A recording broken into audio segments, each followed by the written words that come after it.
What's up, guys? This is Heis, and welcome back to Cursed Trains. Yep, it's that time once again. Although this time, we're going to be doing things slightly differently. We've done something like 7-ish editions of Cursed Trains themselves. This time we're going to specifically look at cursed railroads, or cursed train infrastructure, all those things, crossings, signals, switching puzzles, messed up things. And we're going to see if we can survive the evening critiquing these things and enjoying them on the stream. Anyways, I see that lots of you have already arrived, and there have already been several wonderful top chats, so we're going to get into those. We're going to jump into Discord after that, and then we will get into the submissions, which, goodness, there's 190 of them. So I don't think we're going to get through them all. We'll see how it goes. And we might cherry pick a little bit, knowing that we've got some friends who have limited time, who submitted stuff, who work in railroad infrastructure as a career. So we're going to take a look at all that stuff. But without further ado, wow, look at all of these anniversary top chats coming in. Good heavens, guys. Good to see everybody tonight. Eric's Train World 5488, Engineer 14 months. Glad I could catch another stream. It's been a while. It has been a minute. Good to see you here. Llama Eddie, that's a fun username, sent Happy Pride for 628 jewels. Happy Pride, everyone. I still don't understand the jewels thing, but yeah, wonderful. Again, make sure you check out the Pride merch. We did an announcement about it during last stream. Supports a great foundation. We don't take any profit from it, and it helps the community, so it's good stuff.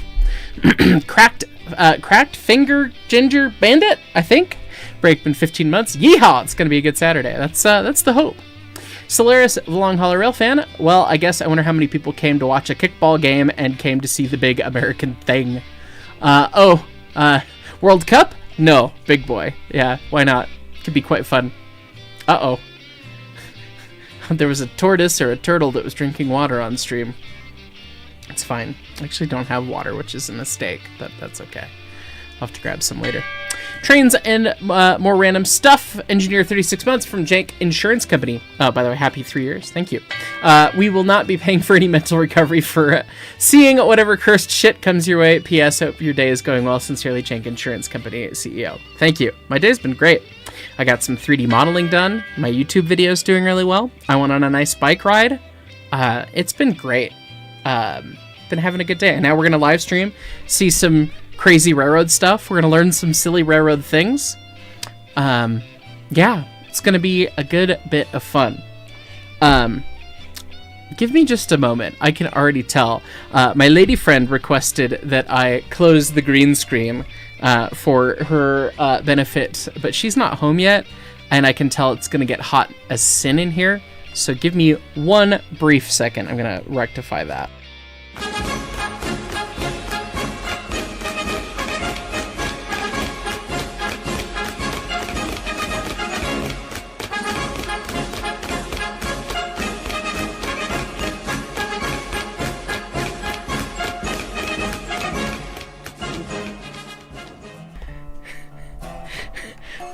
I heard it right as I stepped away, and now you can see all my junk in the background. How obnoxious. It's fine. Anyway, imagine that I conducted for the set of birds that has just arrived. Good heavens.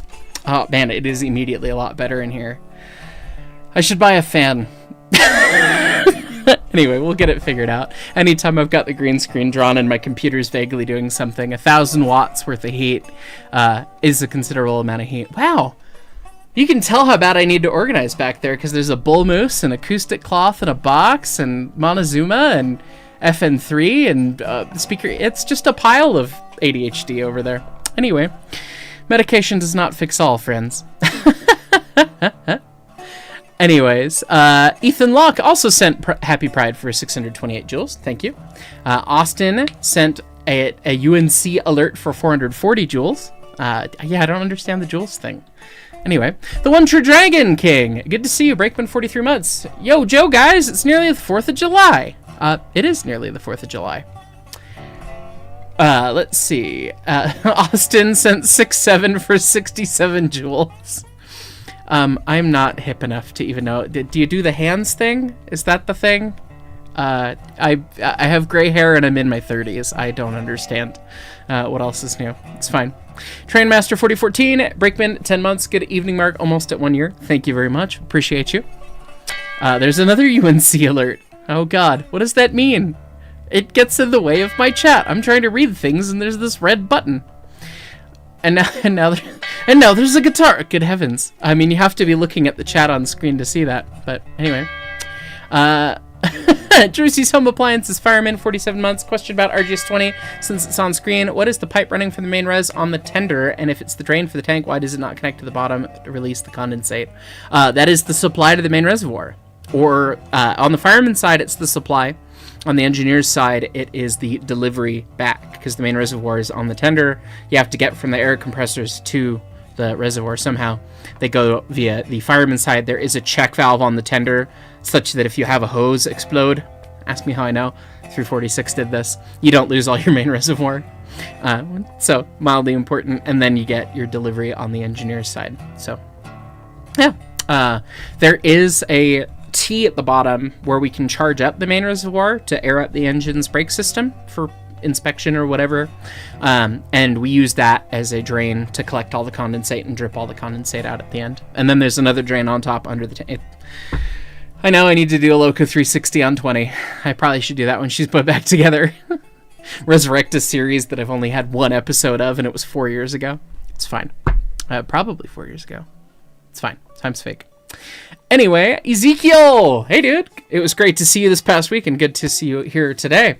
Engineer 44 months. Always appreciate you. And I was looking through all your photos from the trip. It was very good. Austin sent 6-7 for 67 joules again. Great. Bowser, Connector 29 months, Cursed Trains Buildings Edition, my favorite. Yes, we might have buildings. I don't know. I didn't specify buildings, but I would not be surprised if we get buildings. Trainman 4014, Connector 16 months. How does a train hear another train coming with its engine ears? Somebody lime this man. Lime this man live. Pi Twins, Brakeman 27 months. The cake is a lie. It is. Dan the Mechanic sent Stay Hydrated for 550 joules. Thank you. I enjoyed my break from the spicy beverage, but tonight I have Palisade Peach Wheat, one of my favorite beers.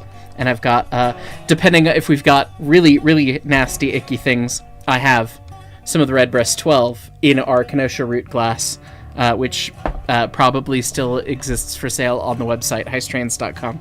Anyway. But, yes, we'll see how cursed the things are, so we'll see how it goes. Rail Runner RHS, Connector 41 months, new tune pairs really well with the Highline footage, excellent vibes, I'm glad you dig it. I still have more to do on that tune, but I like the vibe of it. I wrote it at an important time, and it was an important thing for me to write, and I'm very happy with it. I want to play... It needs a couple lead bits, and it needs some drums, but I need to get my acoustic treatment finished back there, which... We'll get there. It's been video editing shenanigans for the past little bit. That today's video took a long fucking time to put together. But it was well worth it, because, I mean, goodness. Come on, when are you going to see that? 2102 and 4014. So, anyway. More to come on the tunes. Glad you enjoy it. Emil! I know that I cannot pronounce that properly as a non-native Swedish speaker, but good to see you. And thank you for the 65 SEK Swedish dollar dues. Shrug.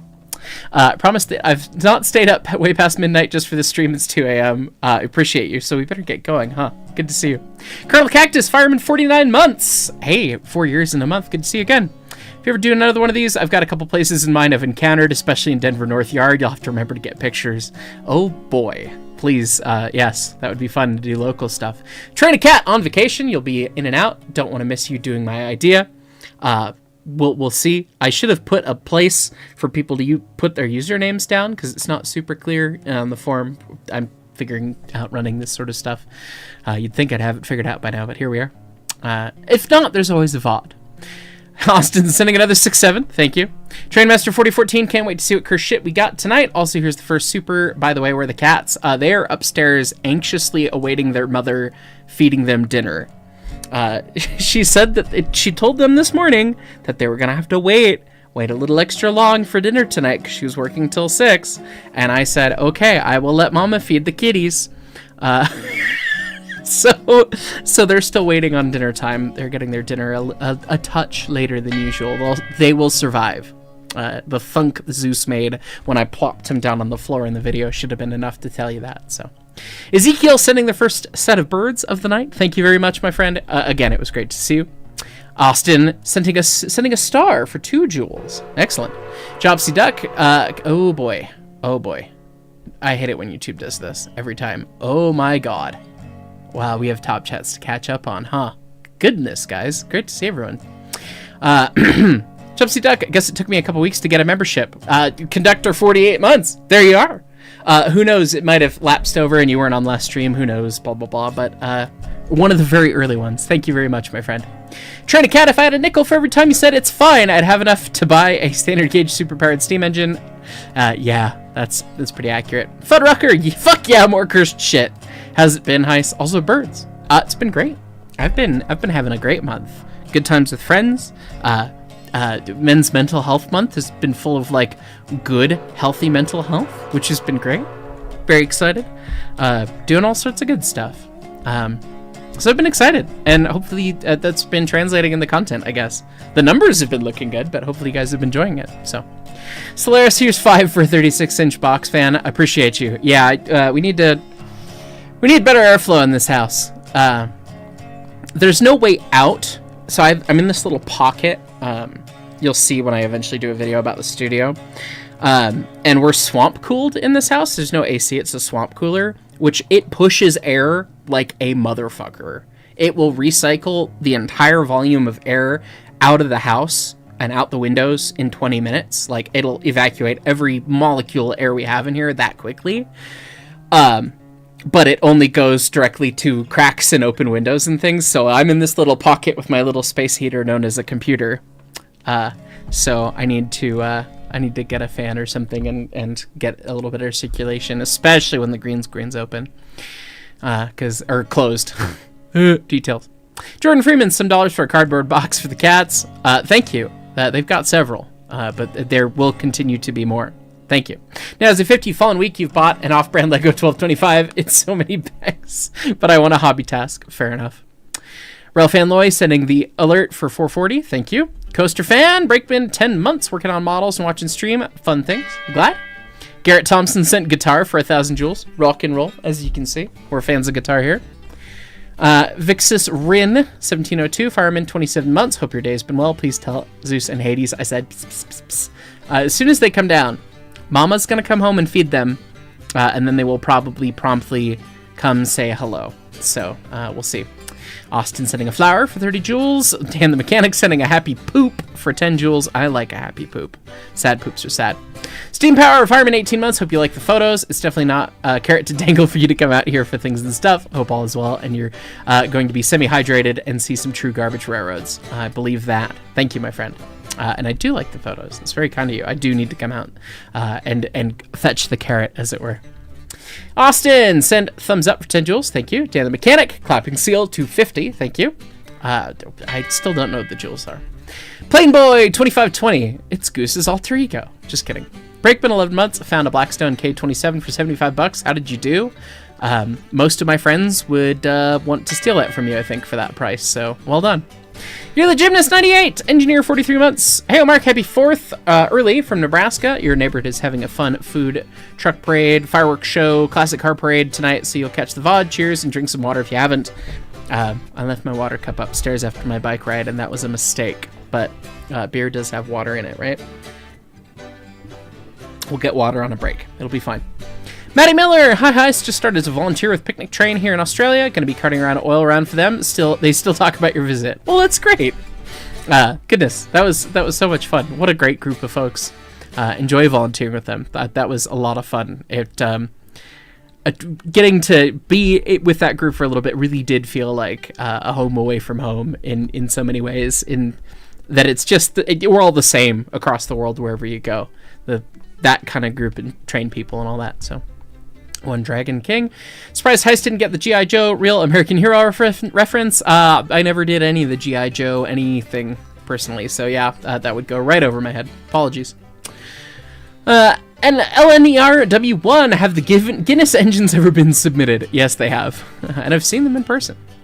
Austin sending a sunshine for 200 jewels. Thank you. Crimson Rose, Breakman 35 months. Hoy! I must ask, what are my thoughts on Trains with a Z? I played it a lot when I was a kid. I haven't really gotten into it as an adult, and the sim side's kind of okay, so it's fine. Grave Spartan, after watching the Reading Northern 2102 and Big Boy video, all I have to say is lizard. Exactly. The IDK, what's going on channel? Oh my goodness, dude, thank you. $50, appreciate you. Whoa, 33 months, yes. How is 346 doing, as we have 406 viewers? Hi everyone, that's her original number. Am I going to try and assist at all? 223's restoration. Also, FSDL 504, the black one with the tender, has gone out of service to the frame rail, holding in the driving axle brass cracking. That's not ideal. 346 is over in the roundhouse at Durango and Silverton, and is actually like getting heavy work done to it now. I've seen layout lines for cutting out bits of Firebox, and apparently some of the drivers have been dropped out of it. That's all hearsay. I don't know for sure. Obviously, that's not an official report, but she is being worked on, which is exciting. And 223, I will help however I can and however is appropriate. So, obviously, I'm plugged in with several of the folks there. So, you know, I'm sure that that'll become obvious when time comes. Epsilon R, hey, so you got to ride the Walt Disney World Railroad behind number 1, Walt Disney. I was curious if I'd ever seen Gary's Mod train building. It's surprising how well it works. I've seen insane trains in that game. I have. Jake and I, of Studio 346. Oh, Christ on a bike.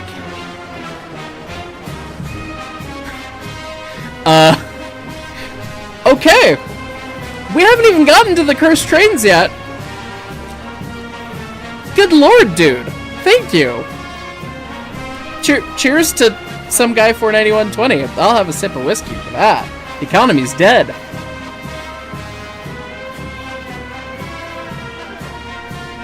Some John Philip Sousa for almost, the fourth.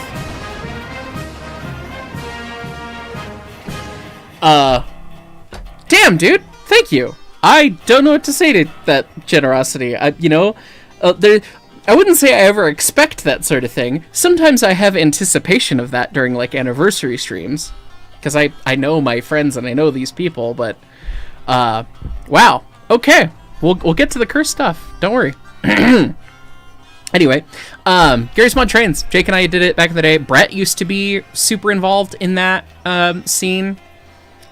Long enough ago that he doesn't feel comfortable with, like, all the modern stuff people are doing, but yeah, people do really cool shit in that, and I'd love to like tour around. If any of you guys with Gary's Mod Trains want to showcase your stuff, just shoot me a message and we could do a video about it.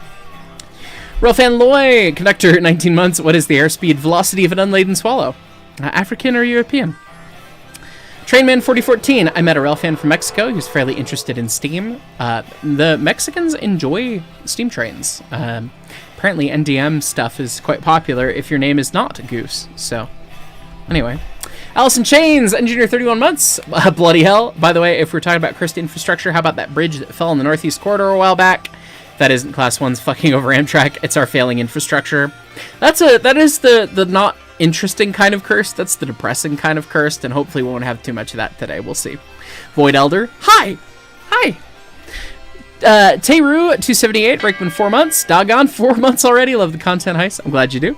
Cheers. Time's fake. Solaris, they have portable AC units that are on wheels if you don't need a vent for. Is that truly actually AC? I don't need AC. I just need the air to circulate a little bit. But thank you. Cracked Finger Ginger Bandit, I think. Where did I get the light number boards that were in the background of the video this morning? They look amazing. Goodness, they were sent to me by a channel fan. Mark, I don't know if he's got his website up yet. Mark, if you watch this, send me another email. I can check back with him. He was planning on selling them. They're actually really freaking cool. Let me just throw one of them across the room. They're specifically these guys. He 3D printed them And they've got a little circuit board in there that runs with a rotary dimmer switch so you can have them lit. They run off a DC power supply. And then you can change the numbers out. So he sent me enough numbers to do a bunch of stuff. And so I said, hey, I'll put 2102 and 4014 in because that'll be funny, right? But glad you appreciated the detail because I spent 45 minutes, maybe 30 or 45 minutes setting up the background and camera and everything for that. But yeah, message me or email me and I can send you his email at the very least if you're interested because they're a really nice product and he said he was setting up a way to distribute them because he wants to make some more. But they're honestly a really cool thing. So, James the Real Fan, hi, I've been seeing. Oh god, here we go. I've been seeing some SD60Ms coming through the Amarillo subdivision down here on the Texas Panhandle. The weird Triclops ones, yes, they are weird. And a GP50 showed up yesterday, nice change from the usual. Ah, interesting. Glad you got some new stuff. The Triclops are always weird to see. Anyway, some guy 491.20 with $500. Good heavens, my friend. Thank you. These Chris Train streams are some of my favorite streams. I'm sure this infrastructure edition will be a nice twist. I know I can type a lot more, but I never know what to say. I just like to fund the shenanigans. Well, once again, cheers to you, good sir. Good lordy. I don't know what to say. So, anyway. Followed immediately by That'll be in 37. Hello. Conductor 24 months. Not going to miss this 2-year anniversary. Yeah, time is fake. Time's really fake. Please feed the cats. When you get here, at least. Austin, sending GG for 10 joules. Thank you.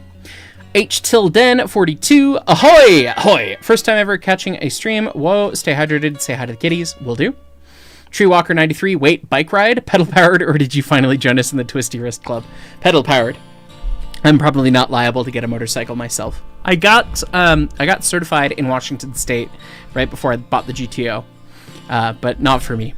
Anyway, the actual bike, little mental break, a little bit of exercise, good stuff. Anyway, Hardy Hat, 4972, conductor 21 months, met a fellow rail fan at Culver's today. He noticed my Roundhouse Overalls logo hat. It's always nice to meet kindred spirits in the wild. That is always fun. I think my first wild, you're Heist, right? Was at a Freddy's. I've been doing volunteer orientation and was in my, museum uniform when I had one. R.I.P. It's fine. Anyway, and some random guy came up to me and went, "Oh, you're Heist, right?" I'm like, "What? I'm not at a train thing. How do you know who I am?" So yes, I understand what you mean. IDK, what's going on? Channel Fireman 33 months. You probably get this asked a lot. Any updates on the Zoomer? Not really that we have anything to share with at this point. So, but more to come on that sort of stuff later. It's just a Viper sent stay hydrated for 550 joules. Thank you. Epsilon R, you've built a few engines, a China Railways JS, Rogers 460, and Thunder Mountain Saddle Tank. If you'd like to see them sometime, I presume Gary's mod, by all means, shoot me a DM, shoot me an email. Trainman 4014, what do you get if you cross a train with a dog? A Chihuahua. Very good. Very good. Lime this man. Okay. That is our top chats. You guys are ridiculous. The first 30 minutes almost. Come on, guys. Thank you very much. Very much appreciate you. You guys are the reason we could do this. But speaking of, we do have a this in which we must do. So let me jump into Discord. This is your warning. Hi, Discord. Hi, we're here. We're live. Hi. Hello. Oh God, we're doing Cursed Trains, and Daniel's actually here to melt my brain on camera in person. Yes. Oh, great. Well, goodness, I have the first submission pulled up, and I have a spreadsheet so I can search for things. I know that we were joined here today for live stream. We've got Armagon, Bandan, Corey, Daniel. I will boom our resident Michigander, and then one Zach himself as well. I know Bandan's got a hard out in terms of time, so we want to get to his first because I know he actually does railroad infrastructure things, so I'm very curious to see what he has submitted. And then, of course, Dan, if you're here, I want to see whatever mind-melting shit you've submitted. So we'll go through a couple in order as they've been submitted to reward the first people to the forum, and then we'll jump into some of your guys if that sounds good. Let me get my stream going to Discord so you guys can see in real time what we're commenting on. And hold on to your hats, folks. Here we go. So our first picture does in fact look like quite the cursed alignment here. Let's see. Good for 40. At least 40, yeah. And that doesn't even look like telephoto lens jankiness. Like, a lot of times you'll get... labeled flood. That looks rooted. Yeah. It looks out of service and flooded. That does in fact Does look not like it. intentional. Yes. It is, Some of those sleepers still look alright, but only some of them. yeah, well, so this will explain it. This is at Chehalis, Washington. So on the Chehalis, or the Cowlitz, Centralia and Chehalis Railroad, where the 15 lives, the one engine that I've fired oil on. Wink, wink, nudge, nudge. This was a flood they had back in 2021. Does make for a cursed image, but not inherently cursed in design, obviously. That's not by design. Not by design, just by what happened. So, Unfortunate accident, not... Yeah.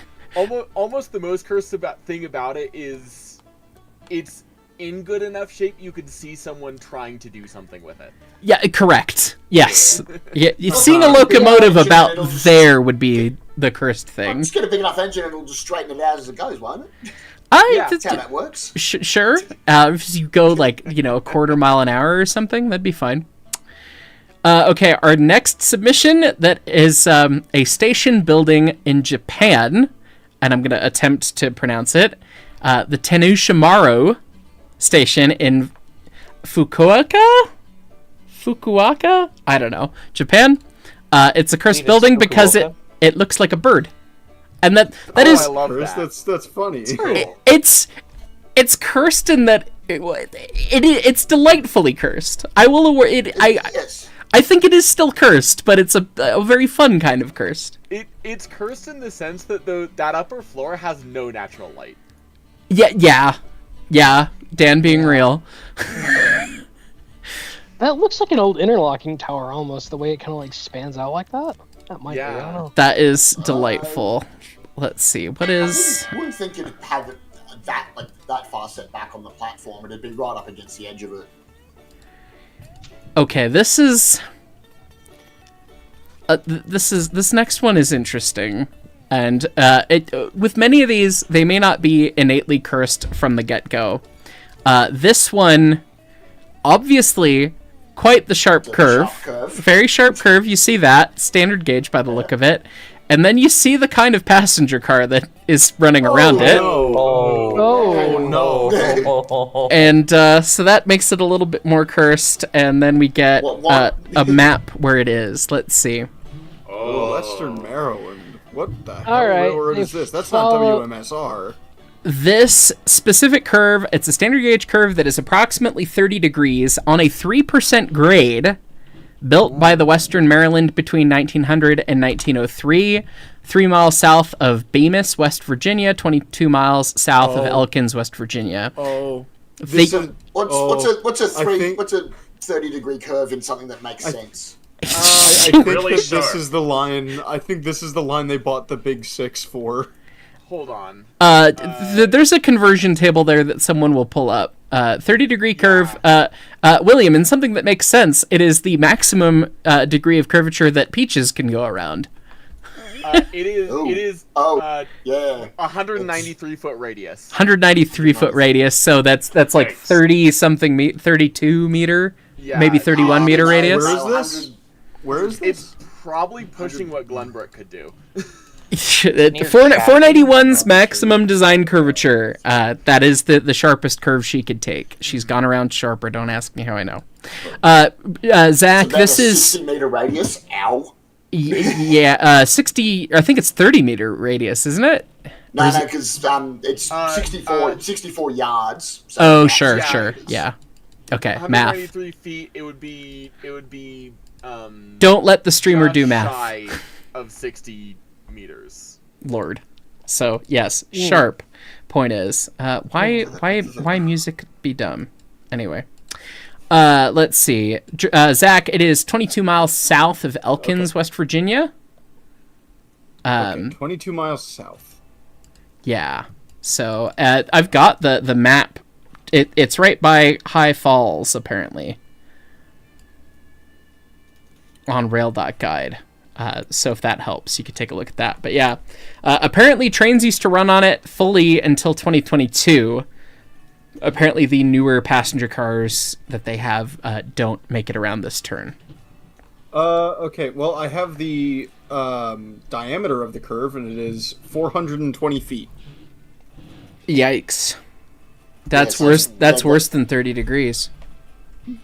That's well, 420 foot diameter is Yeah, 420 that'd foot be, diameter that'd be is 100 210. is So 200. that'd be a little bit over 27 degrees. Yeah. Oh, So this is up. This is in and around by like Cass. Okay. hey, That so makes it's sense. good for at least 15 with an aero gauge K37. So I mean, come on. I mean, Yeah, The but what is the pony truck under the 37 to put it on standard gauge restricted to? Well, shut up. It's fine. It's good for a Okay. lot faster if you put lateral motion devices in. Well, that's true. What do If we you- I have? mean, if Oh, you this is consider from that this is from you. yes. This Okay. is from me. This is a level grade crossing on a 70-mile-an-hour freeway, Oh. 4-lane. Oh no. I-94. Not even This was a hardly used New York Central branch that neither the railroad had the money or justification, nor did the freeway organization. So they just decided, fuck it, we'll just put a four-lane level grade intersection on a freeway because we can. I didn't know that anything like this existed. This is the true. We have reached the true definition of cursed. Yeah, Yeah. that's pretty good. Yeah. This was only there for, I think, like 15 or 20 years. There is another one in there. You'll see. Yeah, I-94 4-lane divided freeway in the 60s. Yeah. Okay. That's a choice. Let's say, and right next to what looks like another interchange, or is that just a pair of exit points off to the top left? That is just a pair of exit points going to a Okay. little country crossing. I mean, that's just your standard road crossing. Yeah. But yeah, they would run like 10 to like 20 mile an hour freight trains over this. Okay. It looks like our next submission did not get the memo on it's not about locomotives, but that's okay. We're going to skip that one.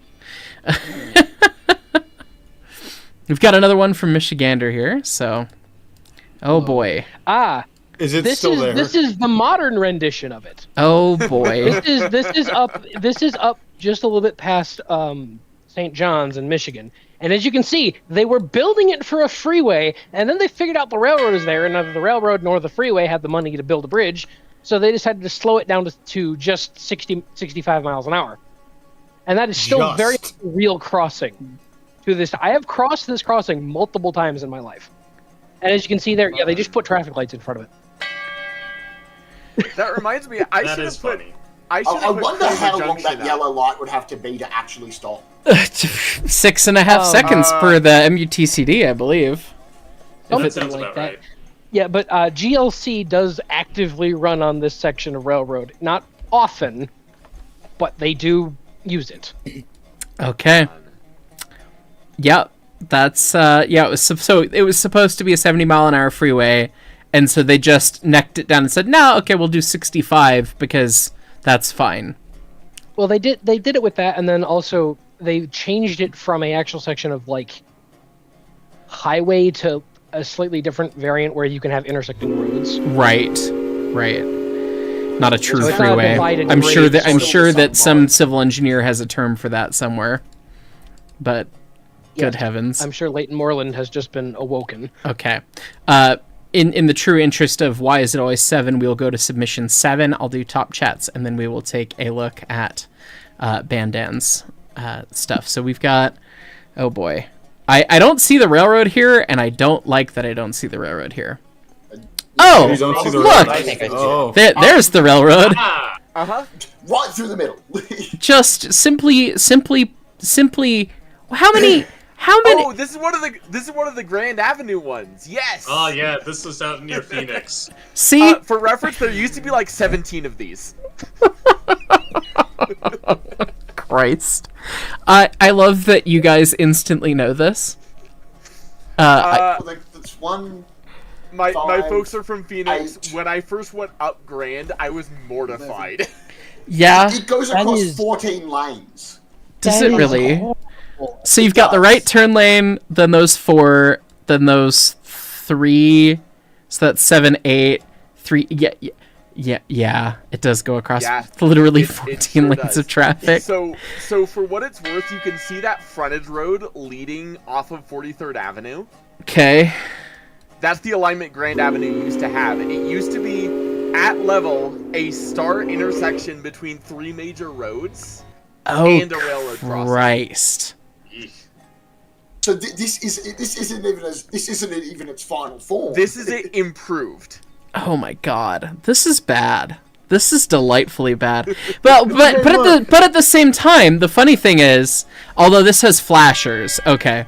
My funny piece of trivia is that the Durango and Silverton that has this kind of intersection, albeit not nearly this big, but it's still track coming across the cutting the diagonal of an intersection, and I think that might be a 5-way road intersection as well. But again, smaller roads, whatever, in the middle of town, slower speed limits, all the stuff. That is their safest crossing that they have, because it has no flashers. The Rio Grande put preemption in, and so the railroad preempts the intersection and just sets everyone to red. Yeah. And there's no flashers, so the train just goes through, and it's perfectly fine, which is kind of hilarious that, people will run gates, but they won't run a red light, so...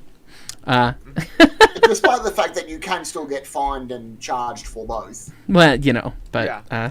people are dumb. What are you going to do? It's just a lot more immediate in people's mind that getting sideswiped by a car is really, really bad. Right. Yeah, and getting sideswiped by a train is so much better. It's less Salient likely. point? It is less likely. The train's not going to turn right into you, Anyway. Oh my god. They The... have a Carl's Jr. Look at that! It's important details. I'm surprised it's not a Circle Oh, K. hey. Look at that. They know what's up. Camelback Road. Hell yeah. Hell, Yeah. the Wu-Ten Clan. Let's go. Anyway, Leighton still needs to make that t-shirt. That fell off of his ADHD radar. Like, that fell off the stove and then fell off down the back of the stove and is molding underneath the warming drawer, I think. Anyway, but it's fine. The submission itself says that this is, behold, BNSF's crossing on 43rd Avenue and Camelback Road in Phoenix. This damn thing is one of the most statistically dangerous crossings in the continental United States and can make a traffic engineer instantly have an aneurysm. Correct. It is a crossing smack dab in the middle of a 4-way intersection plus a slip lane with only 3 sides properly protected. Oh, shit. Oh, I didn't catch that. You've got flashers. No. Oh, you don't have... You've got cantilever, but there's nothing for any of the traffic coming from over here. Oh, So they're no. expected to see the backside of this cantilever at best. I wonder if it does actually put the road back to stop. If it's Yikes. scheduled, it would. If it's an extra, I don't think it does. That's like, yeah, you'd think you'd just put a preemption circuit on. Right. Yeah, And I wonder- the way Phoenix works is it's all timed traffic lights, Okay. which, like, the curse thing is people are going to be going over this at 15 over the speed limit to keep the green wave. Right. Christ. But because you have to speed in Phoenix to keep the green wave. Ugh. Um, Lord. but That's terrible. But that does mean if it's scheduled, it's probably going to be preempted. If it's not, they're probably not going to disrupt the timing for it. Oh, That is terrible. We have in Colorado, we have a couple intersections that are crossing intersections where the train has a actual literal traffic light that's tied into the intersection on branches, but I don't see that sort of No, stuff. This nothing like is the last little bit here, it may not be as fuckshit as other submissions. No, it's pretty bad. But it's never had a major really upgrade / reroute as a testament to the arrogance of mankind along with the rest of Phoenix. Although we did say that, yes, apparently this did used to be worse. Yes. So it has been upgraded Yeah, at but least that- once. I'd say the railway infrastructure probably hasn't been upgraded. The Probably railway not. infrastructure hasn't. The Grand Avenue has been grade separated. Okay. Let me find. Okay, submission number 37. So we're on 7. We'll go to 37. Oh no, does that? Always selling. There we go. Okay. This is okay. Weird. Anyway, I'm going to grab an image of the next one so that we can stew upon it while I do top chats. I don't like the crossing roundabout. I don't like the crossing roundabout that continues. This is one of Bandan's. It is, which is why I pulled it up. Good one. I'd say Americans can't understand roundabouts at the best of times. Salient point, William. Okay, let me grab these couple top chats because it's several top chats, and then we will take a look at the delightfulness that's on screen here.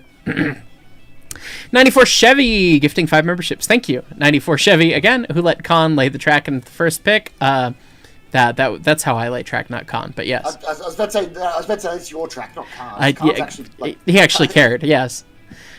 Sir Liv, I chose this over the Watermelon Thump Festival, hoping my submission gets in and isn't too much of a disappointing lowball. I guess we will find out. We've got a lot of submissions. We're going to try our best to get through them.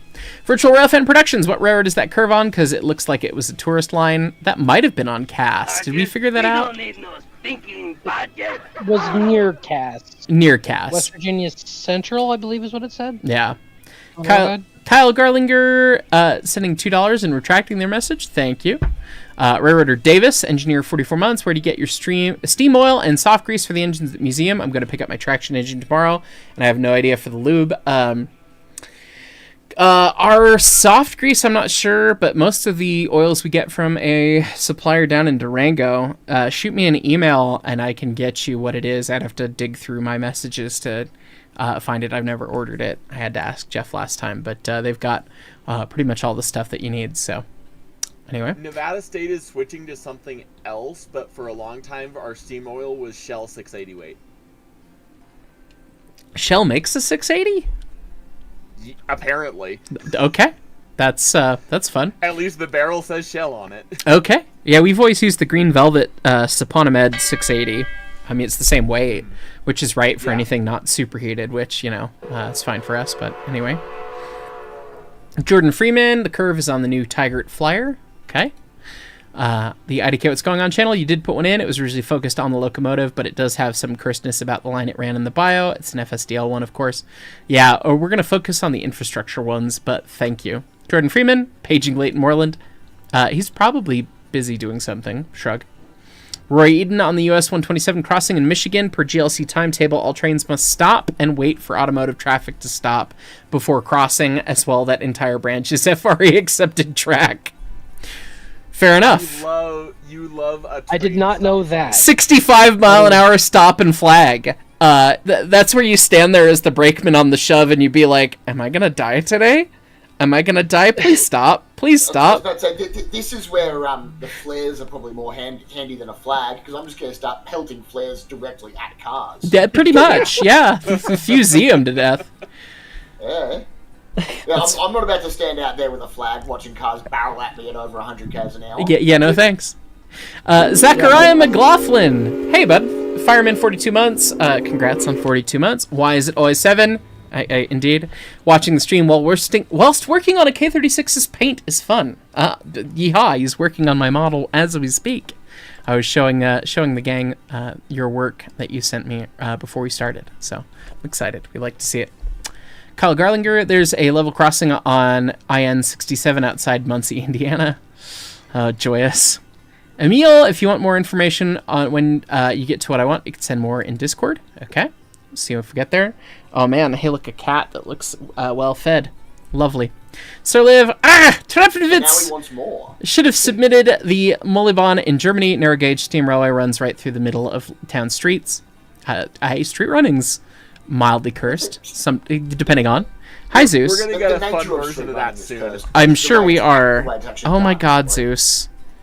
He has taken to wanting to sit on top of all of my GoPros, which is just an entirely bizarre choice. But anyway. It doesn't seem comfortable, but sure. No, it doesn't seem comfortable, but yeah. Based on the amount of submissions and how the stream's going, I think we can do cursed trains whatever, and it'll probably be fine. So fear not, we'll leave the submissions open, and you can submit things, and we'll probably come back to it next month as well. At Oswin, sending 20 gifted memberships. Thank you. Make the chat green. We love to see it. ZW8919, Brakeman 22 months. How would 491 fire if you used anthracite? Like shit. She does not have the great area to produce the amount of heat you would so desire out of the firebox. And anthracite is like, that's less BTUs, isn't it? It's actually the highest grade of coal. It's more, but American stuff is so pure it's hard to burn. Yes, you need a lot of airflow for it, and to have the depth of fire. I mean, we'd need to work the engine harder, to have the right heat output to get enough air through it. Particularly knowing how shit the ash pan is, you would not have a good time. I'm just trying to think. Like, you'd have to fire it super thin, like. Oh, so attempted to be fired on anthracite before. It did not go well. So while we're thinking of anthracite, I did get a text, and it's not public knowledge, that I didn't know until today that blew my fucking mind. And I'm only going to share it because it blew my mind, and it speaks even more to the crews. Today's video with the 2102 and the 4014. Reportedly, the 2102's stoker clogged up or failed or had a failed part and was inoperable 30 minutes into the excursion, which means that they hand shoveled 15 tons of coal into the 2102's 95 square foot grate the rest of the day. That's Good I'm on just them. sitting here thinking how nice he was trying to get the back corners on some of the engines I've worked with, and like that's not a narrow firebox. No, the firebox is like damn near 10 feet wide. It's gigantic. Like They must have had like extendo shovel or something. I don't know how they did it, but like no one knew. No one had a clue. The train was on time, no issues. Like that just speaks more and more to the crew. Just put your ass up in the air and fling it, man. What a shitty day, but damn, did they make it happen. Like, you'd have to have two firemen, only because if you don't have two firemen, you're not shoveling enough coal because you're having to run all the way to the shoveling plate. Literally, I am sure that they had 2 or 3 guys going. So I'm not wondering if that was a five even, like, quote unquote hand fired big boy situation where they had the steam jets up still. Yeah, I wouldn't be surprised. That's That true. would probably be the only way you could do it. Yeah. Yeah, because then you're dumping coal on the table and then getting corners, but I mean, it's a testament to the crew. Like no one knew. No one had any fucking idea, and they just did it. And like that's the reality of railroading, is that things break and you have challenges and whatnot. And the fact that they dealt with it and came at it and kept going is freaking incredible. So anyway, Do what you gotta do to get it over the road. exactly, and they did and kept the show going, and it was amazing. I never would have known. So super cool. Anyway, Panteraville 93, thanks for the $5. Colorado Kid, UP's Denver South Local is one of those branches. Traffic light signals passes over all the time when you drive in Santa Fe. I know exactly the crossing you're thinking about. Always cool to see the local out and about in Littleton. Yep. I've never seen a train run on that, but I know the track you're talking about. Man of Steel 95, Conductor 40 months. The bird is live, time is fake. This is true. Cassidy HGR, Fireman 29 months. Won't be catching the whole stream. You're at a NASA-sponsored space camp. Space camp! After all, you're touring JSC Mission Control next week. That sounds like a much better use of your time. Enjoy, please. Catch me outside. Yay, cursed infrastructure. Speaking of, you just got home from riding the Virginia and Truckee. Don't activate Daniel Gallery this early. Don't activate Dan this early in the stream. I did not submit the VNT.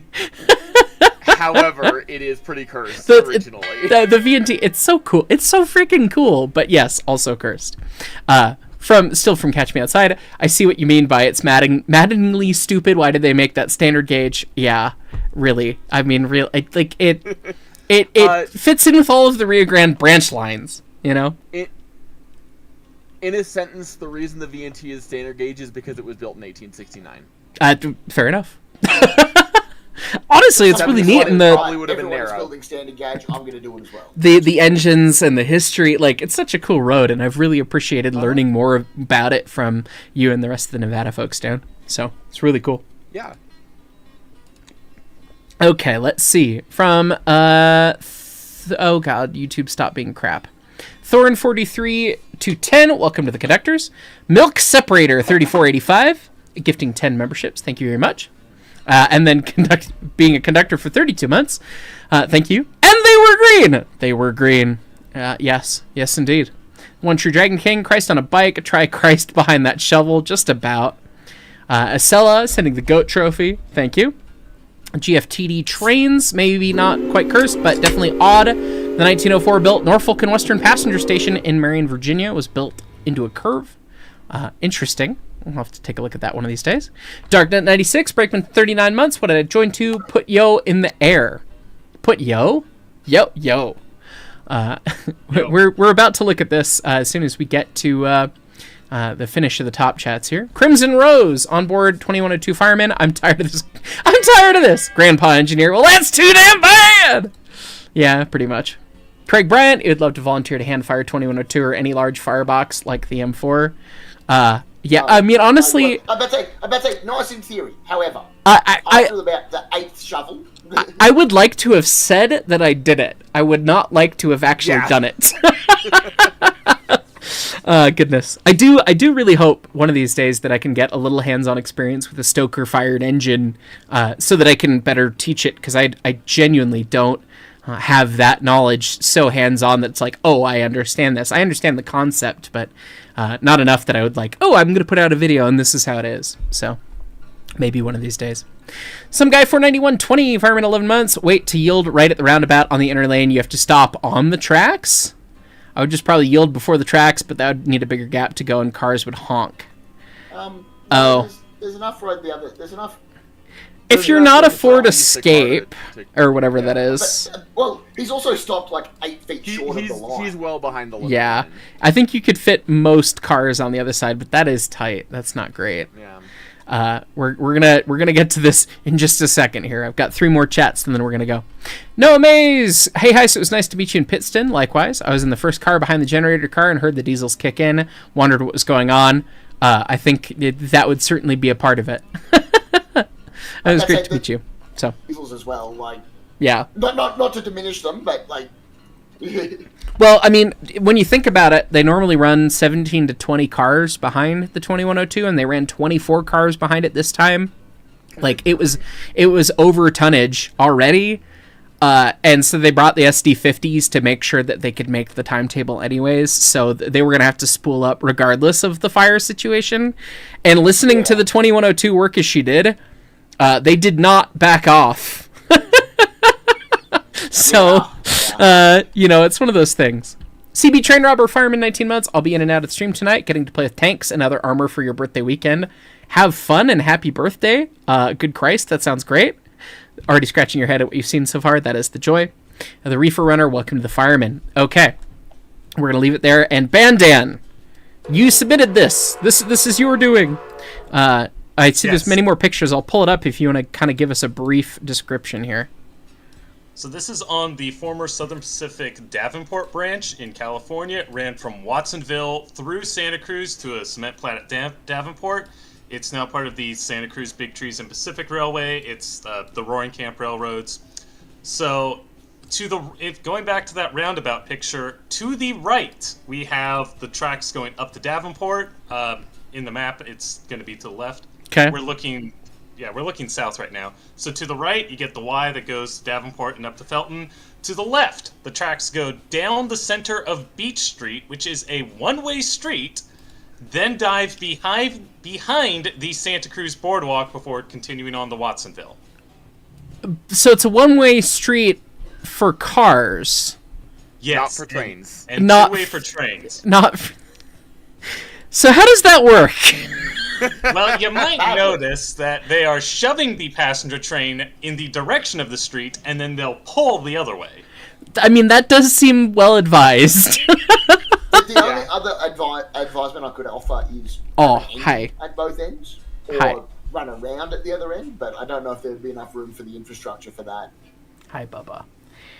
Well, do you just have to pull over if there's a train coming at you? I guess so. Is there a Kinda. street light? Is there provisions? The other thing, Size right of light, I think, is the provision. I'm sure it's not as quiet now, but last time I was actually able to go down and like hang out in Santa Cruz, that street kept pretty quiet. I imagine cars just don't like using it when the train is running. That's probably smart. That is probably if you know, you know. If you live there, the train runs on the weekends. Don't be dealing with it. Yeah, that's pretty great. All right, let's grab Bandan's other one. You said it was Holgate. Hi, buddy. Yes. Buddy. Can you not block my microphone, please? Thank you. Did you have dinner? Was it so yummy? Yes. And now I'm loving. All of your loving. Give it to me. Yes. All your hugs and kisses too. Yeah, apparently it's that time. Holgate. Let me search that. That is going to be, it's 187 in the spreadsheet, so it's 186 actually in submissions. Yeah, South Holgate Street. All right. I'm pretty sure I know exactly which. Yes, it is in fact the one I was thinking of. As you said, Bandana, I know this one. Yes, I do. I used to have to cross this crossing all the time when I worked for Sound Transit. And yes, it is a fucked up, why the hell is this here? I've just realized there's a couple I can think of now that I'd have to go searching for pictures for, but I could have made submissions if I wanted to. But... Yep. No, So this won't be the only one, William. So by all means. No, but I'd have to go like 500 pictures, and that's more effort than I feel like. So putting in. to the right, you have the BNSF Seattle sub, 3 main tracks, Yep. and then 2 sidings, and then 2 tracks to the yard, of course. There's another 2-track crossing in the yard to the right, and of course you've now split the yard in half, which makes it a pain to do anything in. Yes. Yeah. So you've got, this is Amtrak's yard. Excuse me, buddy. I'm sorry. This is Amtrak's yard in Seattle, just south of downtown. The stadiums are right nearby where the Mariners and the Seahawks play. You can see all the sounder... Jesus Christ, cat. Hi. Oh my god. Oh my god. He just literally ran up to my hand on the mouse and bonked his face into my hand. He's just like, okay, I need you to hold my face. He does this. Stop being so fucking cute. We're trying to look at cursed trains. Oh my god, Hades boy. Your brother is up on the tree. You could join him. Okay, well That means I'm not annoying you. this one's gonna continue being a slut, and I'm gonna give him a place to tuck his little face, maybe. Or we'll see. Do you want biscuits or do you want tuck? What do you want? Anyways, I need to have one hand, please, Hades boy. Oh my Jesus No. Christ. Not allowed. He's found a You do place to not tuck need his any- face, maybe. No. Okay. No, you're gonna... Okay. What do you want? Yeah. Someone else making a very good point. This used to be a bit better because those 2 tracks to the left, that used to be the main line. It got moved to the right back in like 06, 07.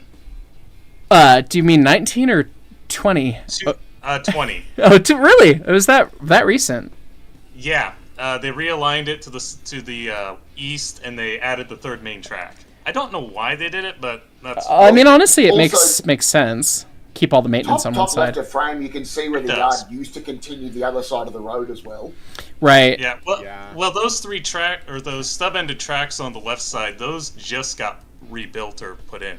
Oh, wow. Oh, okay. Well, Yeah, that's they've like the been... last They've few been, years. I mean, Amtrak's been running a lot, and they've been getting new equipment for the Cascade service, and then, of course, they maintain all of the Sounder train sets here. But, yeah, I used to, every time I'd pull in, because this is their big primary maintenance building and offices and everything, when I worked for Sound Transit, in true government efficiency, I used to have to bring the PTC builds from WebTech on a fucking thumb drive to our electrician. And so I'd have to go park there, and they'd be like, why aren't you in a Sound Transit car? And I'd be like, because it's way too much of a fucking hassle to log out a company card to come like literally 4 blocks to hand a thumb drive to Curtis.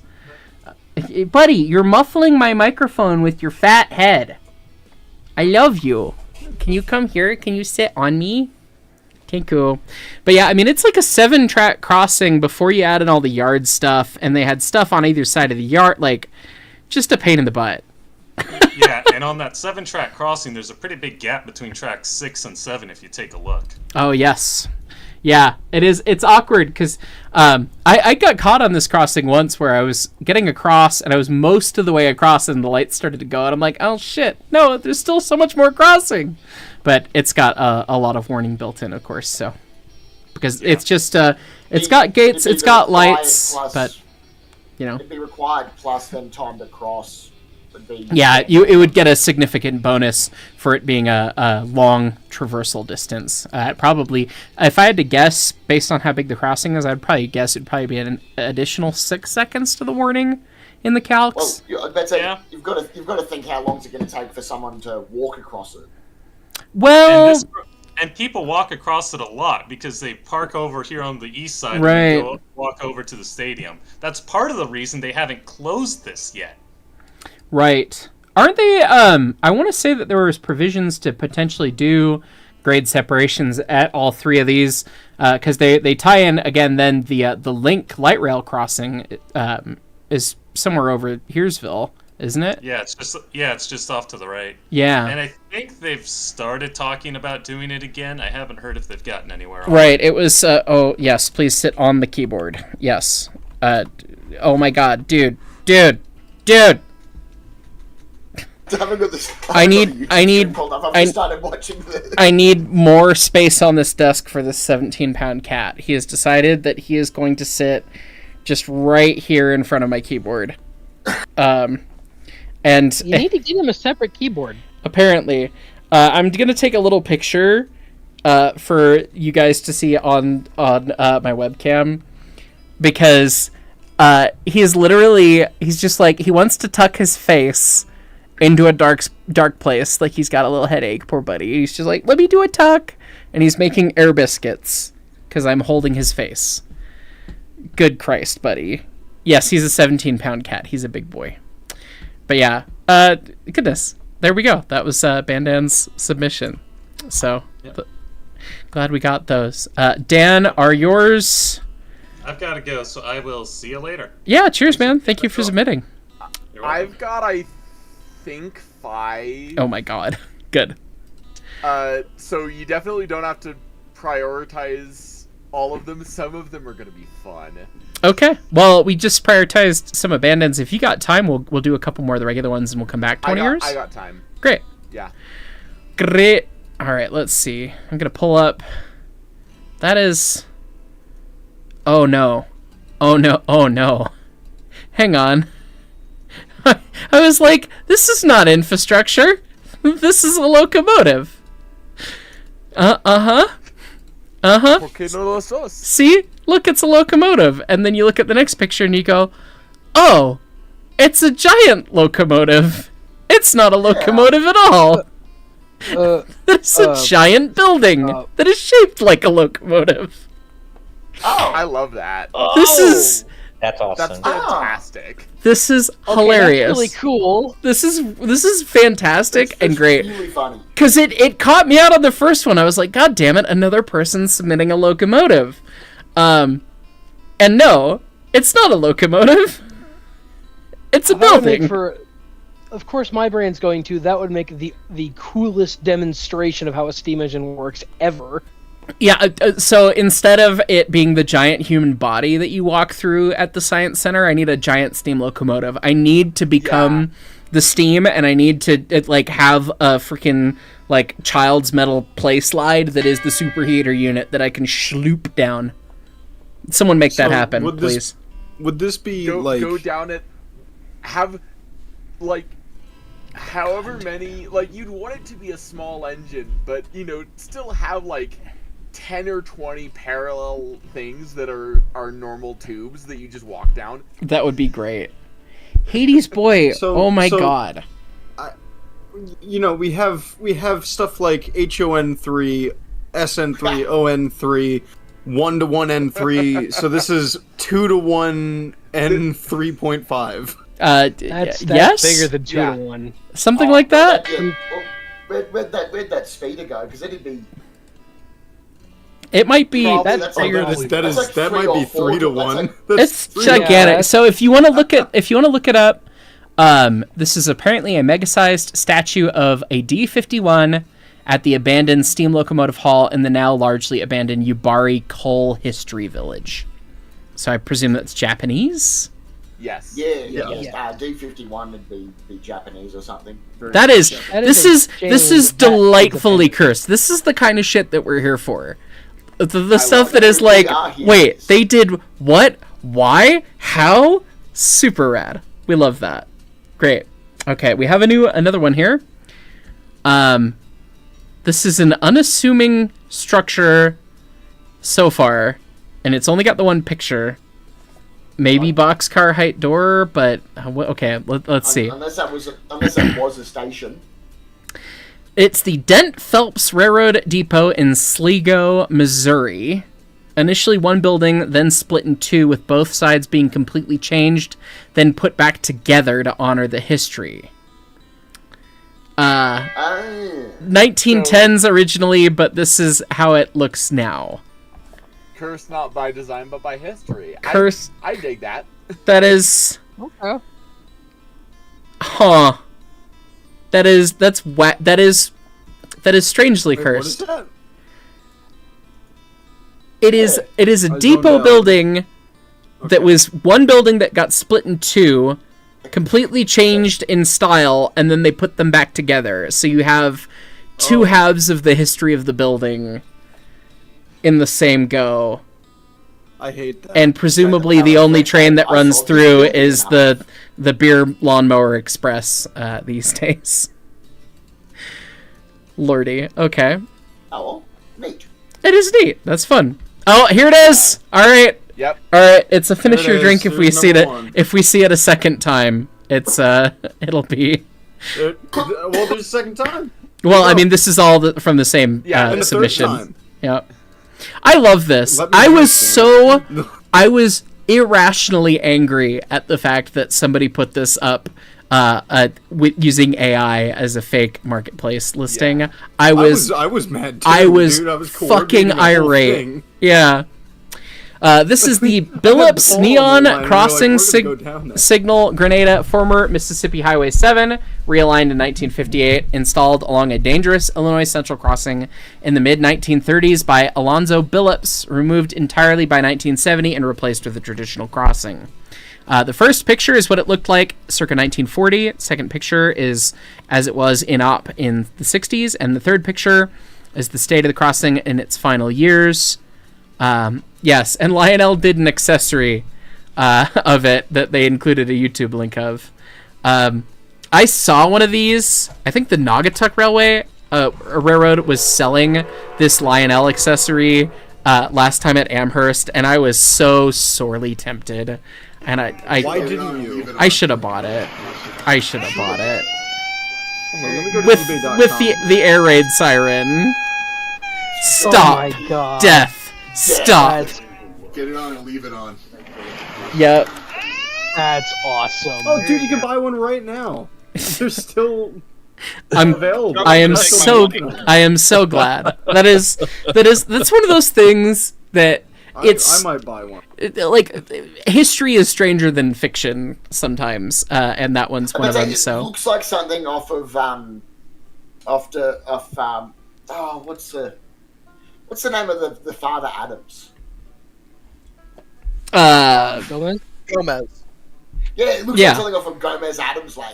yeah, It Yeah, does. literally. It really does. that's our financier as the ES&D. Okay, so this one's just got a couple Google Earth images, although it does look quite squiggly, whatever it is. That's So. spaghetti. Let's see. This submission says, something that has always baffled me is the sheer ridiculousness of the DT&I's decision to lay track over Summit Hill in southern Ohio, specifically the way they did it. It's also the fact they did absolutely nothing to help themselves get trains over the stupid thing, nor did they abandon it. The curves on the section of railroad are excruciatingly tight, so much so that only 4-axle locomotives could make it over, which didn't help much with the fact they're running loaded coal trains over it. Couldn't find photos of trains running over the section, but you can provide screenshots from Google Maps. It's now thankfully abandoned. Yes. That one horseshoe Yeah. curve is less than 1,000 feet in diameter. Yeah, so that's like 900 foot diameter, but this is like big Coltrane territory, so it's not super sharp, but it did okay. Fair enough. And this wasn't even a branch. This was the main. Standard gauge, and it's the main DT and The I. main into Ironton, right? That's Am I a crazy? 300 foot. This is not excitingly cursed, but it is in fact correct cursed. Yeah. So Geographically cursed. geographically That's cursed for sure. 150 meter radius. Right. It's 450 foot 450 foot radius. It's sharp, but it's not like insanely sharp. But wow, No, yeah, no, I go around 160 meter radius. Right. curves. with the context, it's like all right, Yeah, like big Yang coal hauling country. Like, yeah. That's Oh, boy. That's fairly impressive. The fact that we've got a 4-color color-coded diagram for this. This is one of mine. I am sorry, sir. Somebody reduce the number of steam engines in this fucking photograph. Ding, ding, ding, ding, ding. Who's got the right of way? Who knows? This is the Durand Union Station in Durand, Michigan. This still exists. I want to clarify. Less fucky, but it doesn't. You killed me. I've died. So this was Why the is that photo, engine the at photo of 45 all, degrees? so the photo of all of the steam engines. That is the opening day of the station. Okay, This had that makes a Ann little Arbor, more sense. This had the Ann Arbor, 2 Grand Trunk main line, two double track Grand Trunk main lines on either side. If you want to go back to there you go. So yeah, 2 Grand Trunk main lines cutting through the center, and then the Ann Arbor decided that I'm gonna go and squiggle through because why not? This was a depot that was surrounded by rail on 3, basically 4 sides. Well, it is 4 sides. You just have to go another 40 feet to get to the other rails. Yes. Can we go back to the picture of all the This was a trains? major. If it wasn't obvious, this became a pretty major railroad hub. Durand saw upwards of 153 trains a day in the 40s, trying to navigate all of these diamonds. So what'd you say? 153? 153 is the number I've been told. That's an average day. of 6 trains an hour. That's a train every 12 minutes. Going through all of these diamonds. Now the depot does still the Durand Union Station does still exist. My Model Railroad Club is actually located inside of it. Shout out Durand Union Station Model Engineers. We actually operate a HO scale model of this exactly. In the depot. How we many have a international replica of club this incidents have you caused at the said part of your Oh layout? God, so many. It is a nearly daily experience to have somebody hit somebody else in the diamond. Yep. Michigander. This was only partially signalized too. That's the worst part. Michigander. This was not fully cheers. signalized. Cheers to you on the first submission that deserves a sip of whiskey. Yeah, this is the only. Woohoo! Cause this station is completely surrounded by tracks. This might be the only railroad diamond that also requires an exclusive pedestrian phase. Which seems True to be fact. accurate right now. Correct. And Correct. honest. The worst part about this is if you go back. Oh, sorry. Go ahead. It's fine. Go ahead. I have to say, like The worst looking part at about this is if you look at the map. yes. If you look at the map, anybody who ran too long of a freight train on any of the lines would block all of the other ones. Right. Love it. Like there's no way that you're not blocking This is God and this is everybody. a daily issue on our Model Railroad Club. I would If you love run too who long of a freight train, who is the poor son of a bitch that gets the Durand Yard train like switch bitch at this end of the Durand Yard because you've got to foul this clusterfuck every time you pull a cut. Oh yeah, they did that all the time. That is. This was only partially signalized. Most of this was just telegraph offices running back and forth trying to tell people what to do because it was a disaster. The station has 2 turrets because there were two men with visors on just running around screaming with 16 telephones surrounding them in either tower going fuck the whole time. That's where the CTC went in. Those 2 towers, that's where the CTC and Oh my that's where the God. telegraphs were. That is Because you needed 2 of them to watch both sides of the to be able to watch all of the diamonds. This is all 6 of them. This is delightfully painful. This is cursed. This is the stuff you love to learn about. I do have to say though, this image, just like all of these fucking 440s that are a little bit modernized, but they still got the fluted domes and they got the round case lights. Daniel Gallery, you're getting to me, you son of a bitch. This is pretty hot. That photo is dated about 1903 or so. And it is still a functioning Amtrak station. Well, it is not only an Amtrak station, but CN still runs through here on the regular. The Great Lakes Central, the successor to the Ann Arbor, they tore up the Ann Arbor line going across it. That's the one. That's like the one of the pieces that isn't here anymore. So that's the only change because to the infrastructure. it was finally decided in 19. Yes, this is again pre-1960. In 1960, they decided, okay, we need to clean this mess up. Okay. And they did to an extent. Good Lord. They pulled one main line on the side there, where the people are standing, where the one steam engine is that's farther away from the depot. That track is gone, and then they pulled up the Ann Arbor one where the other 2 steam engines are sitting down there on the other side of the depot. Good to help Lord. simplify things. Well, that would help. It is still a mess to this day. I would bet. Yeah, cleaning this up mess.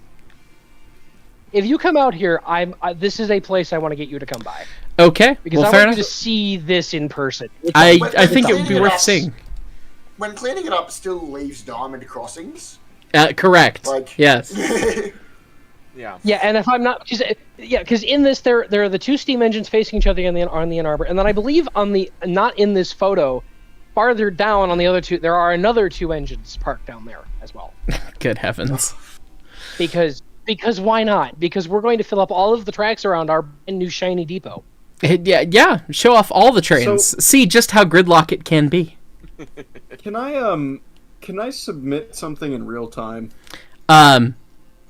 No, not yet, because I was about to make you do a lightning round after I do top chats. Then you can submit something. But we'll do top chats first. Then we're gonna do a lightning round. I need to take an allergy medicine and grab some water. But anyway, I want to grab these top chats here. It is delightfully cursed. It is delightfully cursed. Yes. Reefer Runner, welcome to the Fireman. Normal Caboose, Brakeman 10 months. Howdy Heist, what was the saddest loco on the RGS? 74. Yeah, probably 74. 74 because no, 25 and 22 were sadder than 20 because 20 still exists. But what about 20 and the dunk? Well, in that case, 40 because 40 died ultimately at that moment. I guess it depends on at which point in time of the RGS are you talking about sadness? Because I think it probably varied. So, but good question. Craig Bryant. There's also the who hasn't been repaired recently. Yes. Well, which I mean, 74 wins the ultimate ticket because it was purchased for scrap from a scrapper, and then was sold right back to the scrapper, and then ended up then being saved for display. I believe the ticket was like 50 sticks of rail. Like an entire locomotive was worth 50 sticks of rail. Literally, the CNS rode it hard, put it away wet, and the RGS went, "Oh my god, it can move!"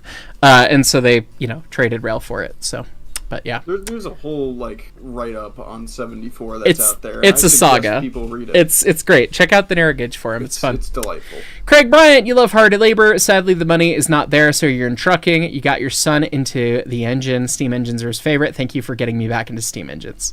Thanks, Craig. I've seen a lot of your comments recently. I'm glad you're enjoying the thing. So I appreciate it. Jeff Con won $5 for that poor starving kitten. Dude, he's starving real bad. And he's actively trying to kill me with his hair, but that's fine. 94 Chevy, for the kitties! Thank you. We appreciate funding for the cats. I still need to...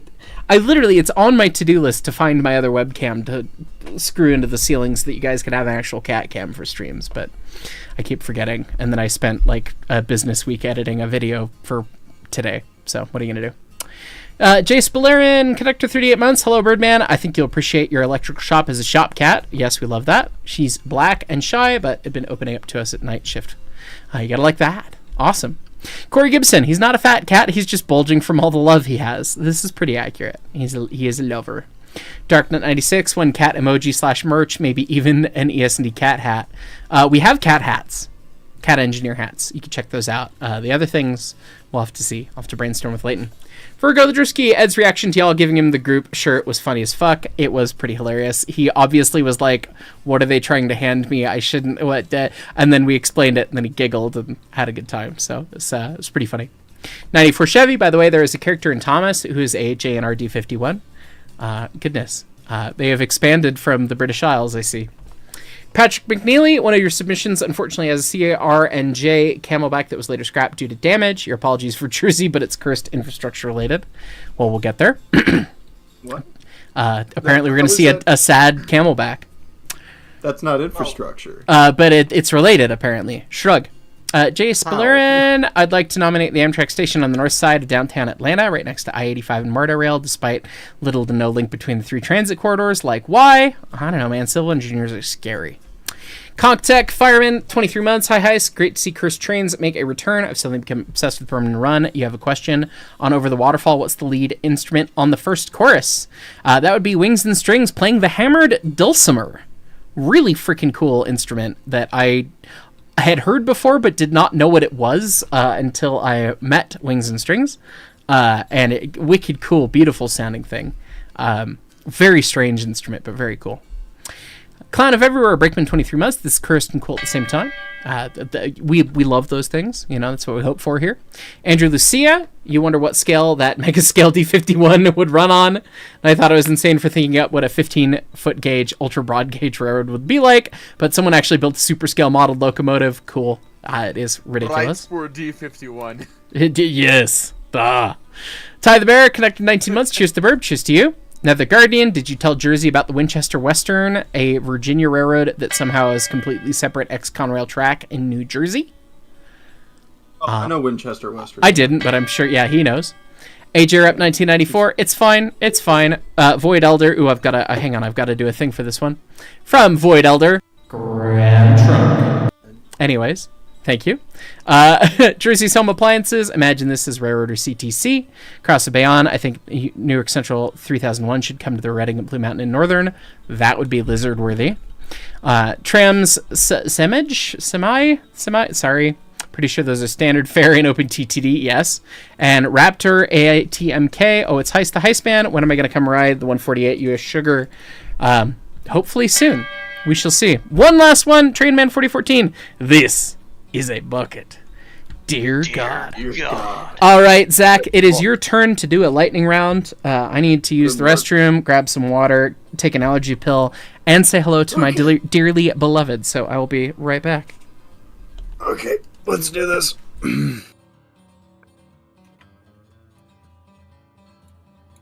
Let's see. Maybe it'll be a calm day today. No, let the stream catch up first. Yeah, I'm letting it catch up. Someone's saying hi.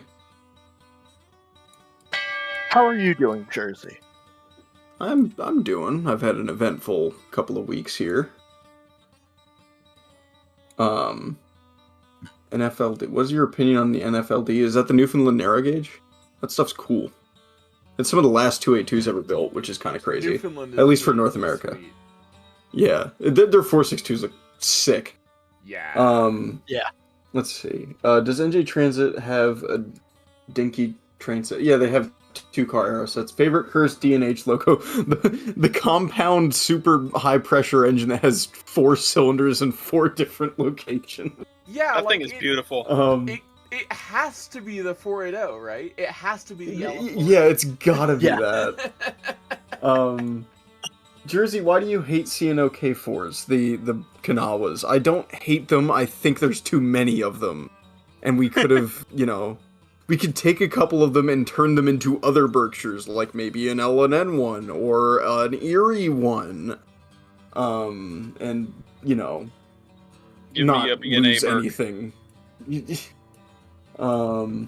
Jersey, why do you hate the New Haven? I actually don't. Here's a nuke that I'm gonna drop on you, chat. I'm a member of the New Haven Technical and Historical Society. He's reformed. Dear God.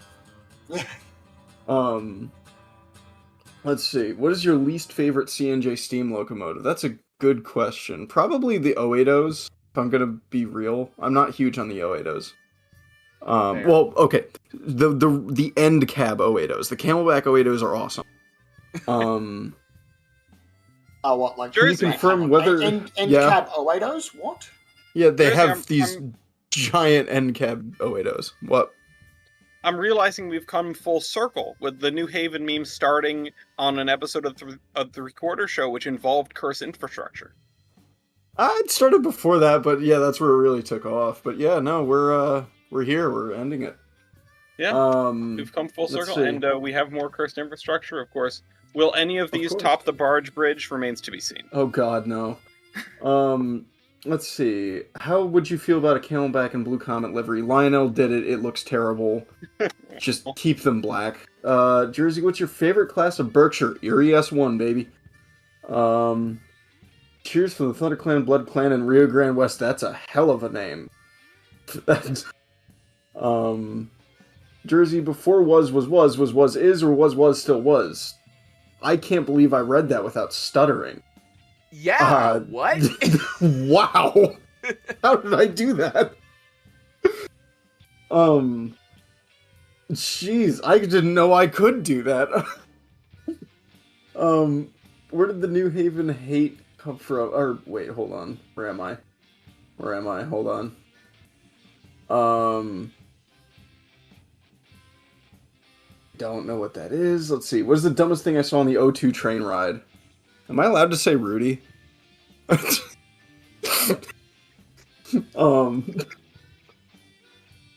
Sorry, Rudy. Okay.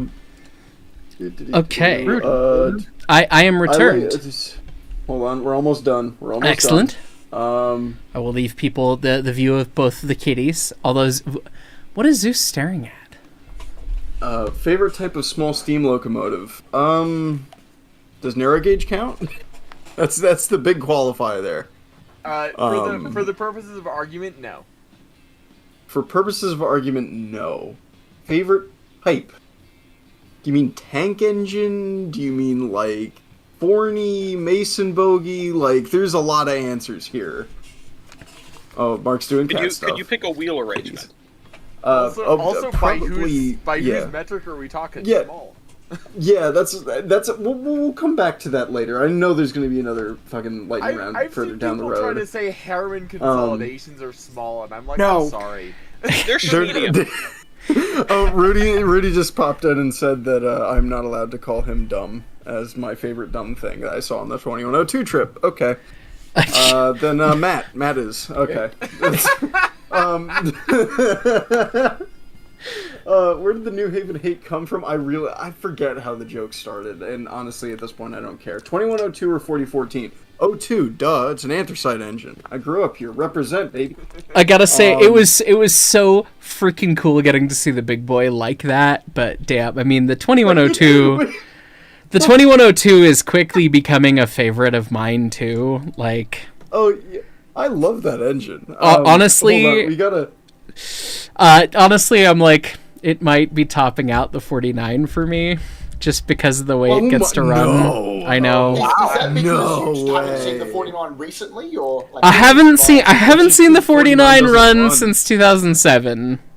If she could run like that, it would probably instantly flip that in my head. But seeing the 2102 and the way that they run it there, and the way that the crews are there, it's like it's hard not to fall in love with that engine. So.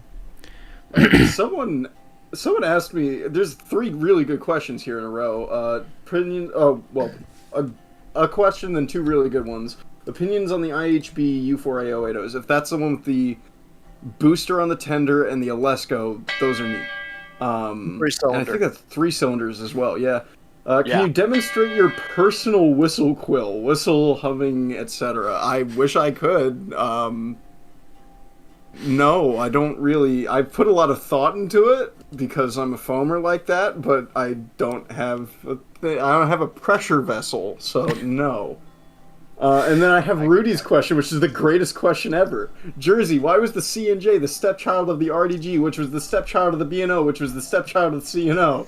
Were any of those parental relationships positive or loving? They were railroad relationships. They're all probably depressed, divorced alcoholics. I'm sorry. Are you assuming anything to do with any corporate ideas were ever positive or loving? No. Yeah, pretty much no. Yeah. So, did you make it, Jersey? Is that all she wrote? No, there's a couple more. Okay, hit them. We're gonna speed run them. Get them. Okay, besides C&J, any other favorite anthracite roads you have a liking towards? Lehigh Valley, or sorry, if Erie counts, then Erie is my number 2. If Erie doesn't count because they went to Chicago, then Lehigh Valley is number 2.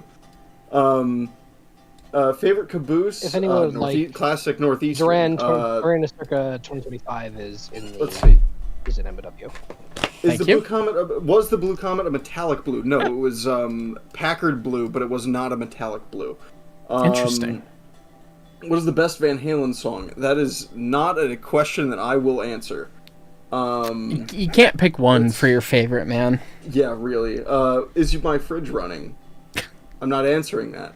What is the first thing you would do when 3985 is restored? I'd go see it. That's my favorite Union Pacific steam engine.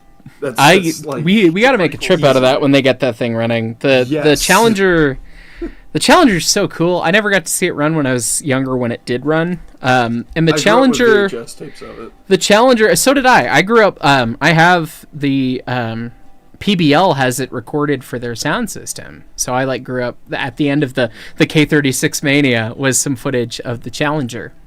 And the Challenger is arguably a better design overall in terms of locomotive overall than the Big Boy. I know that's heresy to say anything, but well, that's because the Big Boys were designed for the specific task of going over Wasatch, whereas the Challengers were designed to be more all-purpose engines.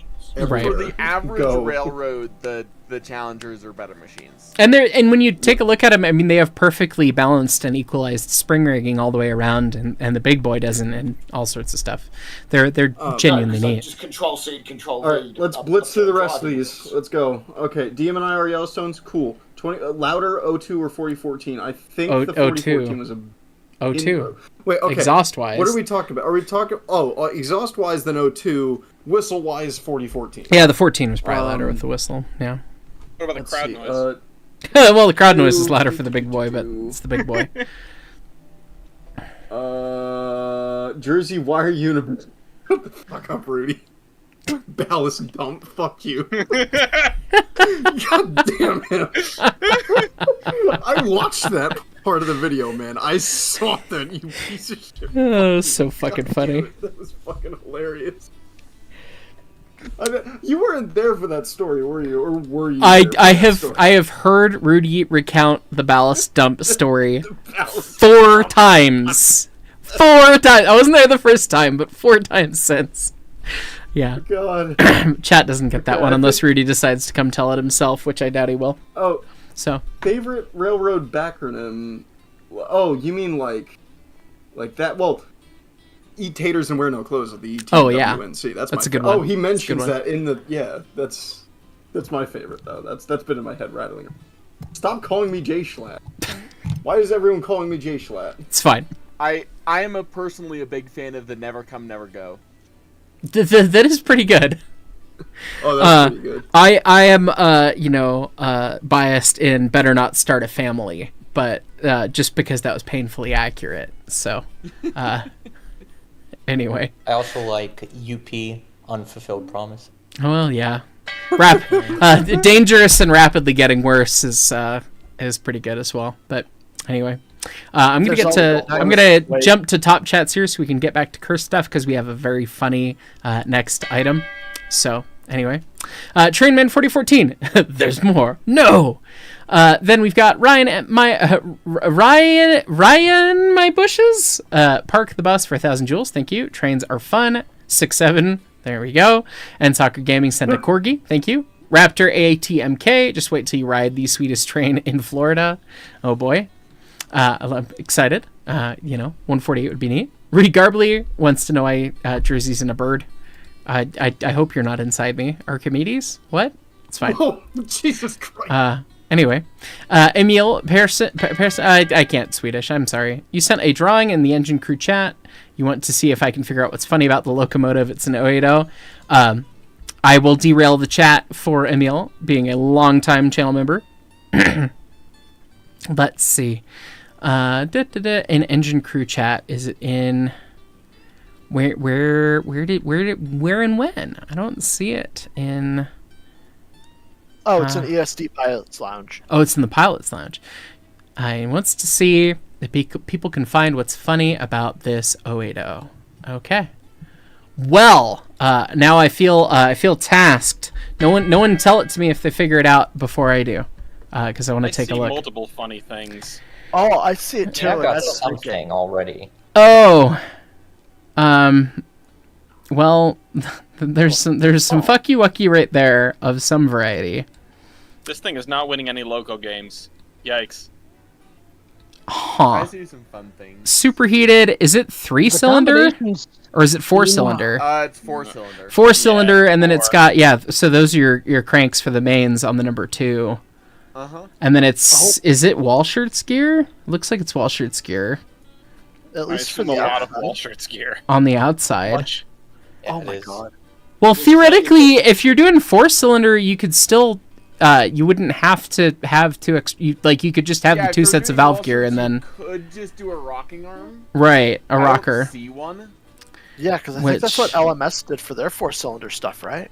Yeah, because LMS is just cribbing Great Western. I do like the combo steam sand dome. The combo dome. That's kind of Unidomes are terrible. Great. I kind of hate Save that. weight. That's On an probably 080, awful why for are we me. saving weight, Alice? I don't know. So you can go faster. Swedes. Emil, did we miss the did we get it with the 4-cylinder or is it worse? But My the favorite four-cylinder thing- Unidome. My Unidome. favorite thing on Unidomes is the Victorian Railways H class, which Yeah. Does it have? Is it like the fucked up 2-foot gauge like South African 080s that had the goofy like articulating truck dealio?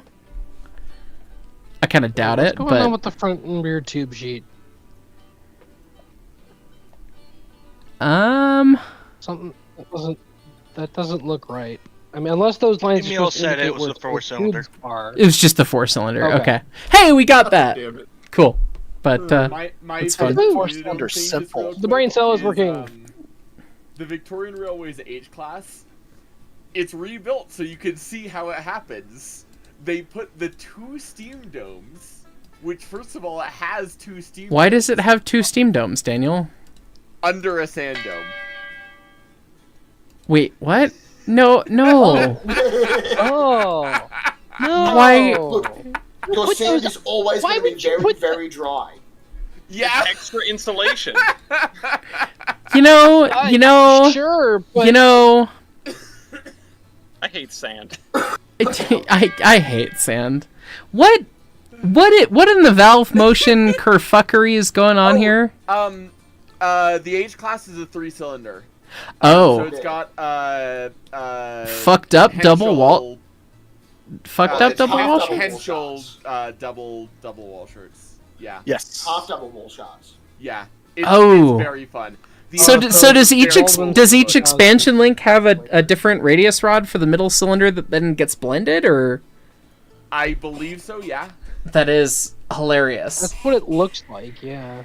Yeah, there's one of the decapods over in Walton that sits on display that has this, and it's mind breaking to just see extra radius rod, and that's really all it is. That's What delightful. messes me up is because I'm used to double wall shirts. How, I Dan? saw How? Why? Well, because of, Oh, It's Sorry. the same way you guys are all used to camelbacks, I suspect. you guys all, William. Yeah, I'll full one But it's the same way Zach is used to he's used to camelbacks. Fair enough. Fair enough. What am I doing? but Huh? no, Get being used to camelbacks, you Yeah, New but New just- Jerseyan. Hey, like Used to, I enjoy those. You get accustomed to double point wall turrets, stands. and then you see the H class where there's 2 radius rods on each side for a 3-cylinder engine. That's goofy. Yeah. It's bizarre. Yeah. That is goofy. Resident Evil 742, Fireman 12 months. Well, you finally got 2 year. Hello, Heist and crew. Hope you're having a great Saturday. We are. Thank you. Catch Me Outside, Engineer 16 months. Jersey favorite railroad backronym. Okay, we got that one. Yes. Exactly. Why is YouTube... YouTube is having a stroke on one side of my screen. The other side of my screen's fine. I'm like, hey, I'm trying to read the rest, and I know we had a set of birds come up. Figure it out. Anyways, Rudy, while YouTube Hold on, Rook. Rudy, stop making me laugh. Rudy, keep making him laugh. That's an order. Wow. Firefox is struggle bussing. I can read them out to you if you like. I've got them up on my screen. I think that might be necessary unless I can... Hang on, let me try a different something here real quick.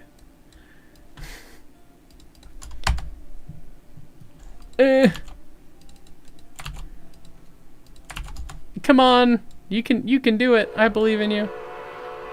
There we go. I think one of my tabs of Firefox just like... Oh my god, are we getting a second set of birds? Yeah, yes. Yes, we are. Okay. All right, more birds.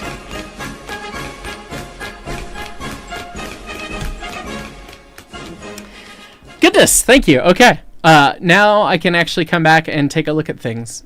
Sorry about that. Firefox was having a stroke. We're no longer on Chrome. You guys got me on Firefox at least. So, but anyways.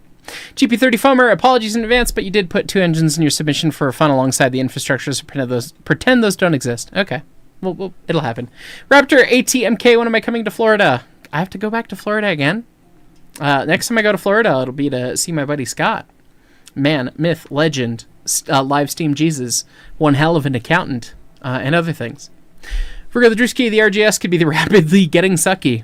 Yes, that's pretty accurate. Really got worse. It did really get worse. And Union Pacific being the Rio Grande, if they merge with Norfolk Southern, means that we'll get the RGS all over again. So, take that into account. Anyway, the Reefer Runner, hey Heist and others, I'm not as well versed in steam locomotives. What's the difference in the DM and IR's Yellowstone class and the CNO T1 and the Big Boy? Lots of things. Wheel arrangements, power, appliances. So, I mean, they're all different locomotives, all the different things. The Yellowstone's the most powerful of those that I'm aware of. The CNO T1's a Texas type, isn't it?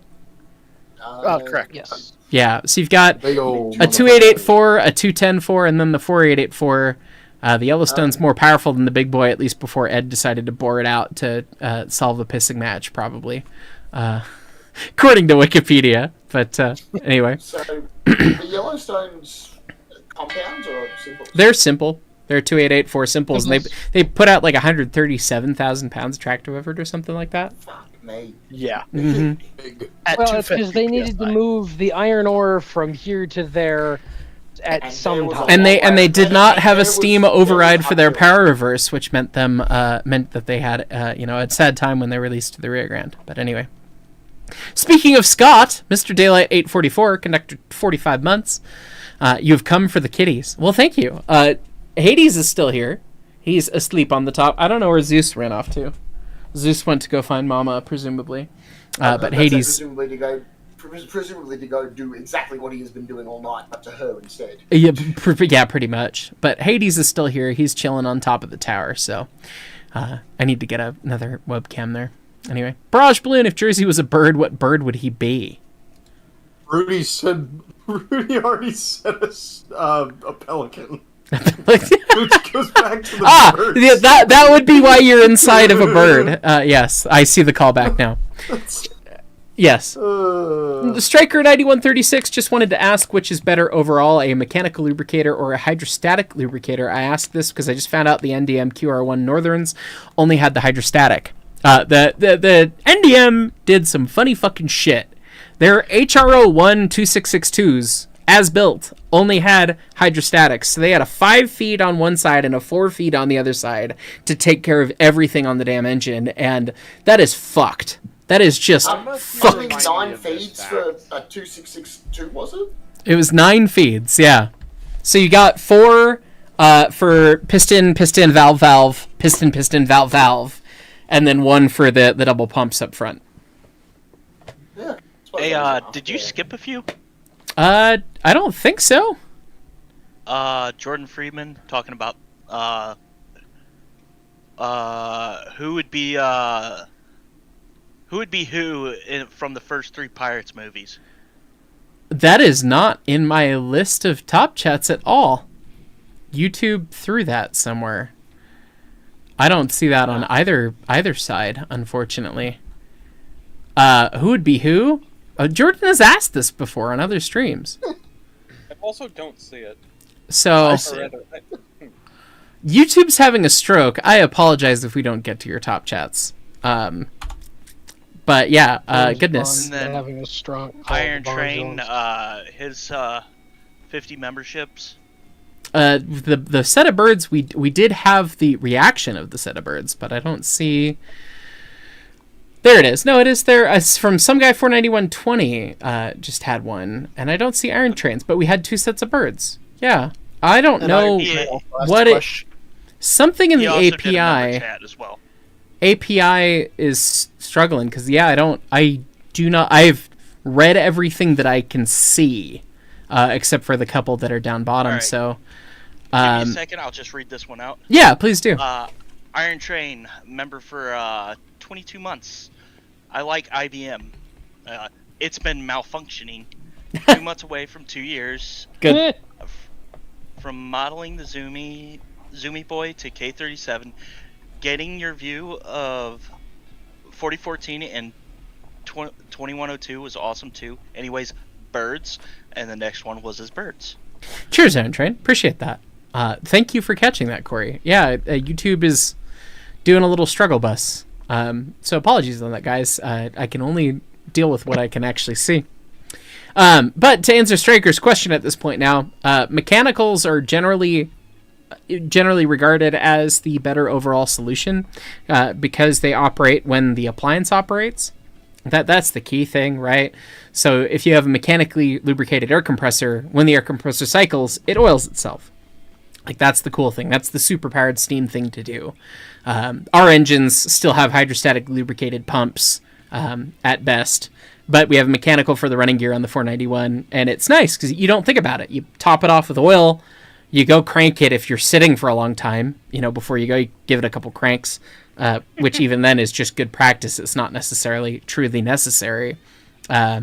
And then you go run it, and it just takes care of itself. Whereas the hydrostatic needs a little bit more management, and they can be a little bit more cheeky. But obviously, they were a stark improvement over the earlier options. The man killers? Yes, the man killers. Yes, we talked about these a lot. I wonder why, Dan.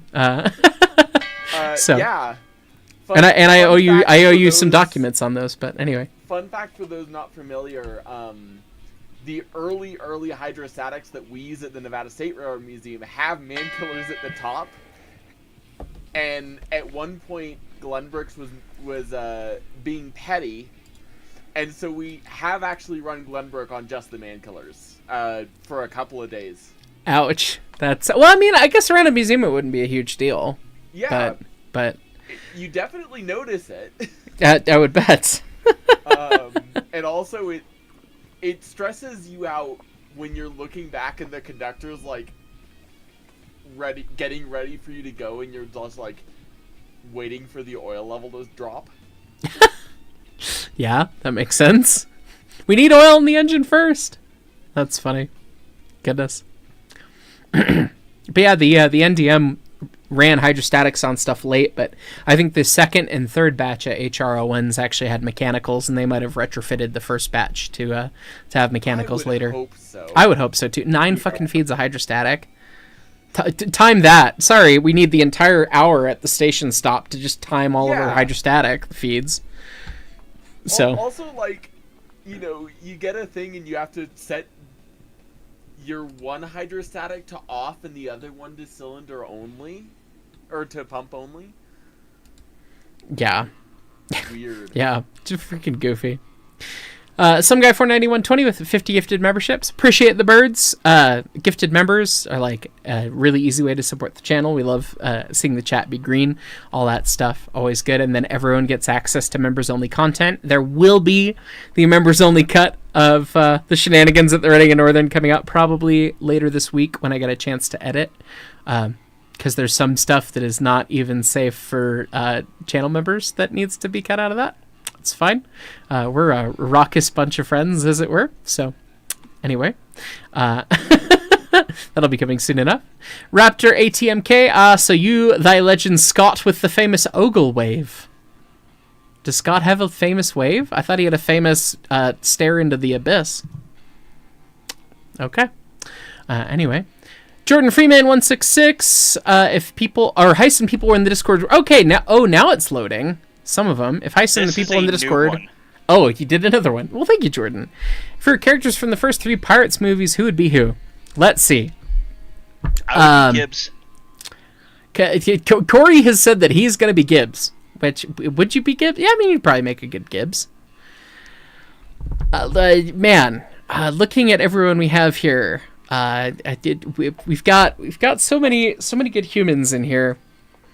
I am inclined to say that Ellis is Norrington for having, you know, a brain cell and moral conviction and compass.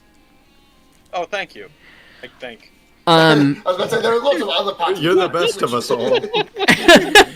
somewhere in between Zach, Michigander, I Will Boom, and Dark, you have the 2 sets of comedic relief between Pintel and Rigetti, and then the the British version of Pintel and Rigetti. Right, Goose and you are Pintel and Rigetti, but we don't have Goose here, so we have to use a Goose stand-in from Michigan or Australia. You know, as you do. I don't. It feels very vain to say that I'm Captain Jack Sparrow. I don't think that's appropriate. I play guitar. Am I Captain Teague? I don't like rules. I don't know. Who am I? The rest of chat, tell me. Here's Uncle Jack. Okay, fine. I would say Barbosa. Oh God. I will take Barbosa. I can be Barbosa. I am the villain. Why not? At least villain that's later not a villain. Actually, that's mildly appropriate for some things, but that's okay. Okay, so I'm Barbosa. Let's see. Daniel, Bill, and Armagon. I must think much about. Oh, one of them's got to be Turner. Yeah, but which one? Bootstrap or Or the other William Turner. There's so much knowledge. There's so much knowledge here. I am tempted to put Daniel Gollery down as Cutler Beckett for his sheer violent knowledge of too many things. Yeah, no, he's Cutler Beckett. I feel Dan is not Discord quote. good. You are not as malicious and terrible, nor are you a villain. But if we had to pigeonhole you somewhere, your violent knowledge of things and the way that you like to express it fits. Yeah, it is very. Hold on a second, isn't it? Otis. Lori is not the evil twin. Heisen. I'm the evil twin. Lori's the good twin. We all know this. Hold on. I need to rename Dan. Armagon is the map painter from the scene when Elizabeth is trying to shoot it's Daniel Gollery, Cutler Beckett, who's painting and filling in the edges of the map, right? Ladies and don't remember gentlemen, enough of and them everyone films to know else who in that is. between, introducing the newest member of the Bone Zone, Lord Coupler Fuckit. That's terrible. Jersey, you almost got water to go over everything that I own. And I am so glad. I'm so glad that did not just happen. Oh man, that's great. And then Bill, who is Bill? Bill. Nye the Science Guy. Is Bill Nye the Science? Bill. Well, Bootstrap Bill. No, well he can't be boot. Well, I don't know. I don't have Bootstrap Bill is your dad. Oh, Yes. well, there you go. So I guess that makes Will Turner. that makes Bill William Turner. I'm okay with that. Okay, we can. There we go. We have satisfied Jordan Freeman's second attempt. I do metalworking on a daily basis, therefore it kind of fits. Fair enough. You are a blacksmith. Anyways, very good. I'm glad that we established all this lore on this evening. Din Wiesel 4649. The only alternate name I could find for the New Haven was not yet, no hope, and headache. That seems appropriate. RGS20 Productions, welcome to the Brakeman. Not Bro 4537, it's not infrastructure, but have you ever seen the loco that AMD built in the 70s that had a BBB wheel arrangement instead of CC? The GM10B, Yes. I have Seen not. several. Maybe, or is it Hang on, BBB or... BBB instead of CC? Yeah, just 3. Yeah. Yeah. Three two-axle trucks. I don't know if I've seen that. I know of a New South Wales electric engine that did that. I've but seen- I haven't seen anything. Oh, Yeah. We shall see. Barry Fendel. Hey, Barry. Brakeman 18 months. Great show tonight. Glad you're enjoying. Good to see you. Jacoby Irish, Conductor 44 months. The 4014-2102 video was awesome. Keep up the good work, Heist and friends. Thank you. That video is brought to you by the entire friend group. It took everybody and everyone sending footage and helping on edits and everything. Hi, Scott. And Scott to make that video happen, and it was a lot of work to put together, but it was great. So now back to our cursed infrastructure, because we have another submission, and this one's a real good one, everyone. You ready for it? no. It is There it the is. Billups Neon Crossing signal for a second time. So Right, Mr. President. that's a drink, everyone. Alright, I see Scott Oh, and there we Rudy go. here. Okay, What I'm sinister not- I'm bullshit are you bringing us? I don't know. That they are both here. That does make things, dangerous. Oh God, we're getting an engineering print for this next shoot, one. What is this? Oh no. Oh. Oh no. Oh no. Already. Oh, this Oh, is no. Zoo Interlocking. This is Philadelphia. Oh no. I Oh, love no. I love I know how where this Oh, is. hang on. I don't have my camera on or my I love this. thing on for stream. Sorry everyone. You've seen the last one before. It was the same stop death stop. This one I love how I've pulled several things up and everyone's like, "Oh yeah, no, we know what that is." I sure as fuck don't. Yeah, that's, So- that's Jersey Philadelphia. recognizes That's that. 30th Street. I know where this is. 30th Street, Philly, all the Penn East Central Coast. diagram. Ooh, it's not even the Pensy diagram, it's Penn Central. Ooh. Okay, so Is that better or worse? so the details so from much our worse. submitter, it says Oh. that this is the Zoo Interlocking, Philadelphia, Pennsylvania Railroad, Penn Central, Amtrak, and now Amtrak, NJ Transit, and SEPTA. It's really 2 interlockings in one, Penn and Broad. Zoo had a total of 227 levers controlling 4 levels of track. So this is what we call in the industry, everyone, this is a single line diagram, which means that each singular line of this is a track. So you're not saying, oh, this is a track, like that's a crossover. There's like 10, 1, 2, 3, 4, 5, 6, 7, 8, 9, 10 tracks at the platforms there. And then you've got stacked crossovers and double slips and single slips and somebody fucking ran a street through the middle of it. I assume it's a bridge. Oh yeah. I would have to think it's a bridge. One of it's a bridge. One of them's a tunnel. And then you've got all these yard tracks and the mains that are presuming, okay, these are all separate, and then they leave this fresh hell. So these are over under, presumably. Presumably grade separated. Oh, it's a because 2-level you station, watch- by the way. There's more tracks to your right. If you watch that line come out, whatever number 2 track or whatever it is, it looks like it goes under. God. This side of this diagram hurts worse than the left side of this diagram. I need to There's see so a much. an aerial photo of this to get an understanding. What the? Half of it's buried, so good luck. Man, all of this to get a fucking sandwich. No, the Reading look, terminal's man, elsewhere. This is okay, but the Reading terminal's real easy. I've heard that that's a damn good cheesesteak. I've not had it, but Oh, it's All phenomenal. the food in the terminal is good. Look, you fly back in, I will take you back to that disgusting hole in the wall that we went to all the way back in 2023, and we'll get another cheesesteak. the gut bomb of cheesesteaks. That was such a good fucking cheesesteak. What's hurting me most I still is, think about is the that way you cheesesteak. Yanks designate your like the name of the roads, and I'm trying to decipher that while deciphering the diagram. Yeah. Trying to figure out Avenue, what's road. mainline and what's yard track. Yeah. It's a lot. This is cursed for how confusing it is. Obviously it works, Say it's but a zoo. you could in fact, and you'd be right. So, let's see. What is the next It's a one? zoo. Oh boy. It's 4 pixels of logging bullshit. This does it's count. a stacked log bridge. Yeah. That's kind of cool. Yep. Just There were build multiple the of bridge these. out of logs. Hey, what do we have lots of? Oh. We need to get over there. Hey, it's free. It's free real estate. Yeah. Well, Do you think what when we'll they do pulled is up we'll the chop line, down they're all like- the trees between the two sides of the valley, and then use them to build the bridge. Exactly. Yeah. Yeah.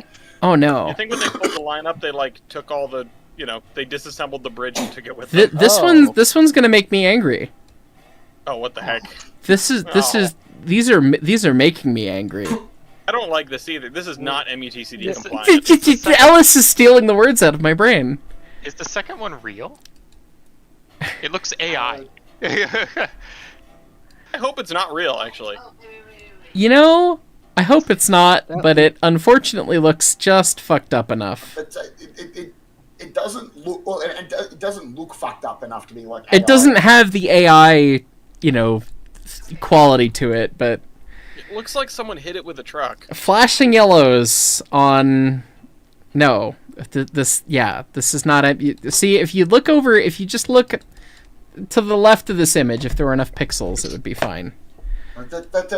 Why have we got a crossbar? Hey, that's a with flashing normal lights railroad and a crossing. stop Where's the sign? Billups Why are they not crossing? on the same Have you post? mentioned the Billups crossing? He actually mentions the Billups crossing in the rest of his submission, but anyway. Oh my god. Let's go! It's the It's the thing. It's the thing. Yeah. It's the thing. Oh god, let me zoom But to a not the regular whole map. thing, specifically the one switch. Is that the Colosseum? Yes. It's the like quadruple diamond ultra.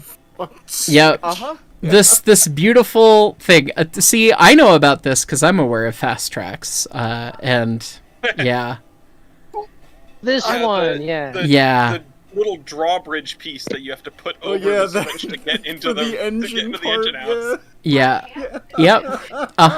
If you're not hip to this, this is truly some fucked up. Literally, when I was like, when I saw it, when we came up with You this, ain't from Jersey if you ain't never done this before. so people had been asking about doing curse crossings because I have background in railroad crossing design and everything. And now there's birds. Oh, birds. Okay. Yes. Thank you, Audrey Console, for the set of birds. We will get top chats in just a moment here. Zeus doesn't see me waggling the stick, so that's good, because he's back. He likes to chase the stick sometimes, but he doesn't see it, so that's good. When I envisioned doing the stream, I was like, well, just crossings might be boring, so we made it infrastructure instead, and I was literally hoping that somebody would submit Bronx Terminal, because I'm aware of this one. This one's so fucking neat and cool, and what's his name that made Fast Tracks? Tim Parks. Tim, yeah, the guy who made Fast Tracks, the original, model railroad, kind of like, hey, build your own switches of any fucked up variety.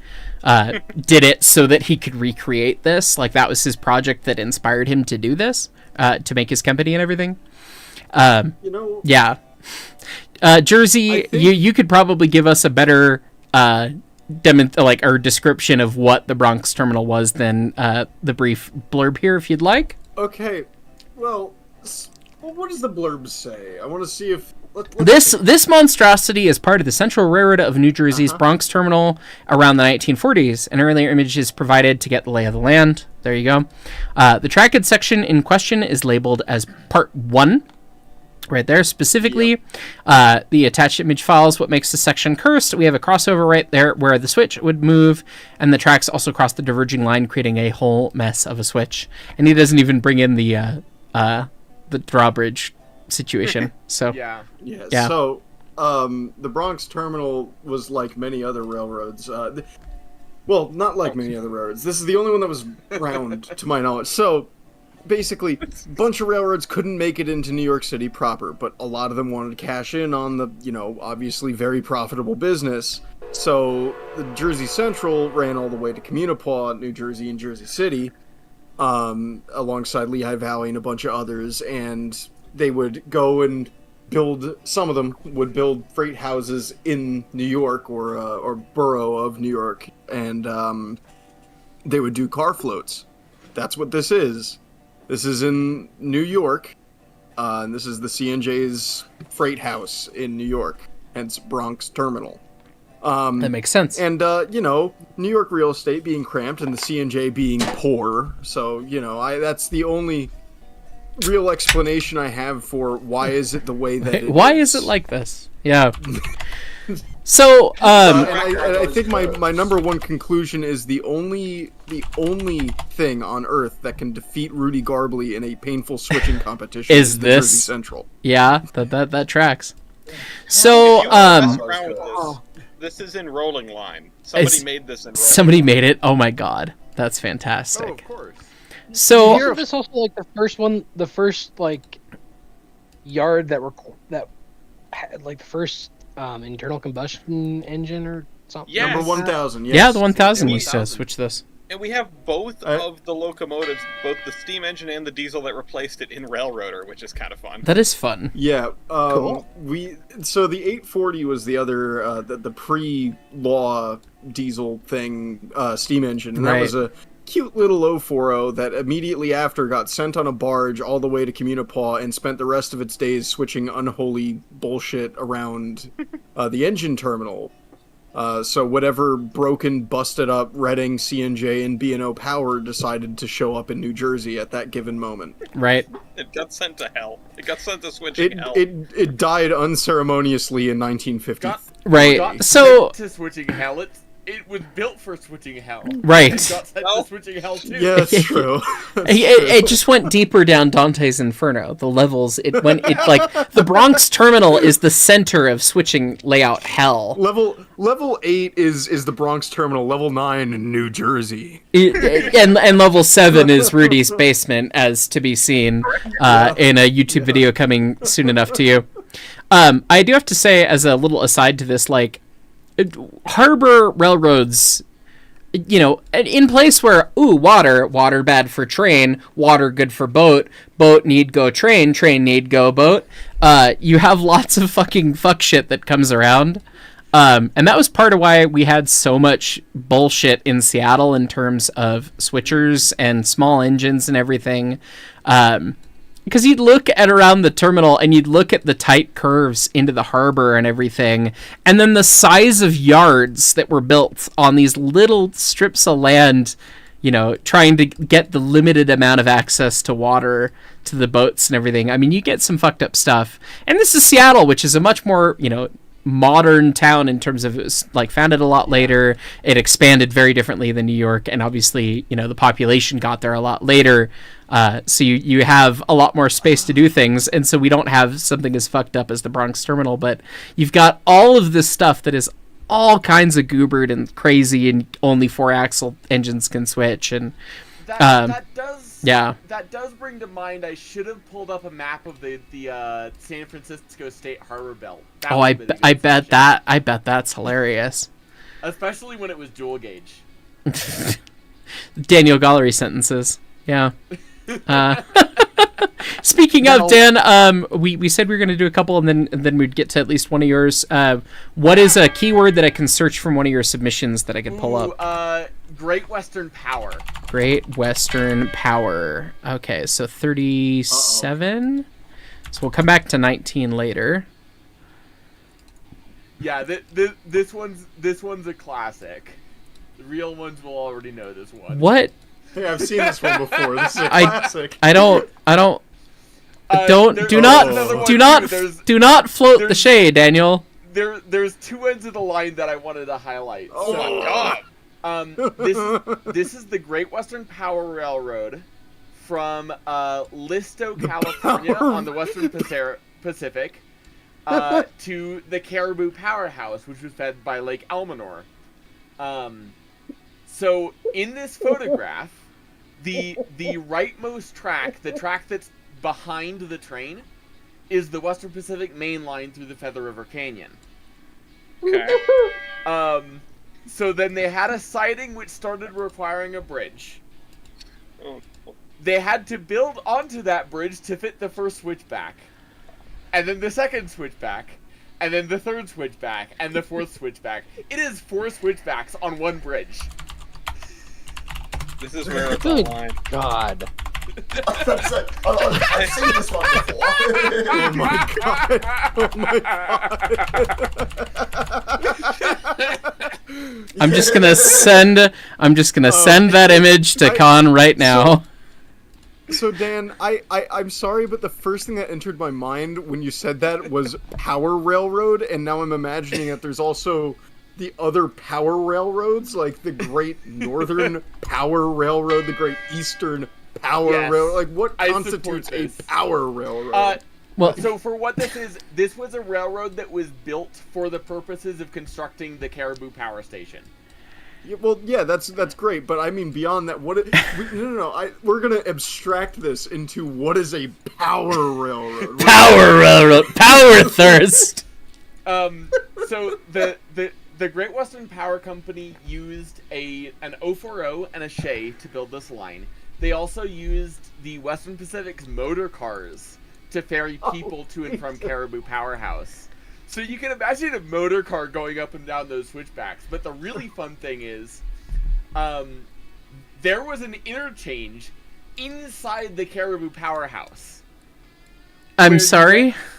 Where you went from the standard gauge Adhesion Railroad to the 3-foot gauge incline that went up to the level of Lake Almanor. I did not go to the trouble of pulling the 60s photographs of the inclines themselves. They are possibly worse than the rest of this. However, the really fun thing that I wanted to highlight is this is inside the powerhouse. They had a hoist that had 3 stops. The hoist could lift the generators and put the generators in place. The hoist could lift heavy equipment and transfer it to the incline railroad. The hoist was also used as a turntable. What? Why? Because they didn't want to put a turntable, but for some reason they did want to turn their Shay. Why would you want to turn your Shay? I have no idea. Because they're worried about it leading off. I have an idea. I think Dan won. I think Dan won Cursed Trains. I don't think we can come back from this. That is horrifically impressive. This is the worst thing I've ever laid my own 2 eyes on. I am spawning a headache right now. Always more whiskey. Yeah, I was gonna say this is the second one that deserves some whiskey. Since you brought up very on-brand thing to previous content of yours, you might also look up Please. incline that I submitted. Okay. If I search, let's see, incline. There's one of 4. Is it Yosemite? Yes. Okay, that's this one. That's number 20. So it's number 20. Oh, that was actually coming up naturally. We're almost there. This one is tame by comparison, but it's the first thing that I really wanted to put in. That is It goes up. It does go up. So there's you can find the quadrants of the map in Pine Valley by where the trees aren't. So well, look, it does what it says in the tin. Incline. Uh-huh. Oh my god. The important thing here, so and the when railroad this was simply built- goes up the mountain. and I think for all time this was the steepest logging incline built. This is the first incline at Incline, California on the Yosemite Valley. There was a second Wonder one. why they named it incline. Yeah. Anyone's guess. This is a 1,900-foot incline, more than a third of a mile. This is the project for which the Seattle Car and Foundry grade destroyer flat cars were designed, that had a bulkhead on one side only. In addition to the grade destroyer flat cars, where is it? The first shot, the like kind of overall view. Maybe not quite. You'll see at the very bottom, there are 2 switches at the bottom of this incline. Okay. And you will only see log cars going on the left or the right hand. So at the bottom of this incline was a Y. And cars would go on either side of the Y. In the very center... on a runaway road. In the very center of the incline was not, in fact, a runaway road. Because in addition to the Grey Destroyer flat cars, there was a specialized fuel tank car that was meant to supply oil for the shays that worked up above the incline. What? This was a specialized oil car with the hatch, the dome, on the end, so the oil wouldn't spill out. Oh my god! Oh, I think I've seen an image of this car. You can see the car right there. So you've got logs, but then on this side you've got the tank that then has the hatch. So Dan, the center track was the oil loading track. So which means that car lived in the center track at the bottom of the incline. If something somehow survived and didn't derail, which fortunately virtually never happened. It's a straight line. It's gonna have a hard time derailing. Bear in mind, there are several grade changes here. I was gonna say some of the like you say it can't derail, and then you see the fucking spaghetti ass shit of like I was thinking that, but cars were known. Oh God. I mean, in part, right? It's a one up, one down system as well. So if a car derailed 3/4 of the way up, or a cable broke 3/4 of the way up, then you're gravity eating the other car down the other side. Well, it also the car that was 3/4 of the way up would get to the passing track, and just go rolling. There's a part. Yeah. So it's like a funicular setup It then. is a funicular, effectively. I want to back up to something that Dan said. Dan, you said that shays worked at the top of this. Yes. How the fuck did they get those? You're not telling me that they hooked a goddamn shay, maybe multiple, to this unholy thing and drug them up that. No, they Jersey, I am in fact telling you that they drugged shays up this. Oh my god. The other thing is that the classic way that you built inclines was once you got the track completed, the donkey engine had to lift itself up by its own power. That's so awesome. There is an incident. I talked about how some of this stuff would go when derailments happened. The donkey engine had a cable snap. Like the first donkey engine that was supposed to work this incline didn't make it to the top. It got most of the way up, and then it went down. and it went down, and it got to the passing track, and the flat car threw the donkey off, and the donkey started rolling. I think the donkey made it 3/4 of the way back down To China? before it Like- came to rest. Pile drove itself through the core of the Earth to the other side? No, incline railways that are is delightful. horrible. In the Yeah. other view, is there actively a car on its side on the left there? You know, Yes. Yep. Yes. yeah. one thing, Hey, we got the logs down. Taking a nap. It's just taking a nap.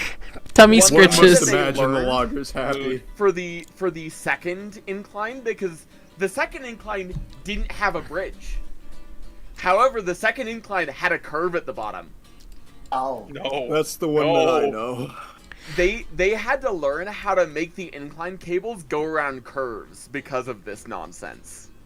You can barely see the passing track in that shot Yeah, right there. Yes. Just make out the passing track in the Wow. The other thing, go ahead and go to the second shot, which we haven't really focused on at all here.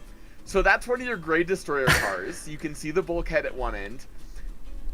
Oh yeah. With the truss middle center finger to span. God and railroading going out the Yeah. other end, yeah.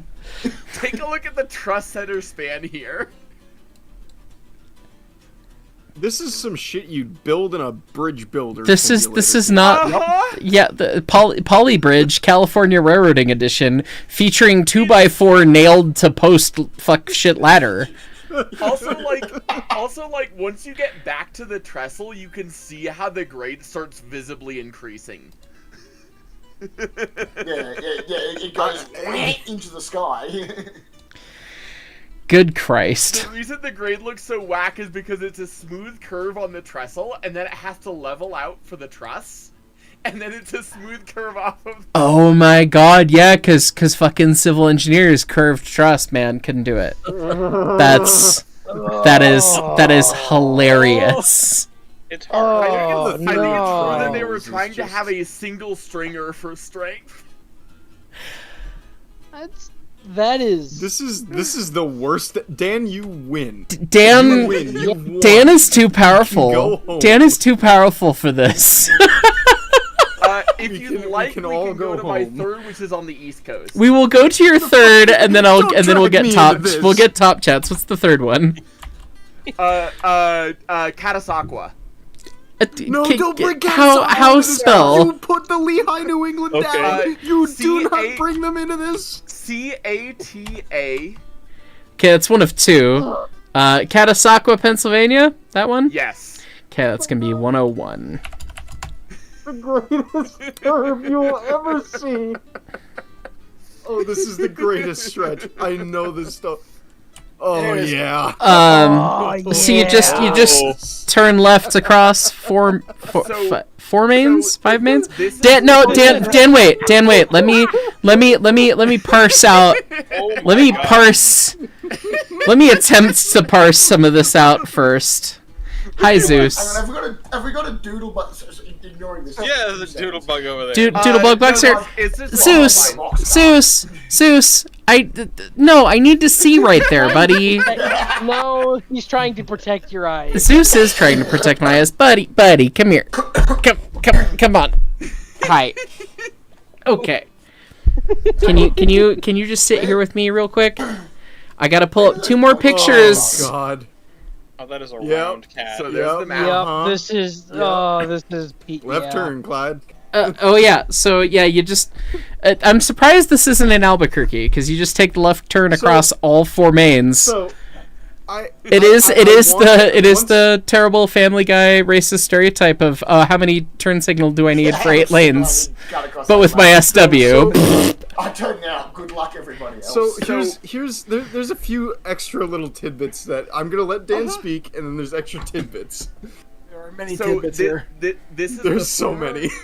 This is the interchange of the former Crane Railroad, the Lehigh Valley, and the Reading. Okay. At Catasauqua, The Lehigh New Pennsylvania. England, you mean? Crane Railroad is what becomes the Lehigh New England. Oh, okay. Um, Crane Railroad. That's a stupid name. Okay. Thomas Crane Ironworks was the original. Oh. Yeah, the Crane Railroad was trying to figure out how to access the existing what was it, the West Catasauqua Yard? Yeah. And the way they managed to do this was by building a bridge straight across the river, and then having 4 diamonds. Every diamond is unique, by the way. Oh, they're all at different angles. They're all at different angles. Because it's in the middle of a fucking curve. Yeah, because there was no room on the other side to fit the curve. Had the Frog Welders Union existed by the time that this came around, this crossing would still be here today. The two photographs with trains on it, the two with the L and E SWs. You'll notice the first one is still on the 4-track, and it's only Alco switchers. Okay. The second shot where there's road switchers, it's only 2 tracks. I see that, and it's obviously And different geometry, and also significantly more braced and bolted in. Uh-huh. Oh my god. So the deal is, when the Lehigh and New England bought out the Crane Railroad, only the Crane Railroad engines could work this interchange. Ah. Eventually, to get rid of the Crane Railroad locomotives, the Lehigh and New England custom designed a pair of 060s with blind center axles. If you derail, nothing helping you. You lose the first axle, you're upside down in the river. Yeah. There's a little bit of an asterisk here. So they didn't custom design the first one. The first one was a copy of Baldwin 26 that they were just like, build this but make it stupid and able to go around this curve. And so they said okay. But the second one, which notably is the only surviving steam locomotive from the Lehigh and New England, is quite possibly also the dumbest 060 that has ever existed, and I'm going to send a picture of it. You're telling me the 208 was built for this? 207 was built for this. Yeah! MOWVC text. So Mark, I want you to pull this up, because this in and of itself is a cursed train. A big engine with little wheels. So what is the wheelbase? This is Brett Wiebold wearing ballerina shoes. Yeah. So what's the wheelbase? Mark, no. I want you to please note, this is an 060 that had a front end throttle and a long bell 3 from factory. I see that. They treated this like a road engine. And 2 one-lungers. Absolutely based. Yeah, two 9.5s with 2 separate suck buckets too. Wait. Is that a sand dome on the smoke? No, it's no, that's the front end throttle. It's the Chambers front end throttle. Oh, it's got a Chambers. Oh. Well, this was certainly going on somebody's road. And the turret shroud, and then it's got, and then it's. Do you want? Would you like the Hold tender on, to I be can make this square? worse. I can make this worse for you, because I was ever so graciously allowed into the cab of 207 when we were at the IRM last year. Oh God! And it was there. Boy. Go find Mama. Oh yeah, it's at IRM. I want it to come home so badly because it deserves to be home. It's one of 2 surviving locomotives, period, from the L&E, and the only surviving steam engine. The other one being a diesel that also worked this branch. It deserves to have someone rebuild just the curve and just run it on that. And put it on it. Dan, what is this video that you sent? The video is actual video of the RSs switching the Catasauqua interchange. While Lehigh's going by Oh man, it is our man Mike Bednar. It's Mike. Oh, is it? Sweet. We gotta leave the commentary on for that. The cement and drill in the background. It just come down from cement. So I started talking about this, and Ben cement immediately drill. put this in my DMs. This time it was about 12 or 13 years Oh, ago. here it goes. Here's the curve, right? Here's the curve coming up here. So, And I don't know this if Mike is- mentioned it in here. The engineer handed the LNE had to put air hose extenders between the RSs to make it around the curve. I believe Yes. that wholeheartedly. They also did, like I pointed out, the altered geometry. As far as I know, they made the curve better. That is a so that kink. the It's not a curve, and so that's that the fixed. The RSs This is could, corner. Yeah, this is a corner. Like so that the RSs could MU around the curve. Otherwise, you would have Correct. had to have two crews. Oh God! So it was MU hose extenders. Yeah. They made it better. Better was right around 100-foot radius. Oh my God! Incredible. I've walked that curve. It's like even and you stand there like my car would have trouble with this. That is wild. That is hilarious. This is truly. This is the sort of thing that I would take an LOV around just to say that I had done it at like full speed. That is. So here in VC text Okay. are my photos of the cab of 207, of which you will see some of the more interesting design choices Dude. of this piece of equipment. So there's the number one picture that I took because I was like, oh my god, it's the thing, I wanted to see this for That's so a long. blind And the center rest are driver. sending. That is- Yeah, blind center driver, as you can see, and power Wide reverse because firebox, oh my God. Yeah, it's mechanical light enough lubricator. and heavy enough that it Power was reverse. required to have a power reverse. Oh no! Oh no! Now two of them. Oh, two fire So, doors. so first of all, oops, double fire door. Second of all, oops, all flexible bolts. Good Christ! Do the cap inspection on that. No thanks. So the jacketing must have stopped there because you go from the cap head to the plug head right there. So they must have jacketed to about that point. And so every I mean, they didn't have that back in the day, but if that was based on that, whatever. Christ, you have to pull all those caps apart. What the fuck?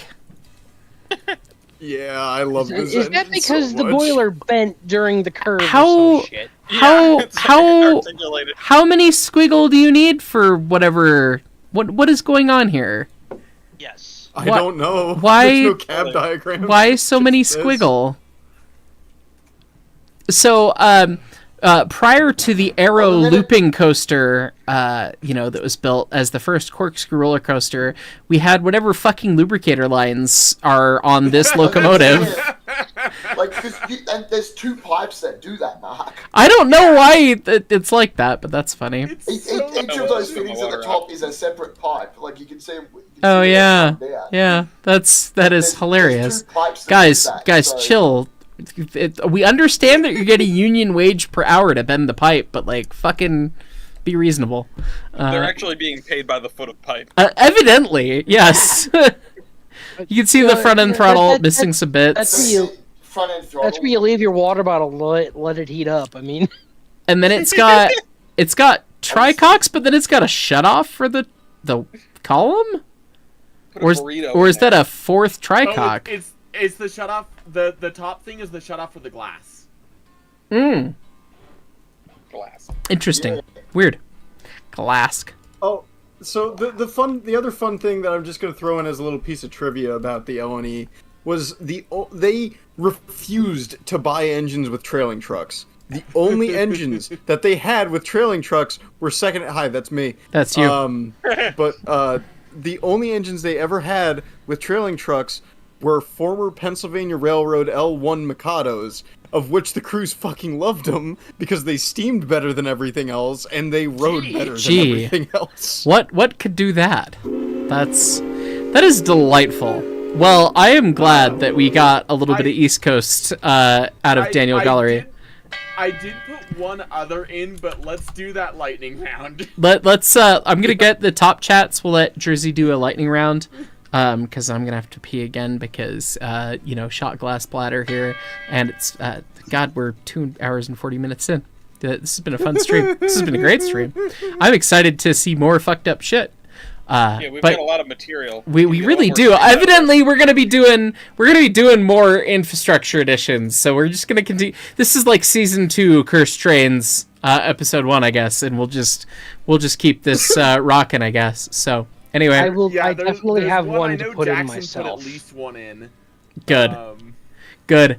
From Jake Mulco Boy, welcome to the Conductors. RC BM9 SO Conductor 47 months. Can't believe I've been a member for almost 4 years now, almost. And what in the New York Central did you see on your screen? Cursed shit. That's what. Kodachrome Railroad. I wonder how many of these would survive earthquakes, especially the bridges that seem haphazardly built. You gotta wonder. Audrey Console with the set of birds. Thank you so much, Audrey. Jake Mulco Boy, hi, it's 2 things. 1, I love your videos, and 2, can you do a reaction video on the Penn Central Railroad 1974 movie used to get federal funding? I've never seen that. That's a delightful video. Yeah, Is it? You gotta do that. Okay. We'll put that on the Trello. Let me put that on my Trello right now, because I will forget otherwise. I am medicated for my criminal ADHD, but it does not solve all problems. So let me put this one down. React to Penn Central 1974 get funding. Okay. That sounds great. Thank you so much for the suggestion and for the $50. Appreciate that. Trainmaster 4014. Oh boy, YouTube, stop being terrible. Challenge. Anyway. This crap is so cursed, by the way, right now. You're playing Derail Valley with the stream popped out on the top right of the screen. Hopefully you don't die. Godspeed. Eric's Trains World. The TRRA yard in St. Louis has a terrifying interlocking on the westbound side. I'd believe it. Touch grass, not tracks. $1. Thank you for the $1 and the message. Jersey's Home Appliances. Mark, Dan, and Jersey. I'm gonna build the Bronx Terminal and Century Steam, and it'll be glorious. All switched with the finest Baldwin motors. I hope we can provide for the best tools to make something akin to that. But we shall see. This means, right? What? He wants Central New Jersey. That means you have to let me have the Camelback. I'm gonna curtail the discussion right there. Anyway, Virtual Rail Fan Productions. The Switchback in the Railroads Online video has a prototype. Apparently, Khan has not responded to my message about it, so no humor to have there. He'll probably pop in stream while I'm peeing or something and be an entire problem. But that's what we love him for. That one, Tea Kettle. Brakeman 5 months. What did I come into? Why are we ziplining a Shay?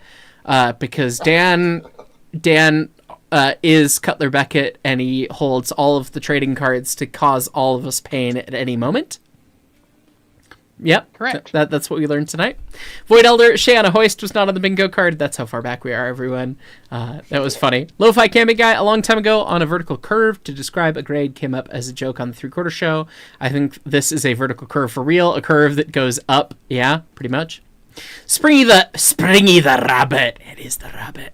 Fireman 8 months. Hey, hi. So you were a little loud compared to everyone else on voice stream. Voice chat, great stream. Dan's power grows with every passing day. Yeah. Are you Saruman or Sauron?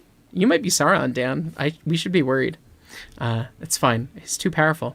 I have tried to adjust stream volumes a little bit. I've been adjusting things in voice setups because my mic likes to come in a little hot.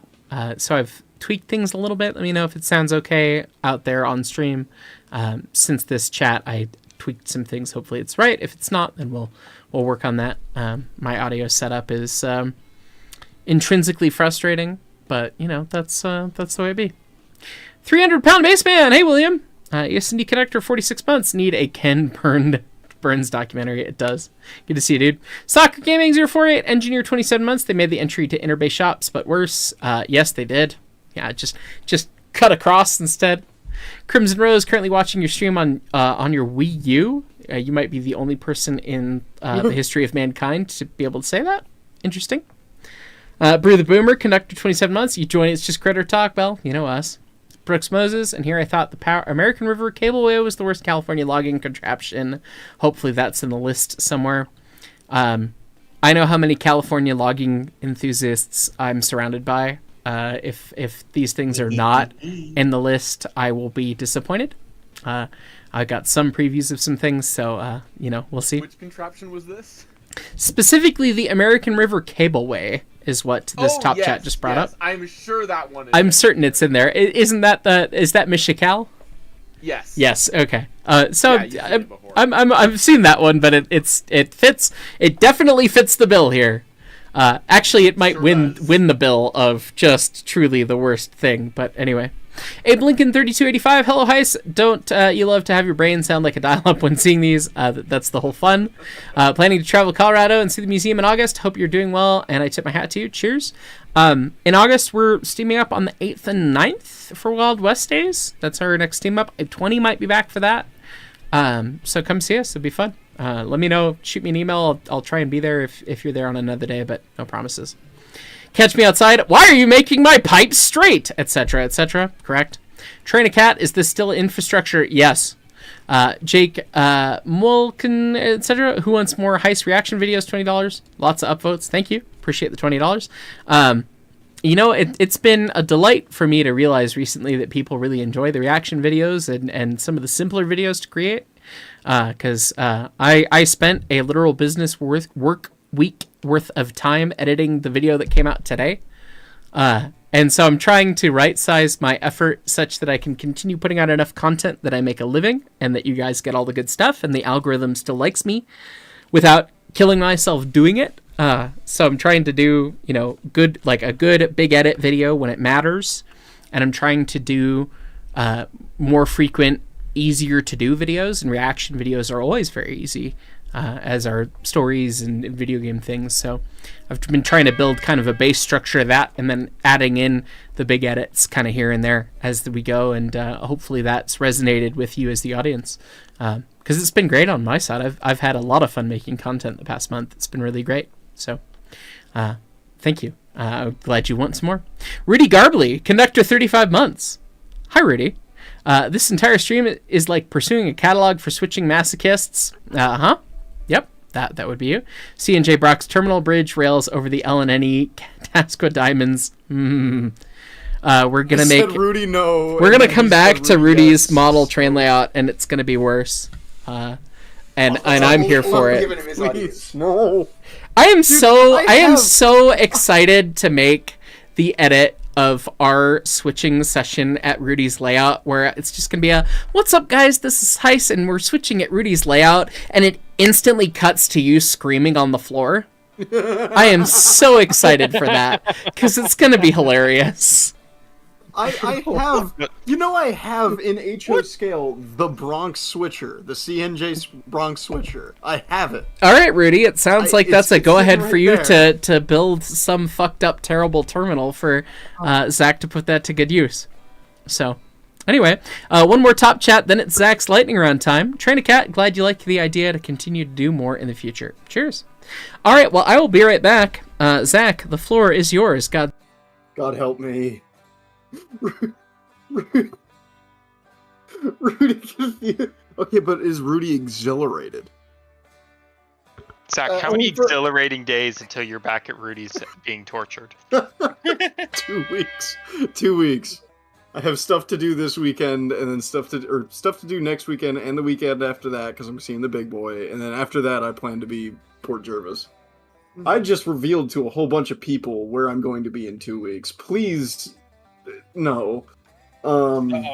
Please respect Jersey's personal safety. And guys, Jersey's address is. Hang on. No. If you want to send a pizza to Jersey, yeah, or a coconut. People have done that. I've done that. Yeah, you have. That Or is true. postcards. You have. Jake has. Casey's sending me postcards actively. There's another one addressed to Dr. Zach here. So. Let's see. Jersey, why are there not that many locomotives that burn anthracite running? What is one you would like to see? There's not many in existence. I mean, we got 2 Reading T1s that are running, technically. Well, technically running.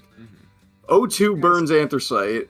Double O has the stupidest oil burning thing I have ever seen with that mile-wide firebox damper. Hey, if they're gonna do the math on it and it works, shrug. What, Rudy? Remember how when Mark said he was gonna walk away and Con was gonna show up in the chat? Yeah, he's here.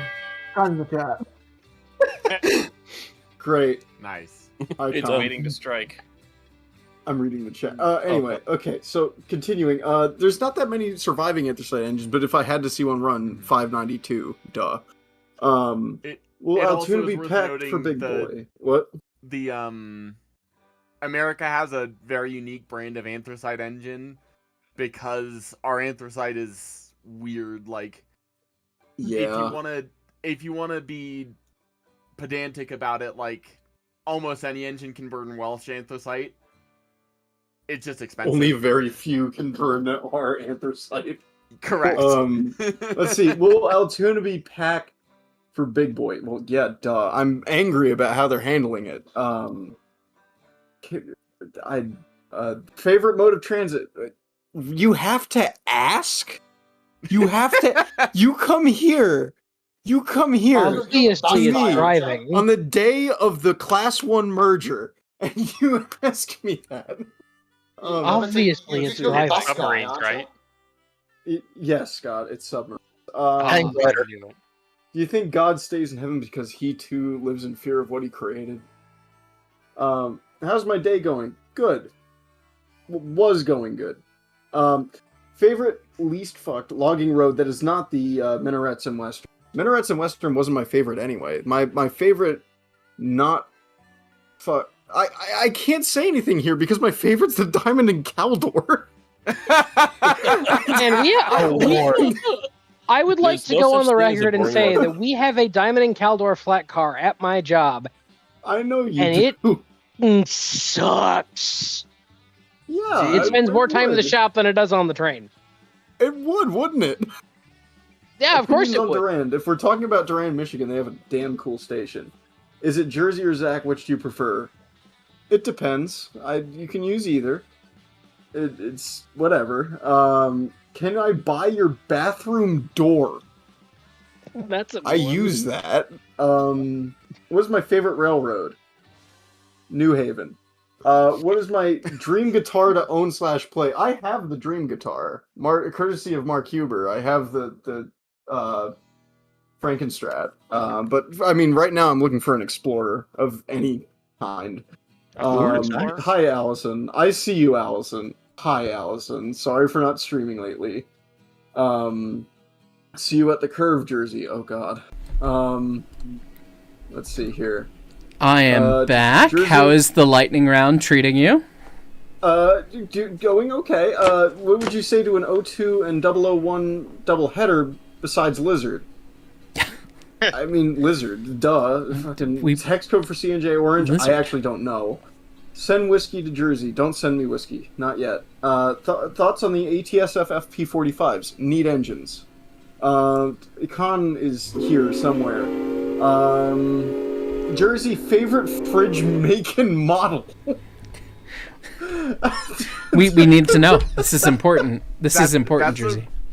That's a fascinating question. That is a very fascinating question. Okay, let's see here. Hold on, oh, God damn it. Of course! Con would start reading the chat when I'm gone.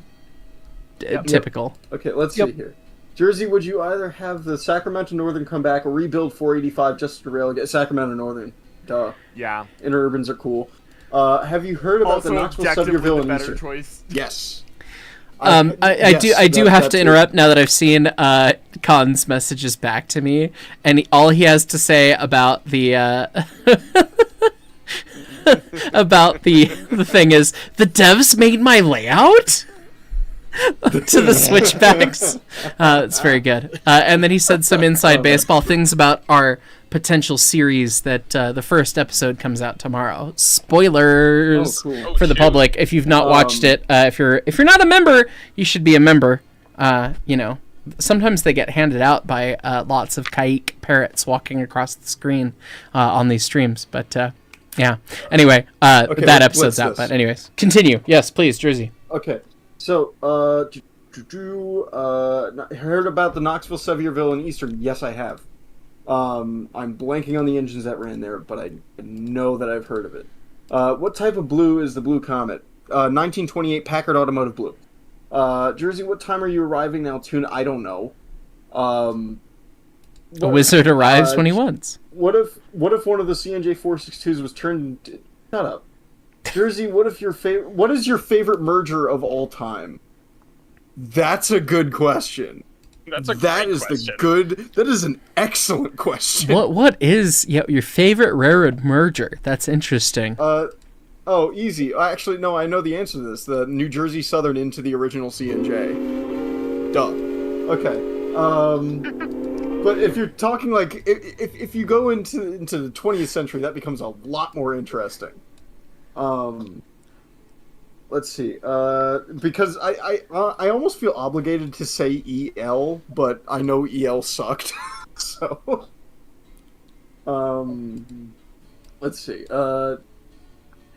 Does Jersey still love the C&J? No, actually, I hate it. Studying railroads done? has a habit of making that happen. Yeah, Jersey, John Wilkes or Black Diamond. I think the John Wilkes Black Diamond.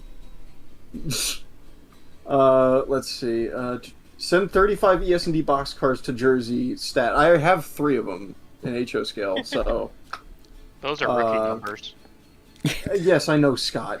One of these days, when I have a friend that has a big layout, like a big layout or a club layout I can get to, when we do the run of Explodey Boys, I do want to recruit friends and go to a club layout and run all of them behind the big boy before they get shipped out. I hate the logistics of that, but you get enough friends and unpacking all of the cars. Wait. I think it could be a lot of fun. So what you're saying is, we could do unlimited aces because the aces will be within an hour of my house, and we could just go get a trailer, take all of the aces, and fill a yard with all of the aces. Put a pin in that, Scott. Put that in the discussion that you and Leighton and I have, and we can consider it. Jersey, do you still have a couple more in your lightning round? Or are you good? Last one is: will you visit the EBT? I have multiple times, and Broad I might Top. go again. Broad Top? Why? But, Never. Okay, that's the last one. Also, after this, can I put sorry, I'm gonna go for a bit, but then can we do the one that I want to show off because I forgot to submit it? Yeah. Afterwards. Yeah, when you're back, cool. just interrupt where we're at, and we'll finish whatever we're at, and then we can do that when you come back. I do have one more I want to throw in as well, if we can do that. Okay. I've pulled up a different one on screen. I gotta get some top chats. Let's do top chats, the one on screen. Then we'll do yours, Michigander, if that's all right, and then awesome. Go from there. Yeah, Sound I good? got a very, very silly one. Good. Colonel Cactus, you just drew up and submitted a track diagram of the Denver North Yard and section of track that regularly derails trains. Regularly derails trains is a delightful statement. So that sounds like yard track. So. Pretty much. MVP Matt, sweet. I made some of the stream. Finished up performing with the jazz band, watching fireworks. Now you can relax. Cheers. Hope you had fun with the jazz band. Gotta like that. Jake Mulk, something it cut off the rest of your username. Sorry. Retracted your statement. I know you said something about old country and being able to pronounce your username. Apparently we have a little bit of the common Slavic thing. At least they put together before they take your message away. Which, happens with old country sometimes. Michael Chapman, Conductor 10 months. Thanks for the 2102 4014 vid heist. Someday I'll get to see these gorgeous machines in person, but something student loans. Yeah, man, I feel for everyone out there who couldn't make it out for that sort of thing.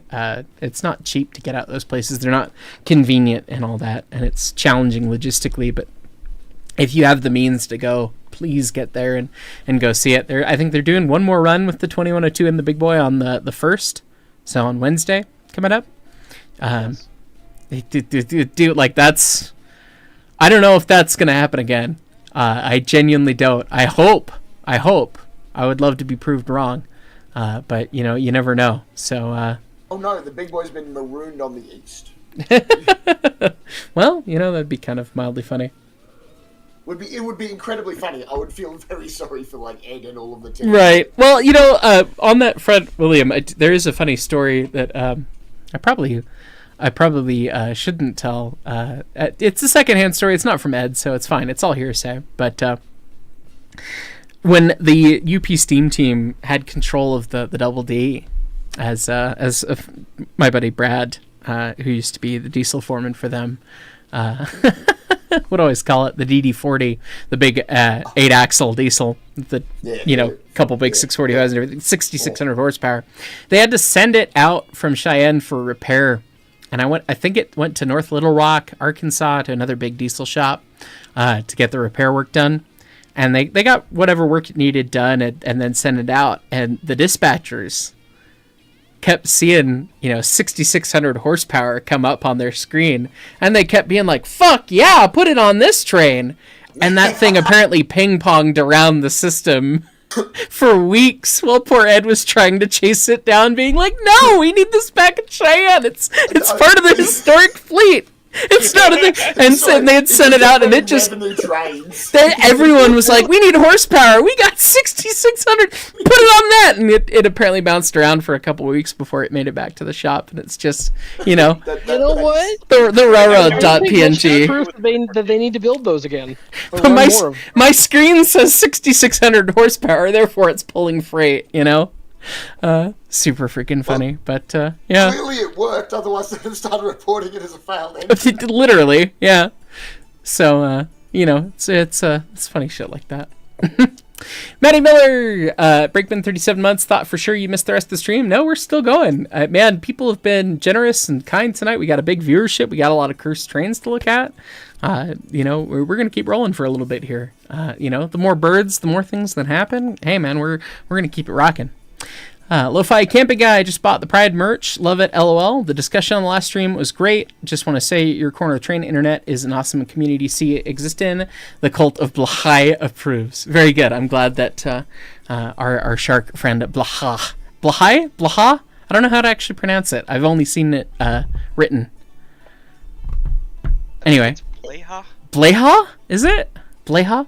I'm glad to say it out loud at this point, but yeah, I'm glad you enjoy and you appreciate it too. I mean, it's important. Like the community of people that we have here is so important and makes everything happen. I mean, that's the biggest thing. Like the YouTube's great. Making videos is fun, but seeing how it impacts you guys and helps everyone out and has built a community of people that enjoy trains and railroading has been like the coolest thing and the most important thing to me. So supporting everyone within that community is important, and recognizing Pride and all that's all important. So very much appreciate that, and glad you're helping to support a good charity there too. And glad that we could help make that happen.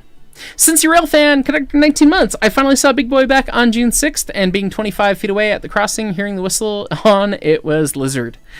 I'm pretty sure Big Boy's Hancock Long Bell 3 hurts your ears from about 2,500 yards away.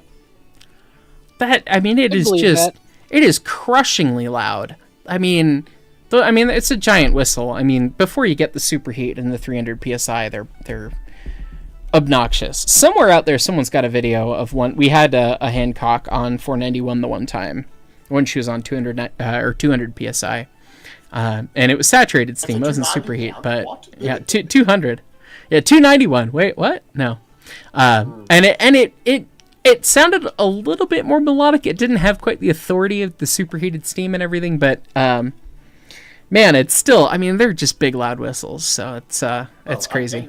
Even just an extra 100 pound of steam would probably do it. Right, for sure. As long as it's not being constrained by the languid. But I have ruminations on this. I'm gonna get a thermal camera next time we steam up. I'm gonna buy one. I tried to reach out to a company to see about sponsoring one, and I'm just gonna buy it. It's not terribly expensive. It's not super cheap. It's like something like $300 or $400. It's like, okay, well, I'll use it for enough videos that it'll make it work. But I was about to say, if you use it for half a dozen videos, it'll make sense, after half a dozen to a dozen videos to use it. But it's like that's just that'll scratch a curiosity on my own brain that I want to try and see, So I'm gonna get one of those for our next fire up in August and kind of do stuff, because one of the ones I'm wondering is like my hypothesis of speed of sound in steam would be entirely dependent on temperature. So if we could see the cloud of steam in a thermal camera, it's like, oh, that would tell you real quick. Does the pitch correlate with the color? It'd also be interesting to see like the difference between is that how much is the heat getting choked by going through the whistle compared to something coming out of the cylinder cocks? Like, Right. And then looking at fire up as like a slow, like time lapse kind of thing, and then looking at steam jets and all manner of stuff. So, we haven't even talked about what we were going to talk about. So, okay, well then go. Well, we've still got we got stuck on top chats. Let me know about that thermal camera, because I do infrared photography, so I have some knowledge in that. Oh, please shoot me a DM to remind me to talk with you about that afterwards, please. Because I've been looking into several, and I've looked at a company that it seems that there's a good model that would work for what I'm looking at. So, because I think it would make great content and it would be educational to me, and I love learning. So, that wasn't one of my cats. Whose cat was that? That's my cat. Sorry. Okay, I was like, hang on. Okay, last one, the Reefer Runner. What did you think when the Louisville and Indiana Railroad entered a partnership with CSX to upgrade from jointed rail to continuously welded rail? I didn't know that happened, but I mean, that sounds like it makes sense. CWR is generally better for wheels and wear and maintenance and all sorts of things. And it creates a smoother ride. Yeah, but it don't go kadunk. So that's true. That no more kadunk. Okay. So Zach, if you're okay, we had planned on we're going to show what's on screen. Michigander had something, and then we could do yours. Is that good? Okay. So what's on screen has a hilarious top-down view that we'll take a look at in a minute. But while we take a look at these couple views that are street views of obviously some kind of LRT or some kind of transit or maybe electric train, something bisecting some screwed up intersection, which then has the humor that we'll get to in a second. The details by the submitter are that Herb Street and Caroline Street intersection in Waterloo, Ontario, Canada, an hour or so outside Toronto. This four-way intersection features a grade crossing with a light rail line in which half the crossing is treated as a railway, the other half is treated as a tramway. Oh, god damn it. I hate it when fucking transit agencies do this shit. To make things more confusing, this crossing at night changes from light rail to a freight spur hosting tank cars. The merge where the freight train joins the LRT south of ERB is equally cursed. The LRT is operated by Grand River Transit, who owns the shared section of the line. The freight traffic is operated by Canadian National, who owns the remaining portion of the line that does not interoperate with GRT. Still to this day, the confusing design of this crossing has led many people to get stuck in front of an LRT vehicle, or worse, a local freight being hauled by some clapped-out GP9. And then there's a Google Maps pin that we could look at if we do not have enough. I was just pulling that up now just to have a look at it. So we've got... Only to sate my own curiosity. We've got light rail transit, and then they use it as switching, and some of it... So this chunk is street running tram, so the train must obey the traffic signals on this piece of the crossing. But this piece of the crossing is, no, I'm a train, bitch, get out of the way. So if you see a train coming across, this one is supposed to follow the traffic signals and listen to you and be, like a car. And this train is like a train. And sometimes you have a train and not. And, yeah. And then you have all the fun. A pointless disappearing bike lane. Dismount and walk that way. Hope a driver lets you through the uncontrolled crosswalk. God help you. If you try to use these bike box things, a driver will just kill you. Good commentary. The crosswalk signals are not synced with the railroad signals, and if you went this way, you're now trapped. Beautiful. Makes me angry Mark, too. It gets even better. Pull up that Google Earth pin, like the Google Maps pin.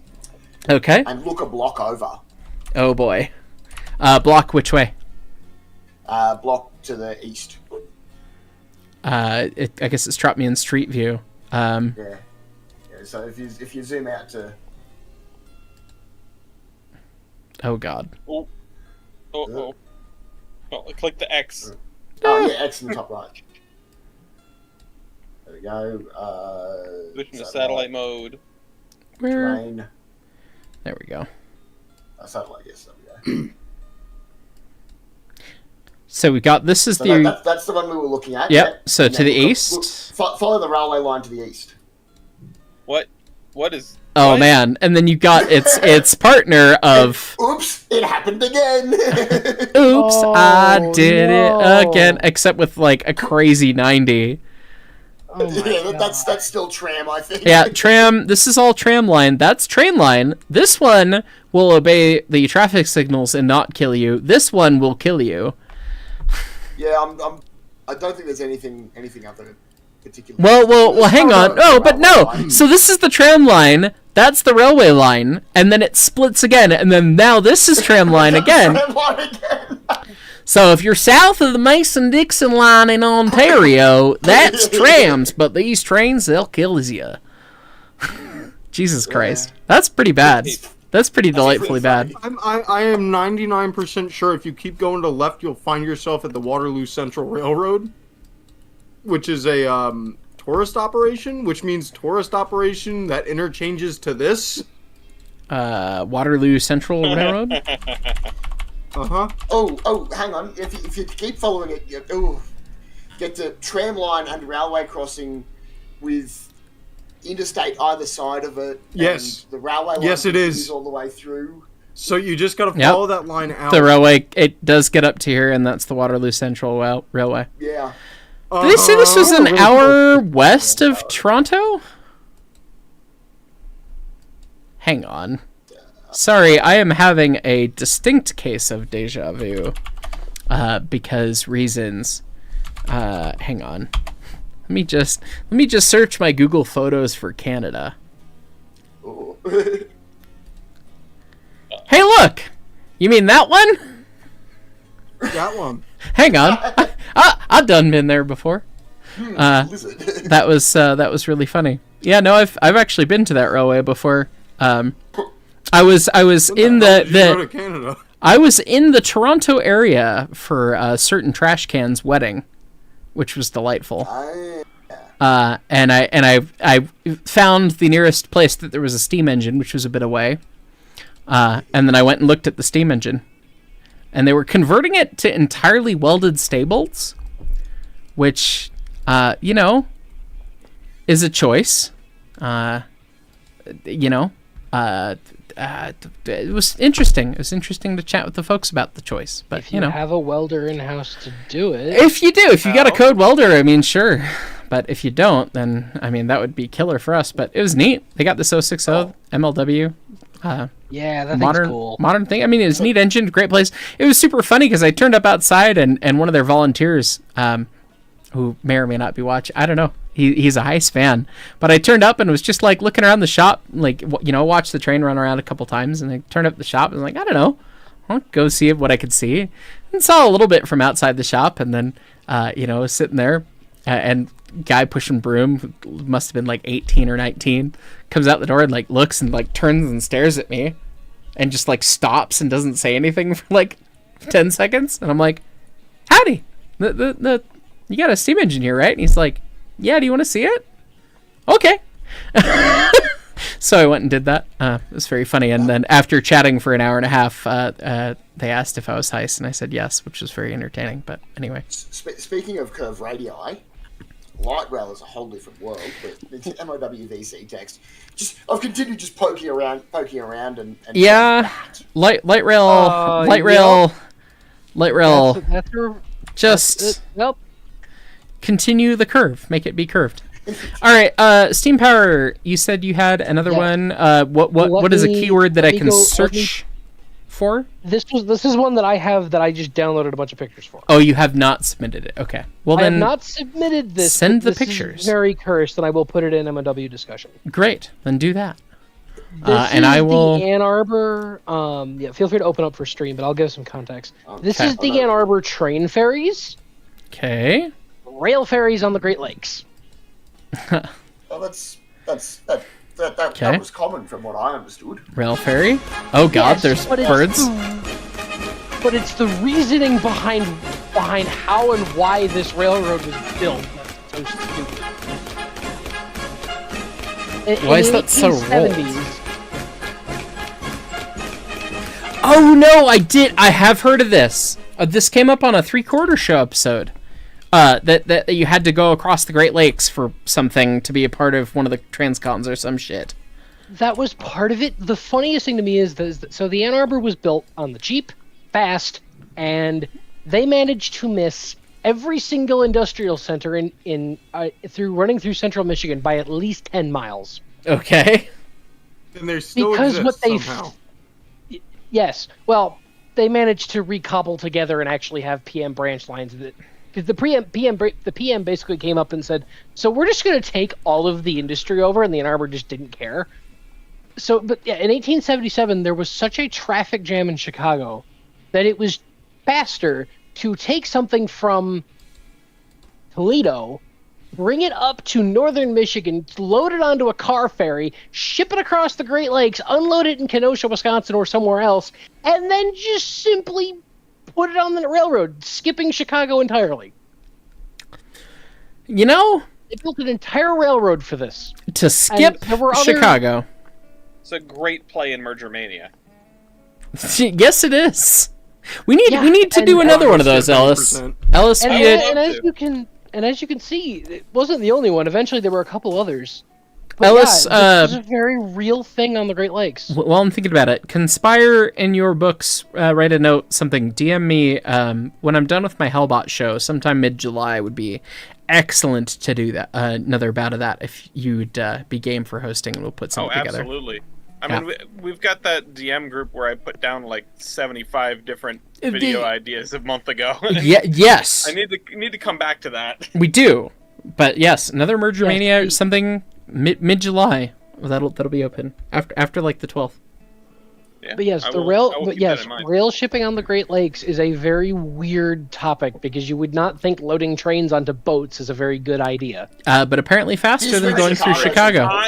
I wholeheartedly disagree. Trains on boats is a great idea, especially if it's a bridge substitute. Pretty much. I mean, good luck building a bridge across the Great Lakes. It's fine. Just put It's fine. boats on trains. It's fine. It's Yeah, fine. this was a very real thing, and this was a big part of their business.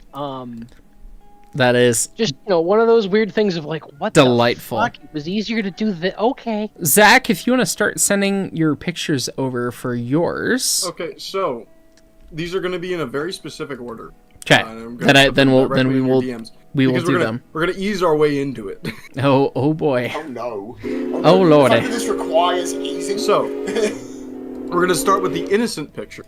Okay. We have Ann Train. So a lot of people ask me what railroad I like, and obviously it's the Jersey Central, but nobody asks me why. I mean, I grew up on the New York and Long Branch, which is equal parts C&J and Pennsylvania. I was equally likely to become a Pennsylvania Railroad fan. And I mean, the Pennsy had steam for 3 or 4 years longer than the C&J did, and they saved more stuff, and there's better museums, and I go there a lot. Mhm. But, so, Jersey Central builds a branch, or some other railroad that becomes a part of the Jersey Central builds a branch. Okay. And by a branch, I mean technically their main line, but it becomes a C&J branch, and it's called Sure. the Seashore Branch. It runs right along the seashore, and it runs from Matawan, New Jersey, through Keyport, and a bunch of other towns on the shore. And So she you get sells to seashells there? Yep. There's also a really cool railroad pier and all that other stuff, but so the cursed part comes in Atlantic Highlands, Highlands proper.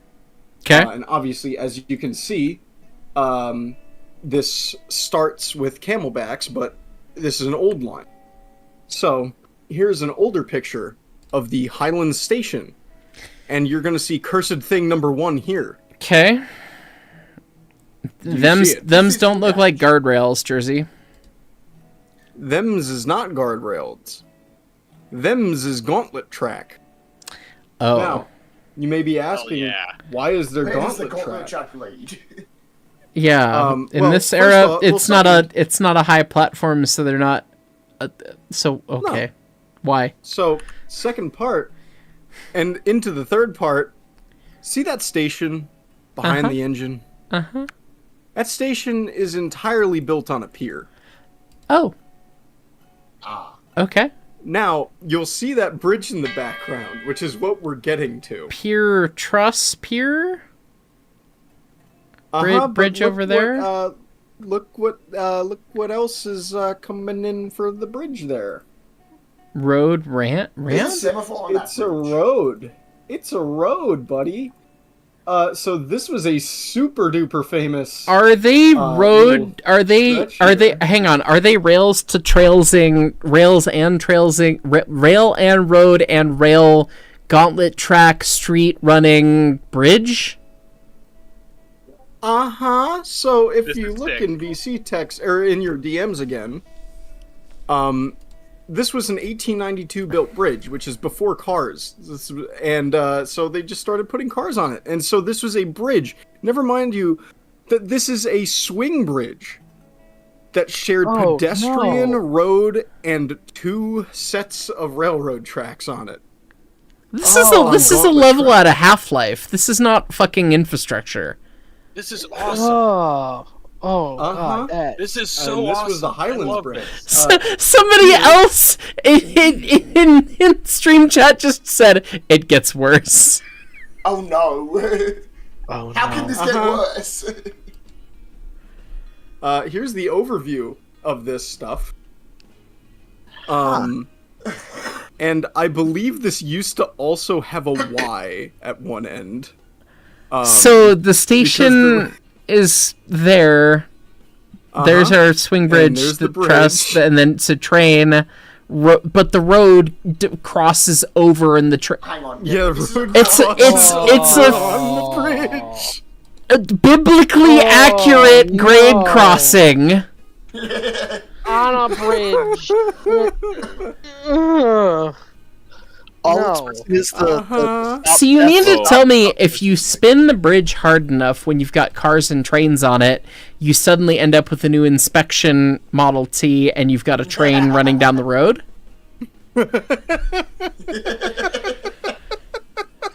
Oh, Train on the water, boat on You know what kills Brain me. cell. What kills me about this too is okay. So you've got the train, it comes in. You got the station. Okay, great. You think you're like, oh, we're gonna add a car bridge. Okay, well, we'll marry up to the train bridge. It'll make sense. Okay, we got a swing bridge. We got to have them be connected together.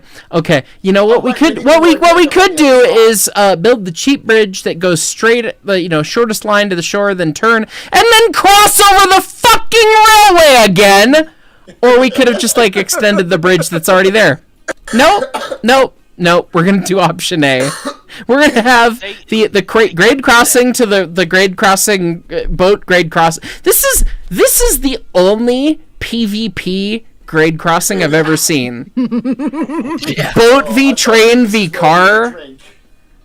This is the free for all in Call of Duty of grade crossings. This is not team deathmatch. This is free for all. Also think there are people here. Yeah, there's also a pedestrian walkway on this bridge as well. Oh, fuck's sake! Okay, so it's Team Fortress Classic, but red and blue, yellow and green. Where's your god now? Oh my god! Straight across, that. and then make that curve. There is the ocean at the bottom of that. Oh yeah, there's the ocean too, because it goes to a sandbar basically. So That's you're sandy telling me if we can bring the Italian skipper of the Costa Concordia, we could have a 5-way fucked up riverboat, sea boat, train, pedestrian car crash. Yes. Excellent. Only in New Jersey, everyone. That's There's another asterisk here. There's another asterisk. Stop Mr. putting President, there's asterisks on another- this. So, We're running out look of at the bottom towers, Zach. there. Look at the curve, and you'll see a second train station, Mr. President. Mr. President. Okay. This is why. There has been a second train station. You'll notice Disneyland how it's looking not ass. aligned with the curve.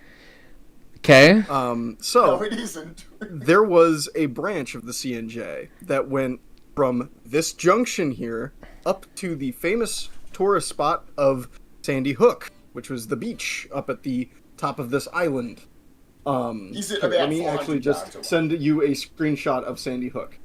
So, also, don't pay attention to the 2-mile-long Navy Railroad pier that is to the left of the screen, because Okay. that's its own shit. So, CNJ went that's from Highlands north- that's Poseidon's trident right there. There's Yes, some.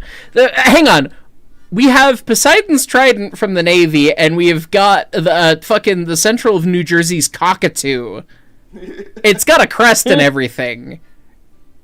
They had a branch up there, all the way to the end. Okay. And at the end, the U.S. I forget if it was the Army or the Navy or the Coast Guard. It's currently the Coast Guard, so I'm going to say them. Built Fort Hancock, which is that where the long bells come from? Fort. Yes, that is where they built them all. Oh, okay, good. So, birds. We'll let the birds.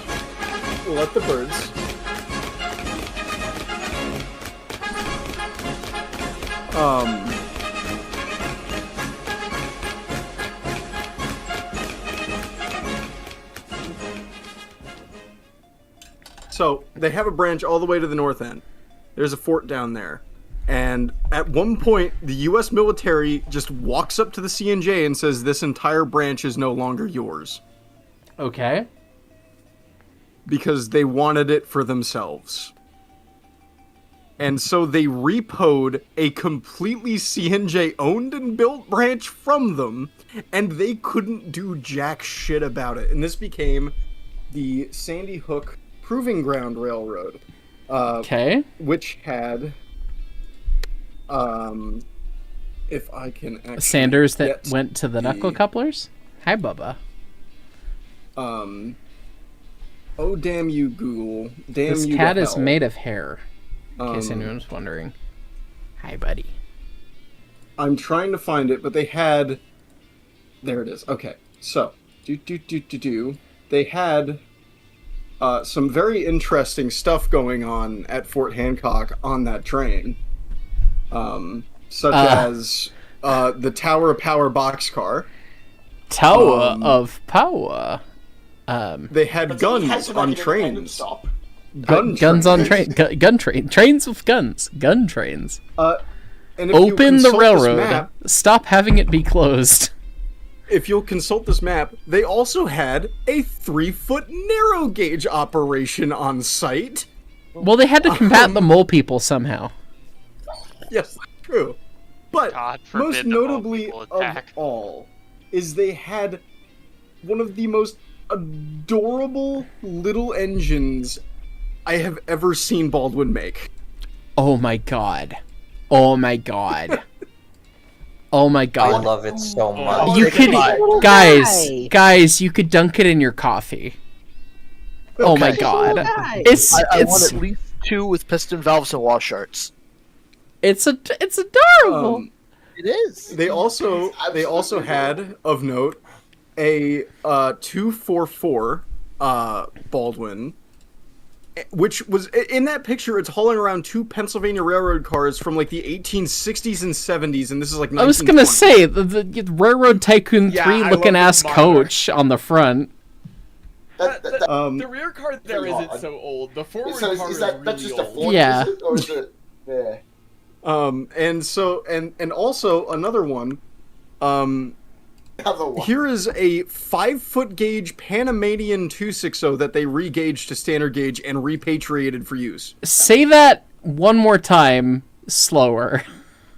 This is a 5-foot gauge Panamanian 260 that they repatriated for use at the site. Say that once more again, slower. This is a 5-foot gauge Panamanian 260 that they repatriated from Panama to use at Sandy Hook Proving Ground.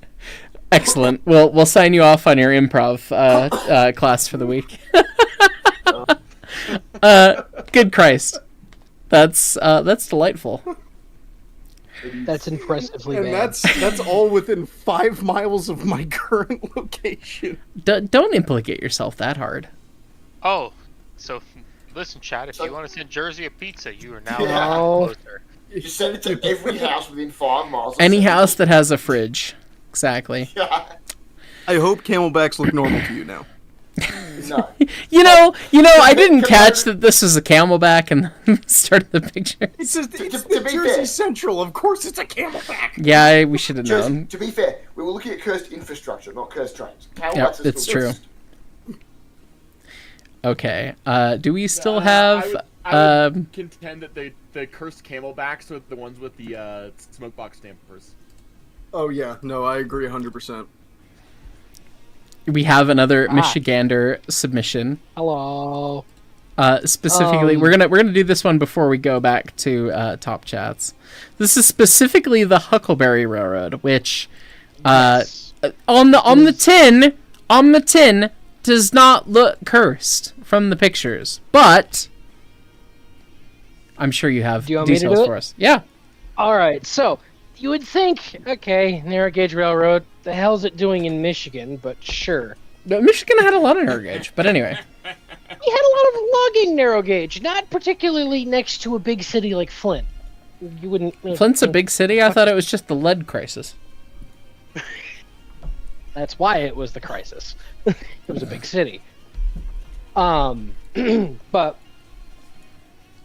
so you'd be thinking, okay, what the hell? This is just some narrow gauge railroad. So we got.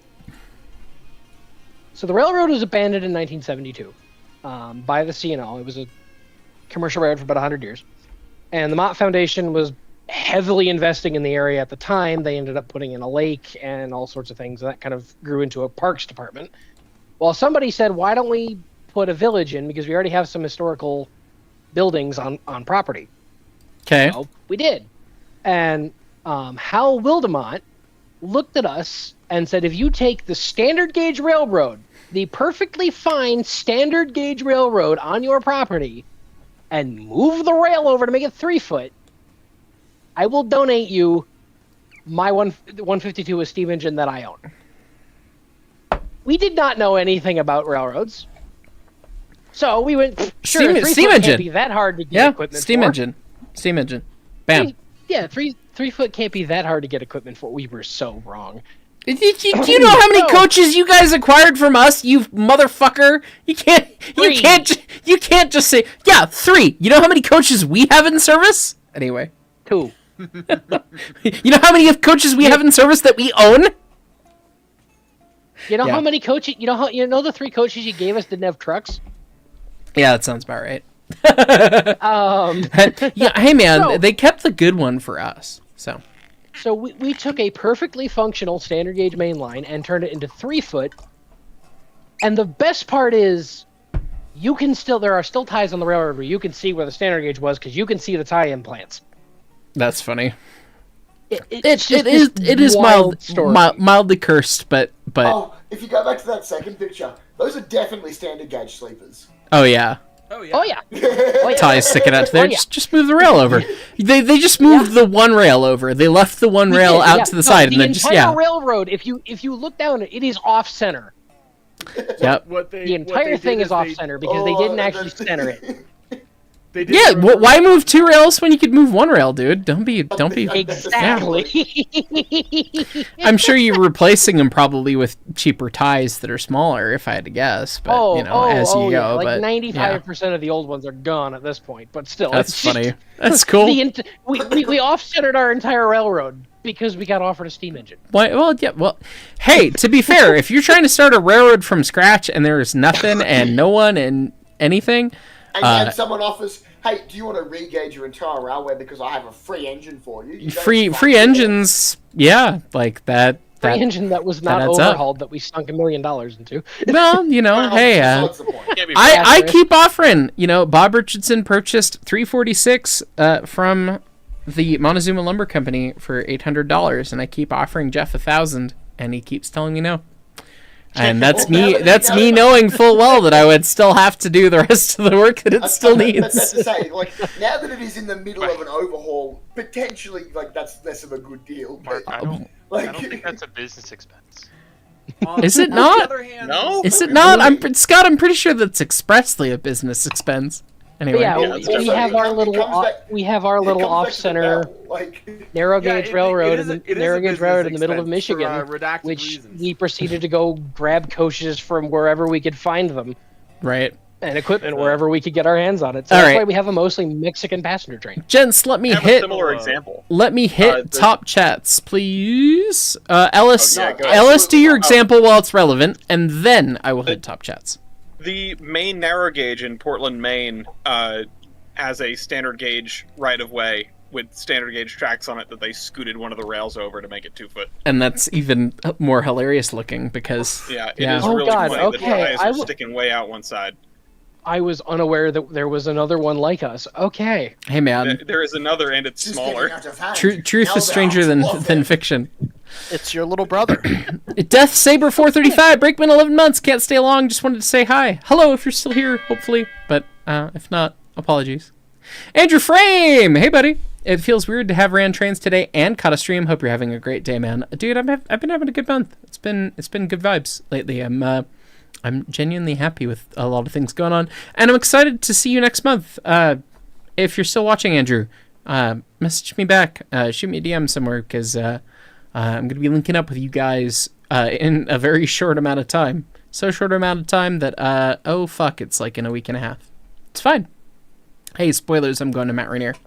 Anyway, Farm Shop Chronicles, exactly. Conductor 29 months, Roads and Shiz, pretty much. Trainspotter 454, Brakeman 35 months, vaguely gestures at your GTA stream for Christmas. Yeah, GTA didn't get it, that's for sure. Court Fred, gifting a set of birds. Thank you very much, my friend. We always appreciate the Kaiks bringing in some more members. Honestly, chat is a little gray. So any green that can help, always good. So what are you going to do? Lord of the Things, Conductor 24 months, 2-year heistversary. Thanks for reigniting my childhood love for trains and also being entertaining as heck. I'm glad that I could do both things. DeBoy Preston, Fireman 4 months, Little Engines Big Men. Yeah, I gotta get back to that. Maybe I'll finish that this year. The last time I said maybe I'll finish that this year was 2024. So maybe I'll finish that this year. I gotta get that going. But thank you for the reminder. Knapford Master 98. I think the SS Badger was originally part of this service. The ship that still runs on coal, believe it or not. Car ferry of the 4-wheel variety now. Yes. The Badger is fucking awesome. It's one of the last, it's like the only steamship that sails the lakes, isn't it? It is not the only steamship, but it is the only coal-fired steamship. Oh, okay. I want to go take a ride on the Badger. so And that was bad. I believe the Badger was a PM a PM and then C&O car ferry. Cool. That's it was not Ann Arbor bitchin'. because the Ann Arbor ones were all piles of garbage. Unsurprisingly. That's funny. Yes. I need to go see that one of these days. Ice Surfer Fireman for 48 months. Welcome to the new lamp, my friend. Finally, we got 4 years full of shenanigans. Cheers to you, Birdman. Also feed your cat, boys. They deserve the love, not counting soda can Kenosha's. Yeah, Zeus. They are both. Are they both behind me? I can see at least one of them. Yeah, no, we got a Jishy Poo. Jishy Poo. Jishy Poo. He's asleep as fuck. He is like barely twiggling his ears as I try and wake him up. Jishy Poo. Hades is probably sitting on his tray upstairs with his mama. After I rejected his love. But they do not need to be fed much more. They're giant cats. They're on a slim fast, weight loss cat food, and they're still big cats. So what are you gonna do? Rock Dino 8445. There's a steam engine 90 miles off the coast of Florida. Is that the 141, or is that something else? Who knows? Audrey Console, thank you for the 50 gifted memberships. Knapford Master 98. At Jersey, you need to turn these wacky stories into videos. Your storytelling constantly raising the stakes of stupid is masterful. There is profit involved there, my friend. True. You could be doing these things, should you so desire. Because, that would do well.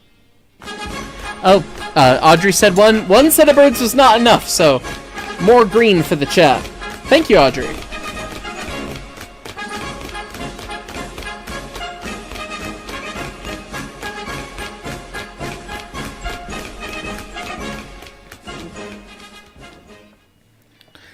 Why, thank you.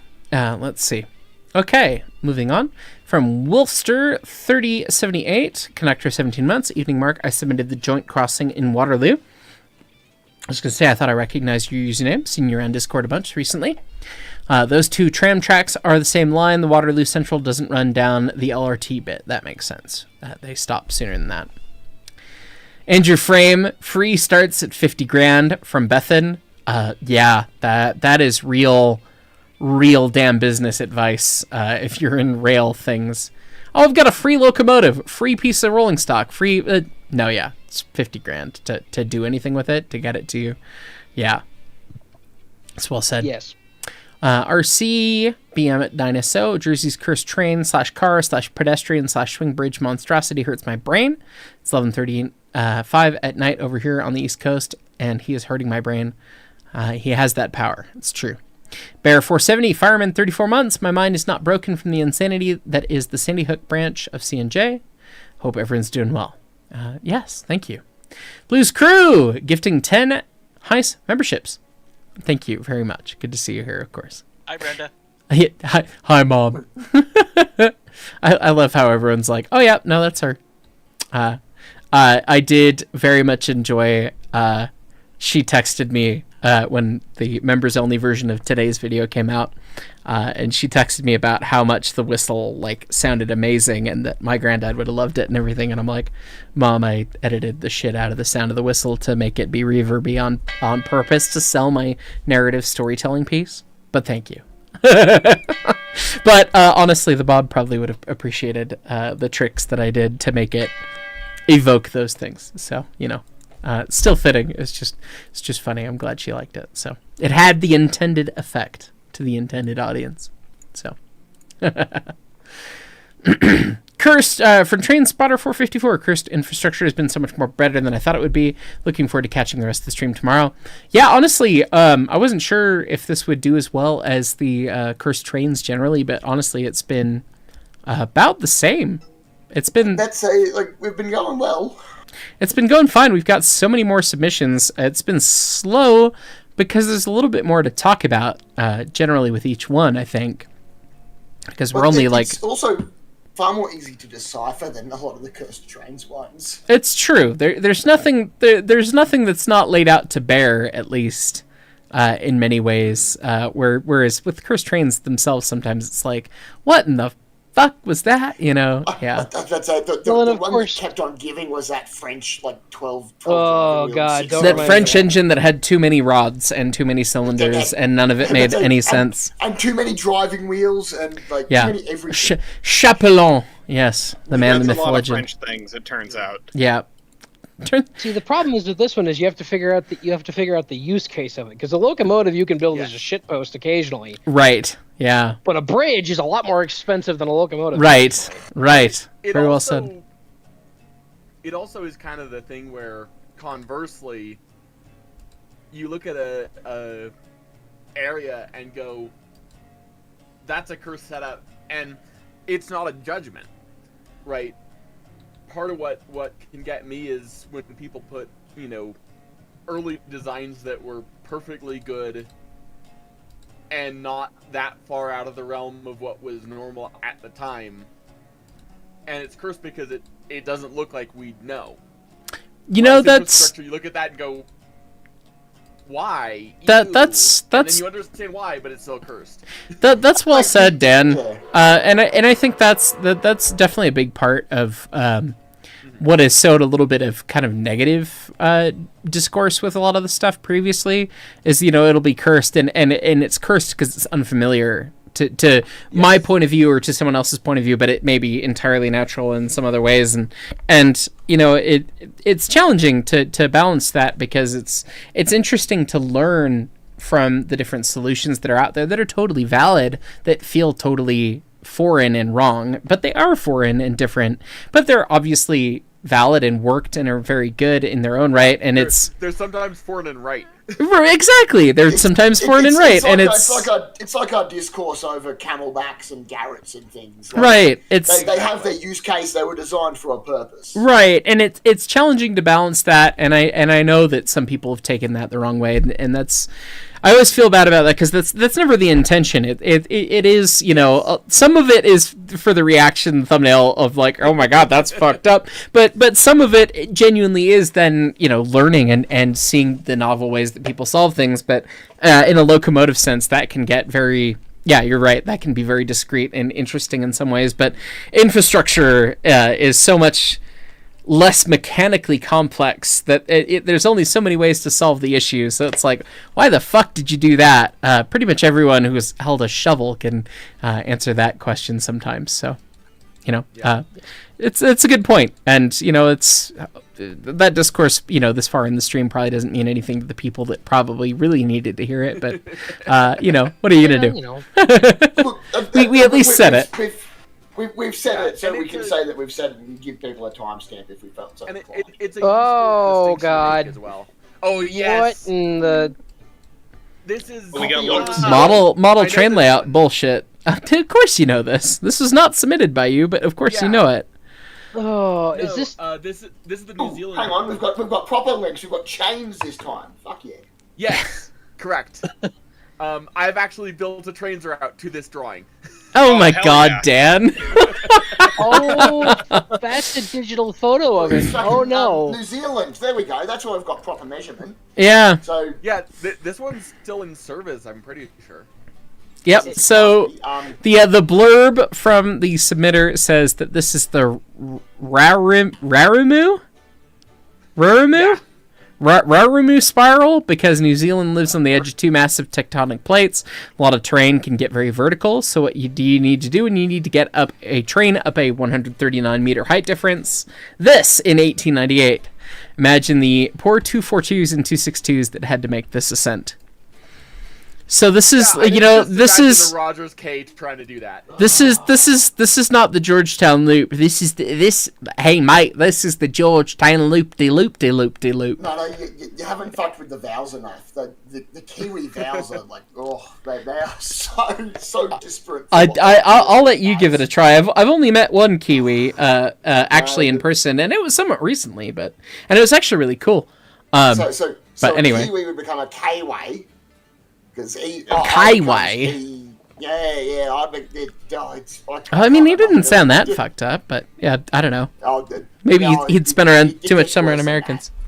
I recently, Dan, you might get a kick out of this, maybe. I don't know if you're familiar. Probably. I mean, the nerds in here. I recently got to meet, and I gave a cab ride to Sam Mackwell of Mackwell Locomotive. Works from the Kiwi lands, which was really cool.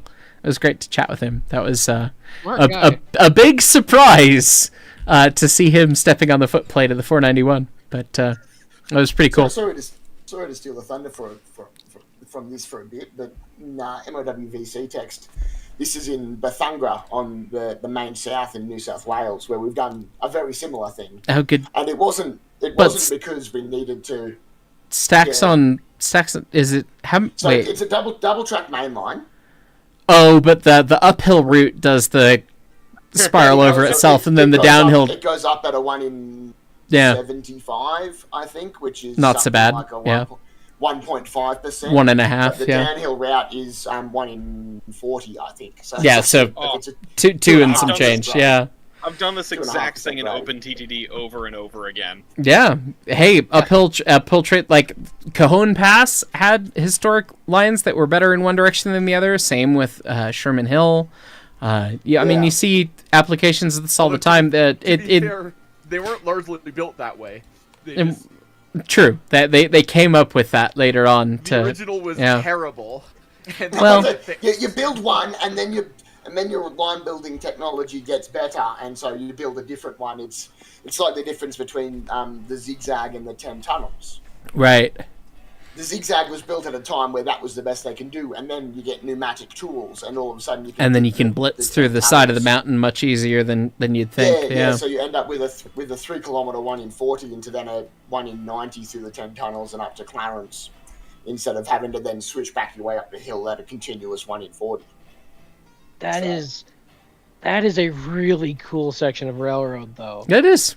Honest to God, the first time I see this, like it immediately makes me think of a 2-foot gauge railway that's a private railway in the States that I've seen actually.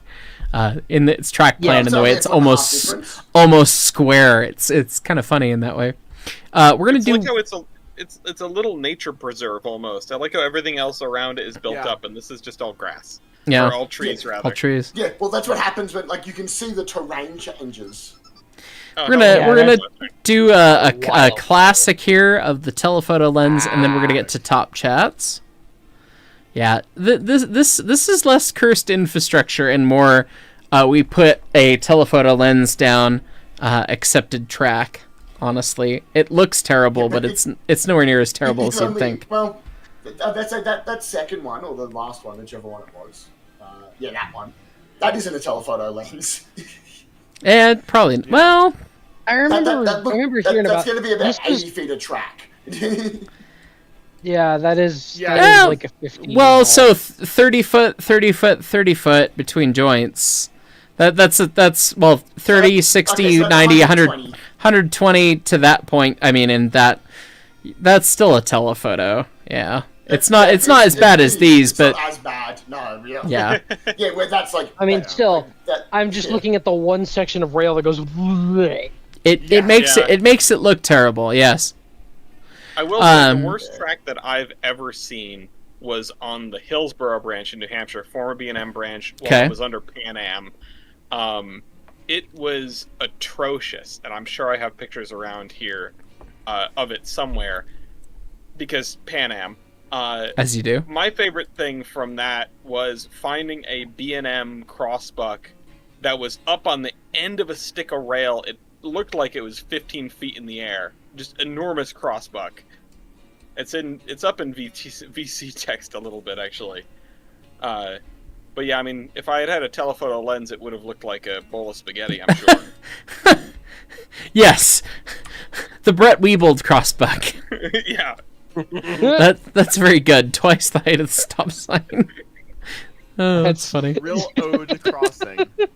So I mean, when we talk about a telephoto lens, we're talking about a big lens on a camera that really compresses the image and can have a lot of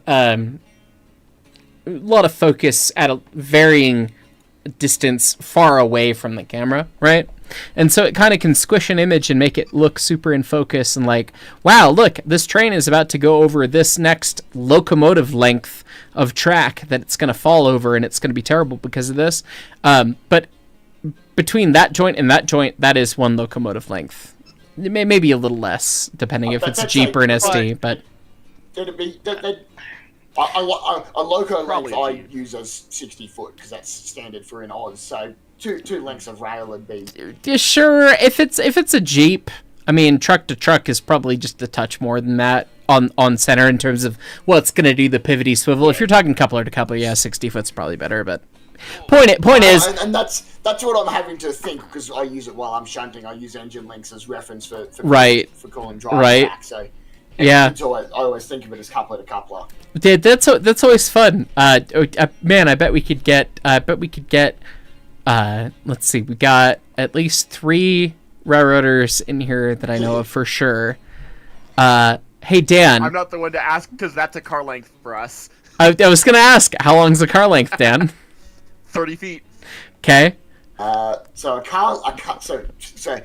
question. If you're gonna tell someone, hey, you got 5 cars to a hook, what is your car length? So if it's 5 cars, it's going to be 60 foot to a car. But I don't use cars while I'm shunting wagons. Okay, Mr. Australia. Passenger cars. For wagon lengths, so you have car lengths and wagon lengths? Are you shitting me, William? I have personally car lengths and wagon lengths. Oh my god, that's very funny. That's because I do both. Okay. So we don't tend to use cars. We just tend to use feet at crossroads. So what do you tell someone when you're 10 cars away? You've got fucking 300 feet to a hook. You have to remember that we have one train, one consist. So yeah, you guys, about 50 feet back. You guys and then we probably give them don't use radio command. Okay, fair enough. We use hand signals. We use radios very rarely. Fair enough. That makes sense. Yeah. But yeah, so a wagon length for me is 40 foot, unless I'm feeling weird. In which case, it depends. It also depends on who's driving. Sure. If I want them to come back faster, I will call 60-foot wagons. Sure. So that way they can start coming back faster. So okay. So we've established that the car length is fluid and based on the engineer internationally, because I understand that. I totally get you there. But I do agree with Dan. I'm with Dan that 30 foot is a car because it's a box car. Because we're narrow gauge, Yeah. or old. Yeah, whereas I mostly deal with 40 and 60-foot container flats. Sure. And so the 35 or 38-foot coal hoppers. Those sort of the two things I commonly shunt. Fair enough. So if I'm shunting a coal train, a wagon length is just the length of the coal wagon. But if I'm shunting container trains, because it's a mix of 40 and 60s, I tend to just call 40s. Sure. But, there are other people who will call 60s. Honest to God, at the end of the day, entirely 60s. The hill that I will die on is that as long as you pick a length and then stick with it where it linearly makes sense, it doesn't matter if the length is truly correct. Because if you give... That's exactly what we've been told. If you give me 4 cars to the hook and it looks like it's 3, when it looks like half the distance you last called and you said it's 2, okay, I know what to expect. I'm happy. You might have like that's about 3, and I've felt that recently when I was doing car counts. There'll be a video coming out eventually. We went switching with Operation Toy Train, Toy X, at their Port Jervis site as a part of the Reading and Northern Big Boy Weekend, which was awesome and super fun. And just handing a group of friends a bunch of cameras and saying, "Hey, switch train cars and pray that nothing goes wrong." Which was just a great time. But, I realized I'm giving car counts, and I'm like, I have no fucking clue what the engineer operating the locomotive interprets as a car count. Like, I told him 2 cars, but I told him, it's probably, 80 feet. So it was, a long 2 cars for me. But, okay, you know what? It's short 2 cars for him. If I give him the 1 car halfway the distance that I told him, he's gonna figure it out, and he did, and it was fine, and we made smooth hooks, and it was fine. So it's that's the biggest thing, the exact length, ballpark, long as whatever. you're consistent to yourself within the shunt, that's all that matters. Exactly. Right. Yeah. As soon as 10 cars becomes 2 is the problem. So. Yeah. I like the equivalence of adjusting your car size per engineer, sort of like telling that one relative is always late, that the party is 30 minutes before it actually is. Yep. Yeah. Oh yeah, right. you do have that. I mean, that's an altruism. You learn your crews. When I switch at the museum, I know all the engineers I switch with. When I'm brakeman, it's very rare, but I know who I'm switching with. And there are some people that you give them the stop way early. And there's some people you give the stop right when you think it needs to happen. Literally right as the knuckles are crossing, you say, righto, red light, yeah. Yep. And then they stop. Yep. There's some people that you tell them to stop when they're 10 feet away. And, that's still hopefully, fine. So. I did have a brakeman trainee last weekend who I told, you gave the stop at the perfect time for the engineer. With this other engineer who I named, it would have been early. Right. You learn the people, and yeah. At the end of the day, you'd rather call early than late anyway. Correct. Right. Correct. Right. Safety stop at the end of the day. Hey, look. Hey, Mark. God damn it. Sorry, go ahead. No, I'm just sitting here pulling up the next submission and realizing that it is another Chapelon French steam locomotive that I really don't even want to fucking look at right now. And again, it's not infrastructure. Mark, before you click off this, I know the zoom lens and stuff. But if you look about like 3 or 4 cars back, you see the entire train just starts leaning. Yeah. It's not super elevated for comfort. It's super elevated for danger.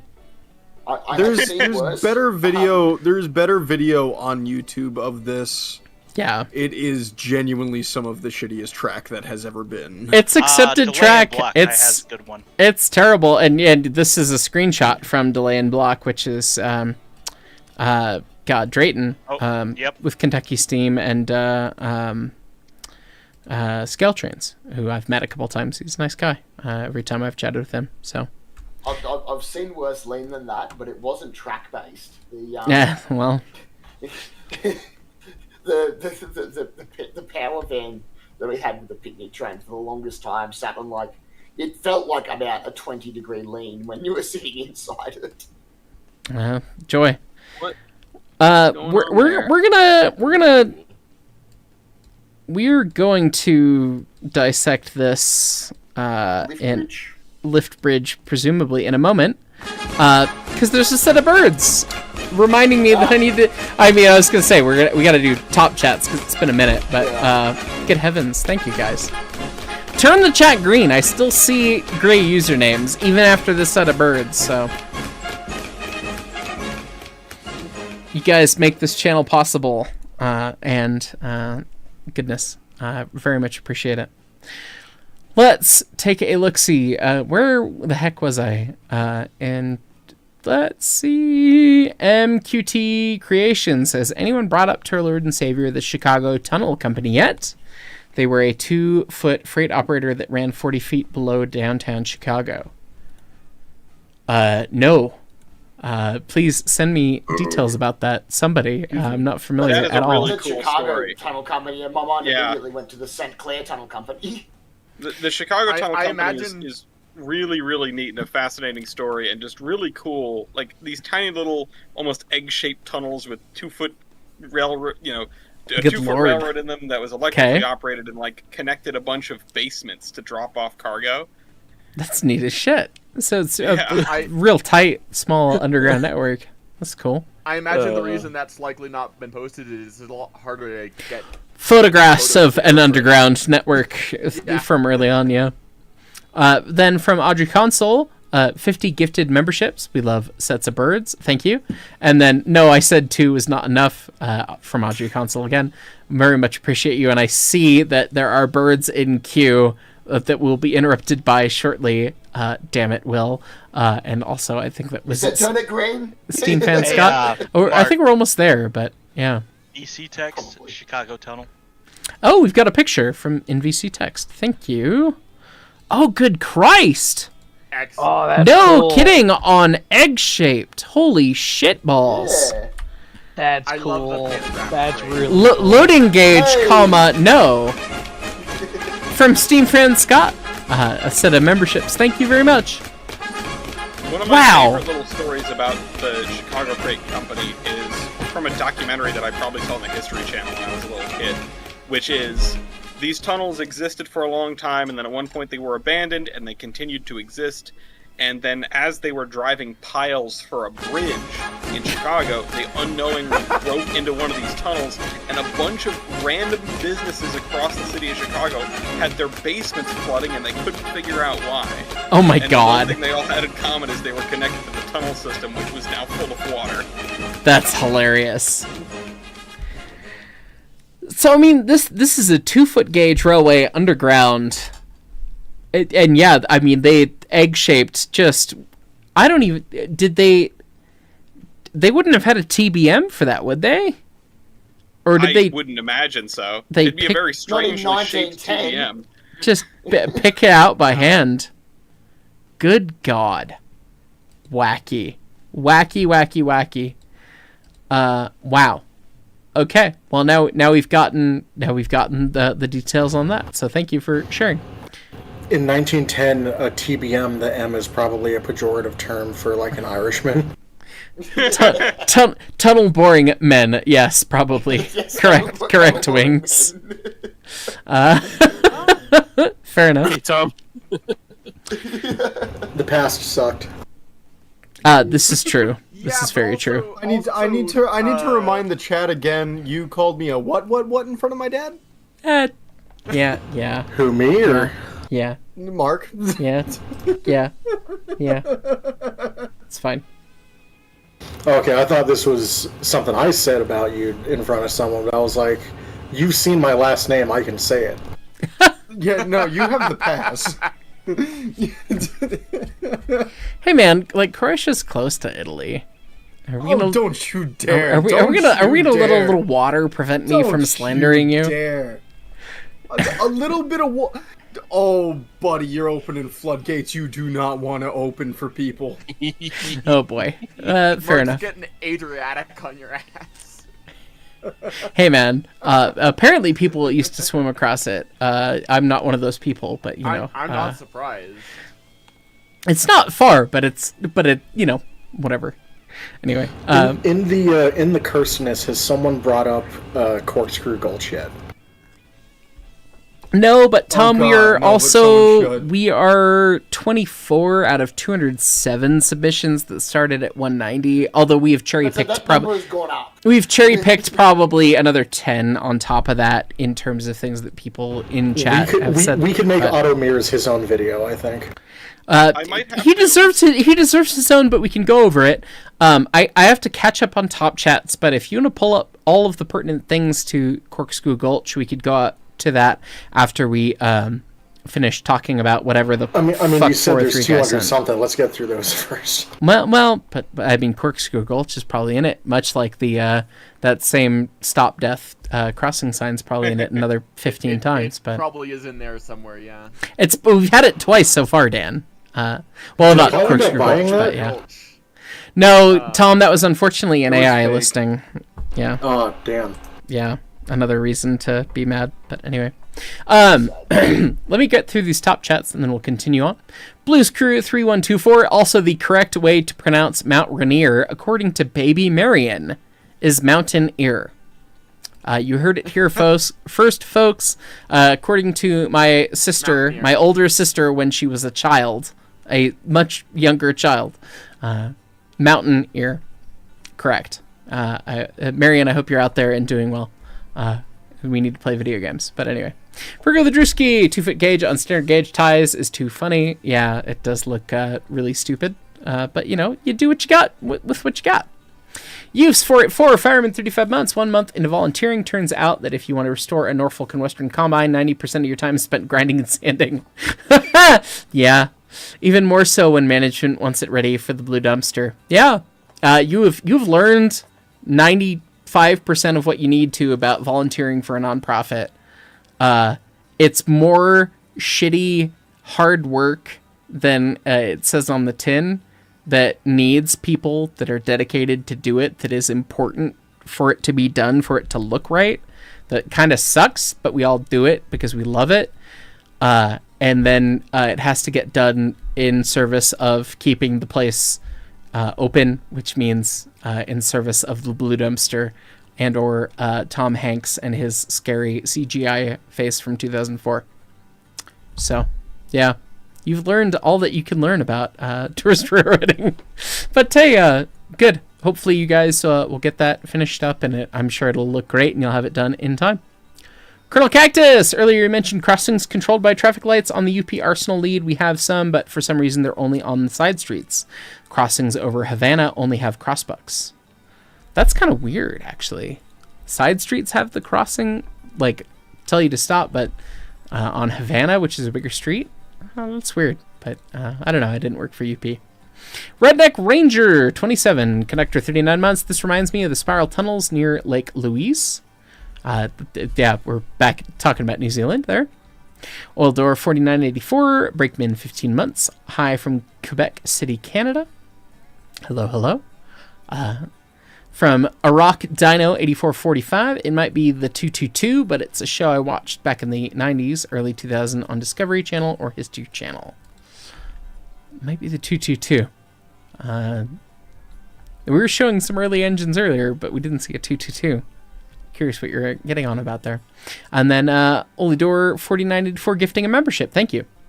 Colonel Cactus, you always use the car length of whatever you're working with. 100 feet for auto racks or well cars, 55 feet for regular manifest. I usually clarify before the start of the move. Yeah, as long as everyone's on the same page, it's fine. If you know, hey, it's 100. Schnabel.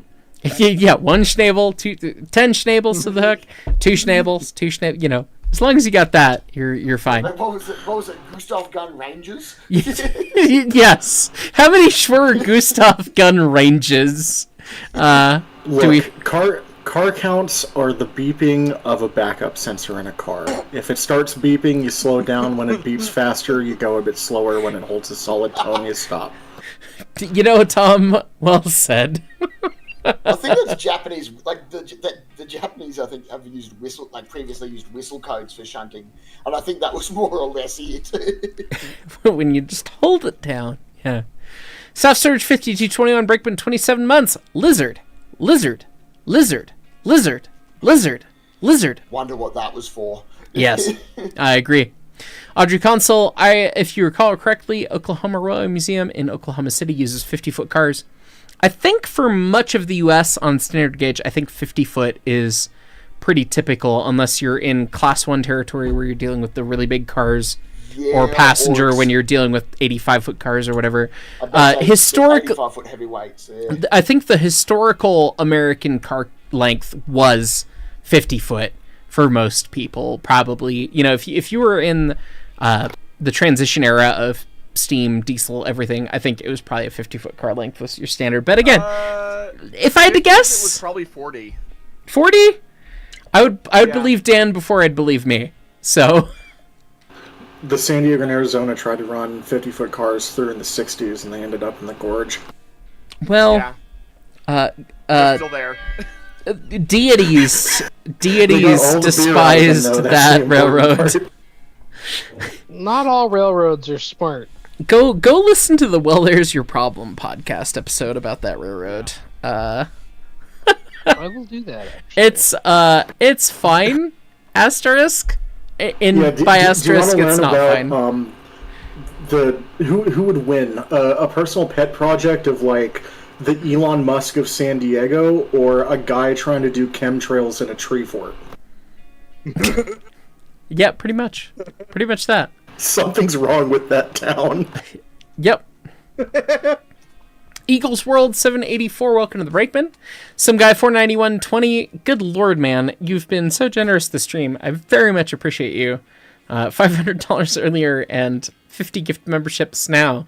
And that spawned 3 sets. We had 3 sets of birds, and still I only see 1 green name in the most recent bit of chat, which is all kinds of screwed up. It just means I've got a great audience, which we love.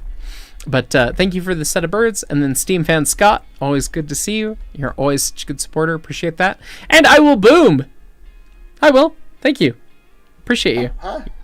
You didn't have to send a set of birds. You said got green, so... Well, that's true. I did. You guys got enough cockies down there, don't you? I guess you could send them away. So. Yeah, but do you want some? Well, speaking of, we're gonna have to be chatting a little bit. Because me and the 3/4 show, we're conspiring for the quad train race, and coming down that way as the 3 of us.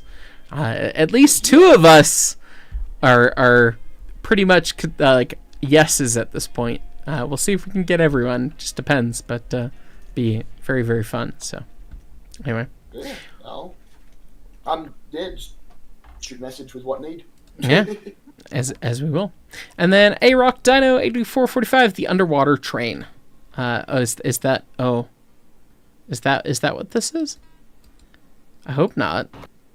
The 222 he was talking about. That makes sense. Oh, those are off the the coast of New Jersey. I know about them. 90 mile off the coast of Florida or something? Yeah, that one. New Jersey. They're in the water. It was. So somewhere off the east. Okay, so this... I actually own them. They're mine. This is submitted by 403 Guy. It's the Lakeport Railroad Bridge. It was originally an unmovable double-track timber trestle bridge before it was replaced with the current drawbridge around 1990 to allow lake access from and to Lakeport Landing Marina. It's the only drawbridge in New Hampshire and maybe the shortest drawbridge in the U.S. Yeah, It's a really small bridge. You know that is kind of hilarious how small that is. I didn't consider that because it's like you couldn't fit two boats through. Maybe you could if they hit both piers. You could fit two boats through it, but like if they hit both piers and each other. Yeah, and each other, then you could fit through two boats. If you scroll up to the top, if you scroll up to the top frame, or yeah, that bridge is like 40-foot engine. half of this SW. That's that is mildly cursed. All right. I'll be honest, I thought this was going to be cursed for a different reason. And I put Same. in something that I thought was going to be I half relevant. expected it to say, these photos were taken in sequential order, and the SW Right. plunge. No, well, I dropped a photo of a drawbridge that was close to Daniel Gallery, I do not like it when you get to see something random and you just go, "Oh, this one." Why is the rope? Why did we make a rail rope bridge? So bridge, Pirates of the Caribbean bullshit physics. Correct. I'm pretty sure I've seen this in Thomas and Friends. Yeah, next stop, space. That is a rope bridge, if I've ever seen it. Yeah, except that the rope is made of steel. Well, details. Oh my word. Okay, so the blurb specifically says this was the swinging bridge from the Little River Railroad and Lumber Company, 1901 to 1939. It was a logging railroad based in Townsend, Tennessee. The bridge was located at the mouth of Meigs Creek and swings across the Little River. These portable bridges were used to lower cars loaded with logs down the mountain. Loaded with logs? No. What? So you just anchor the shit out of that end and then pray it doesn't become a boat? And then you pick it up and move it over there. Well, So it's a rope bridge. It's like those orange Hot Wheels tracks that you like run out of books to support it. So you're just like, all right, send it, go. Yes, literally Yeah, that, literally. Tom. No, that's exactly what that is. Oh my god, that's awful. Hot Okay, trains. We need one of those spinning boosters to send it back up. Oh my god. We have, the Little River was known for their interesting choices because, I mean, operating in Michigan, we have the world's smallest standard gauge Pacific, period. The Little River ordered for We some love reason. 110. 110 is We love From 110. 110 is Daniel adorable. Gallery, I've actually seen this one before. Hi, Dan.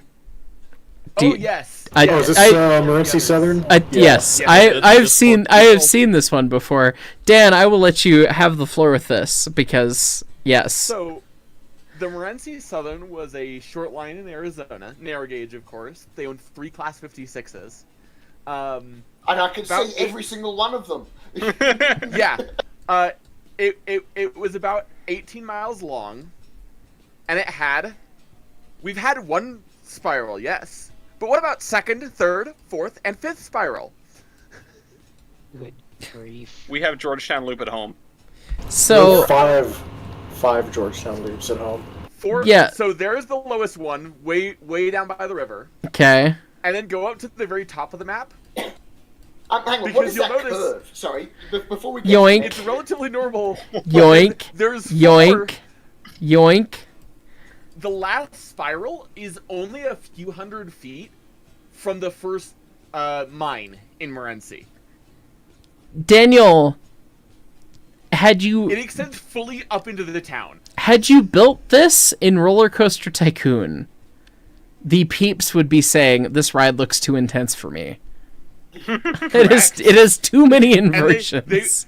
They would be Okay, correct scroll to back do down that. to the bottom of the map because it's not just spirals. There is like the yoinkest of horseshoes. Oh Like, yes. No, Yeah. It's horrendous. Yeah. Yoink, and then the next one up as well. Like. Yeah. Yeah. That No, is this is contouring on steroids. impressive. Yeah, I mean it does. I forget the overall thing. It's like 1,500 feet in 18 miles. Good lord. So Oh my what God. grade? What's the actual grade that they were building to? Let me double check that. I'd assume probably 4, but I mean, to do that, I mean, it's gotta be. That looks far shallower. That looks like it's 1 in 50. Maybe 1 in 40. Camera lens trickery with a top-down POV from the hill. I'd buy 4%. The cut on the right makes me really nervous. The cut on the right might be steeper. The cut on the right is threatening. It's Yeah, like that is- you look at this part of the image. It's like, oh, okay, trains, and then you go, oh no. That's a lot of railroad in a very. That's at least a 50-foot increase minimum. Also, why have we got 3 trains all within line of sight of each other? That was common in the day for photo specials. They'd just roll all the equipment out and be like, "Hey, look at our stuff." It was pretty common for photos to do stuff like that. You could follow at, depending on the rules, 5 or 10 minutes, which was frequently within line of sight. And kind of the idea was... if you're going up a 4% grade, 5 minutes is line of sight. With whatever this thing is, line of sight is the cut there. With all of its single wagon. The idea, and like kind of 15 guys standing off it. I'd say, see all the 8 guys standing on top of it? They're not there for fun. They're there for the extra horsepower to push that wagon up the hill. Dan has the talking stick. The idea here was in part that brain. The idea was in part that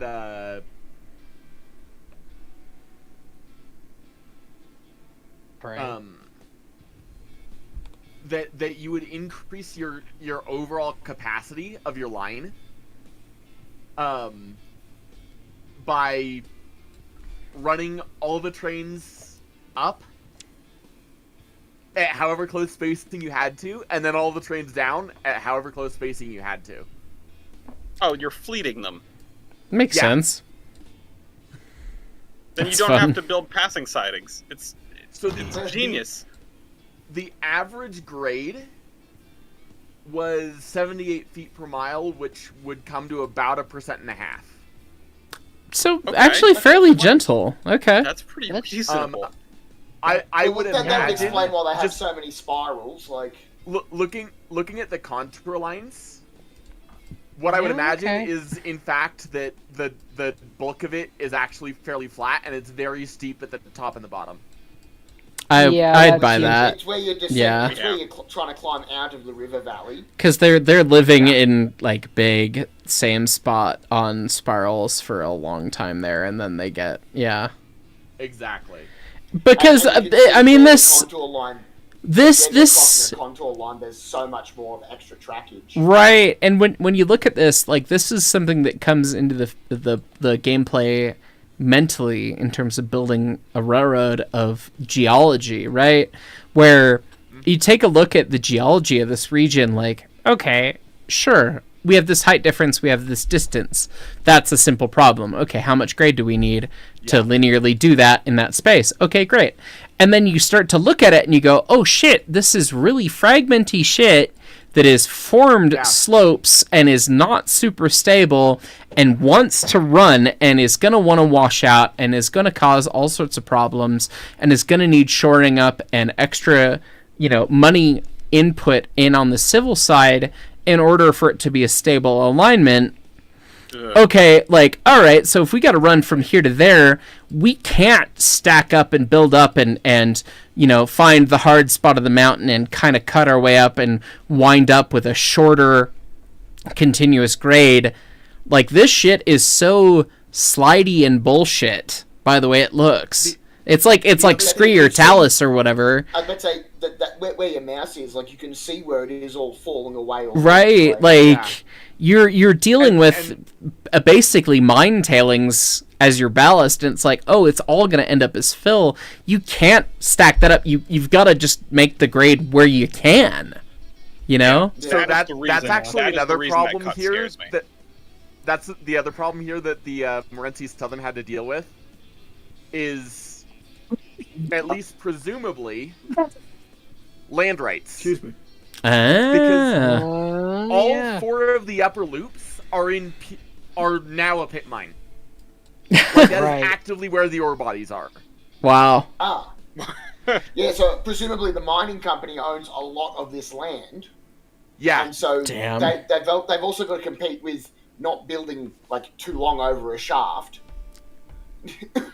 Yeah. Well, and also not under like where an ore deposit is. Yeah. And where the mining company aren't going to start digging at the top. Like exactly. There's and you never really know. so much to where you got to put the railway. That's fun. Granted, looking at the rest of that contour map, I don't think I would have picked anywhere else, really. Yeah, well, yeah, the rest of the contour map is terrible. The So lines are very close together. It's all pretty Yeah. angry looking. Like the Angry the contour absolute maps. most you might do is try to cut off the lowest loop and get away, but at the point where you only have 3 loops, that's not saving much. No. Right. This is Totally. wild. Yeah, that is Couple thoughts about the loops looking unstable. I should mention as well. In I think 1918, they replaced 3 of the loops with switchbacks. Ouch. Yeah, okay. Ouch. Because the trestles were in that bad a condition and the cuttings were in that bad a condition. Well, I mean, But so that cutting, Yeah, like, that one- what is your loading? game? this What cut your is envelope? threatening. Like this cut Yeah. looks like the fact That that looks like the Black Dragon mine. It- Do you see I would honestly have any someone story? walk it before I Do took you an see engine through anything it. at all that is supposed to be holding that cut from falling in? Because I see nothing. same. I assume that I go around this with fucking Dinky McFinky, the little engine in one car, and the sound of my exhaust fucking brings in the Talus field upon my head. Like, Yeah. What I would I was about to What say, I would I'm slugging up probably there at 2 recommend- mile an hour, and I'm thinking, I'm going to send someone ahead to make sure this cutting hasn't caved in. yeah, pretty much. Jesus Christ. what I better. would reckon going on it being Arizona is the rocks are that sharp. Yeah. Well, thankfully Porter built their cabs for defense. But anyway, Yeah. Zach, are you here for a lightning round, or Yeah. should we give a lightning round to anyone else? I'm here. All right. Well, I'm Let's gonna do it. I'm gonna use the restroom, and I mean y'all can punt around and lightning round as you wish. I'll be right back either way. Alright. I might have Let's- to dip at some point soon for to give somebody a little railroader modding tutorial or mod installation tutorial. I would love to do one of Alright. mine before we wrap up, but maybe we can figure that out when he gets back. Right Probably out of the can't. gate, someone's asking me what my favorite West Coast railroad is. That's a good question. Very good question. What do you define as West Coast? Coastal railroad? Like, has to touch the Pacific Ocean? I would say west of the answer Continental Divide. Answer West wisely. of the Continental Divide. Okay. Mount Rainier. I mean, I do quite enjoy the SP. I do quite enjoy the SP. If we really, really, really want to get granular with it, the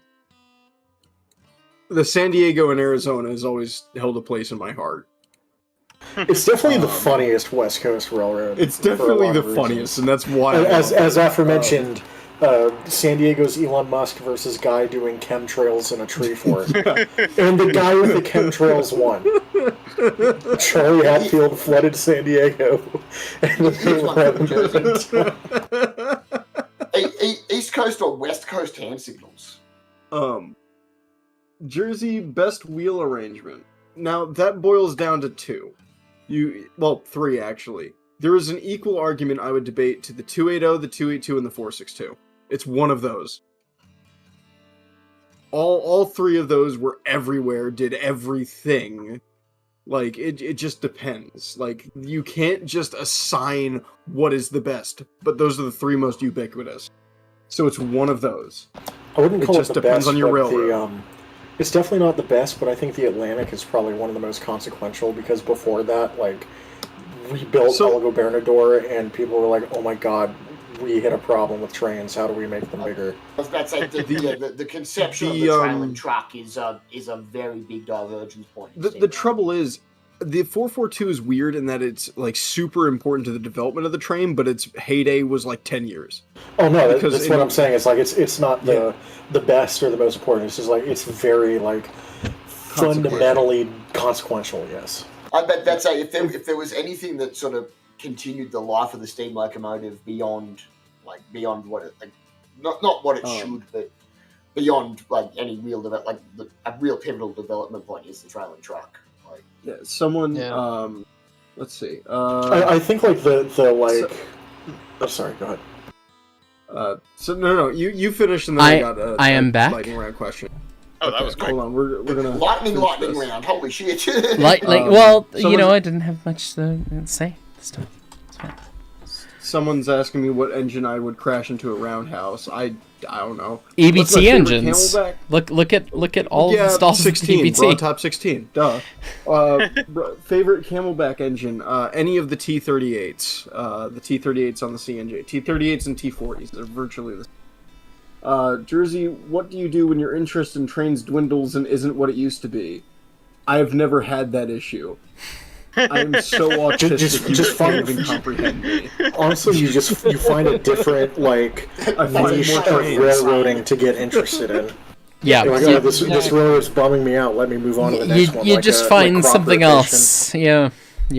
Jersey, what is your favorite Central U.S. railroad? Ooh, probably the Q. The Q is great. The Q is pretty cool. Would a K37? Would a K37 in Tweetsy colors make you spew or your eyes bleed? No, but it might hurt Mark. In Tweetsy colors? Has done the 36 to look pretty legit. Yeah, I've seen that. I guess I don't know enough about Tweetsy colors to be like, why is that a thing? Does the fact that the SP green? Let me pull it up. Yeah. Pull it up and we'll see if I spew or not. I mean, I've made a 37 very much not look like a 37, and there's a lot you can do with it. One day surprisingly large amount of things that you can do with it. Yeah. I very much look forward to that devlog and the psychic damage mark gets dealt by what you guys come up with. Does the fact that speaking, I really love the Tweetsy colors. The green and everything. Honestly, they would probably look sharp in that scheme. I'd think. Would. With the yellow lining and the green. Like imagine. Boiler jacket. Imagining 491 dressed up like that. I mean, other than the cap stack, because I hate cap stacks because I'm weird. But you could be wrong. I'm aware that I can be wrong. I am wrong. They were green discourse, but it's everything but the boiler. Everything but the boiler. They were green. Yeah. Honestly, it looks sharp. It looks nice. I'm just. The question is that a black boiler or is that a Plandish iron? I know, Eric. I know. Let's see. Does the fact that the SP had a Camelback make it better or worse in in my opinion? The SP had no what? The SP had a 460 Camelback. Yes. Yeah, they did have Camelbacks. I love the fact that they had that. Daniel Gallery, can you just please correct this image for me? Because I know it's wrong and I hate it. Well, first of all, I'm guessing this is AI slop from the one person we're all thinking of, because what the fuck is that copyright? Correct. That this is going to be a talking point in the AI video I need to do, but the coupler is I mean, it's got a little bit of mangling, but it's overall pretty good. That super long. Oh, that's goofy. I didn't realize they did that. That's actually kind of neat. Brand did. Broadly, the biggest weird thing is the random aluminum dome numbers. Yeah. That bronze piston, like the bronze piston valve. Yeah, I mean the bronze slide valve. Sorry. That's the shitty. It would be what you would expect, right? It would be black body, plainish jacket, graphite smoke box, imitation gold numbers and lettering. Right. Did they have gold lines on the domes, or were they black? By the time this is shot, early 1900s, no, it was just plain black. I see a pretty locomotive and I want it painted black. Fair enough. Welcome to the Rio Grande. So, to finish the lightning round. Yes, please. Yeah. What currently operating locomotive would you like to see visit the East Coast the most? 4449, hands down. Oh my god. That'd be sick. I will. Yeah. I will Let's see. support and fund that however I hands can. Fucking down. Hey, Jersey, how much do you hate the? Yes. Go ahead. How much do you hate the New Haven? I don't. I'm a member of the Technical and Historical Society. Shout out, Chris. Thoughts on San Francisco cable cars. My mom grew up in California. I've always had a soft spot for all that stuff. So, you know. What's my favorite movie? That's a hard question, but probably the Back to the Future trilogy. I can't put them in any particular order. That whole thing just counts as my favorite chunk of media. Valid. Yeah, that's fair. They're great. I need to rewatch the third one.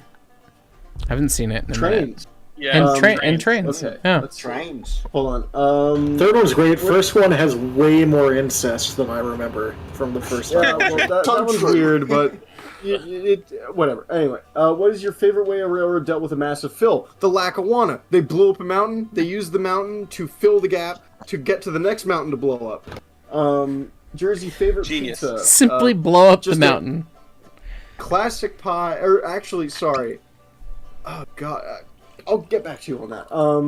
Thoughts on Southern Pacific 1233. It's an S10060 that's preserved on display in Woodland, California. I mean, the S10060s are pretty good, so I like them. Jersey favorite British engine, the standard 5MT. Not a black 5, but the BR standard 5MT. I just love those. How do you feel on 480s? How do you feel on 480s? I grew up seeing the 475 at Strasburg. I love 480s.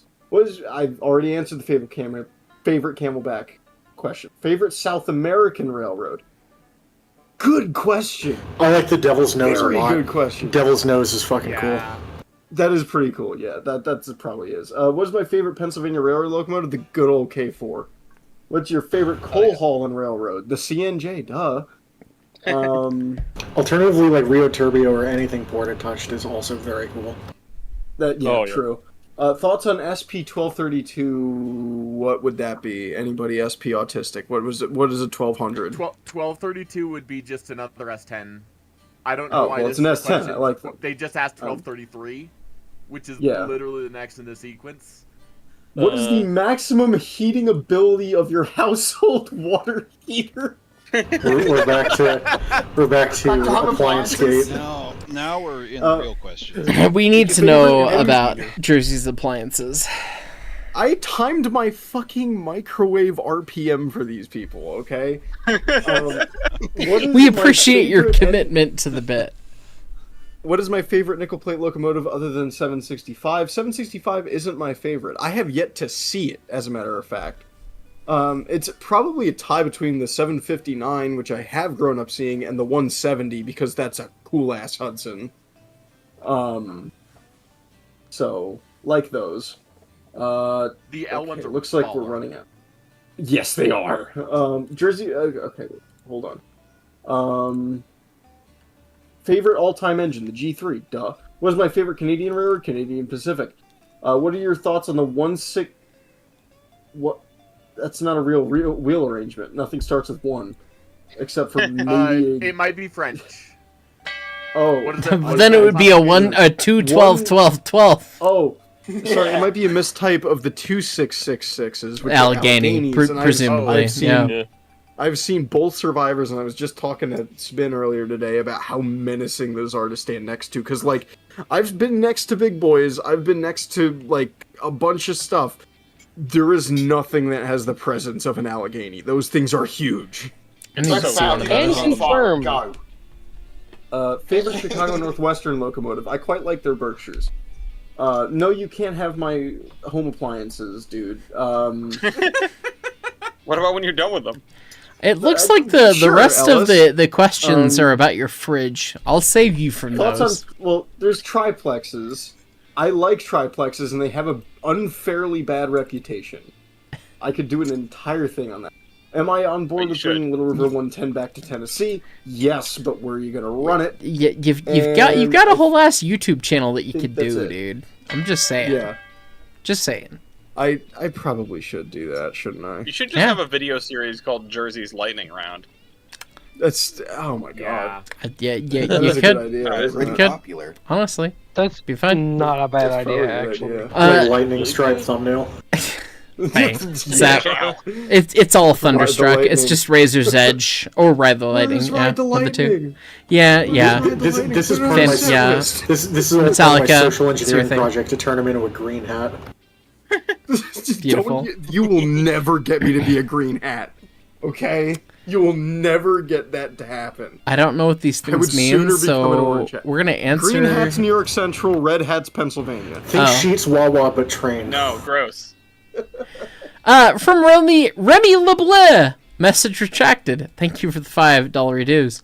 Gray Matter 2006 is the BNSF double deck toll swing bridge in Fort Madison, Iowa, cursed infrastructure or just a quirky part of business? That sounds like cursed infrastructure. I'm not familiar with it. Submit it.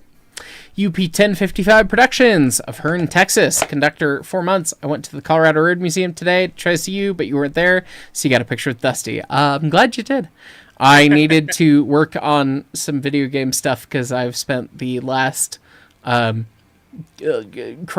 than my little anniversary trip with my girlfriend, I've spent my last week and some change of waking hours working on the same YouTube video.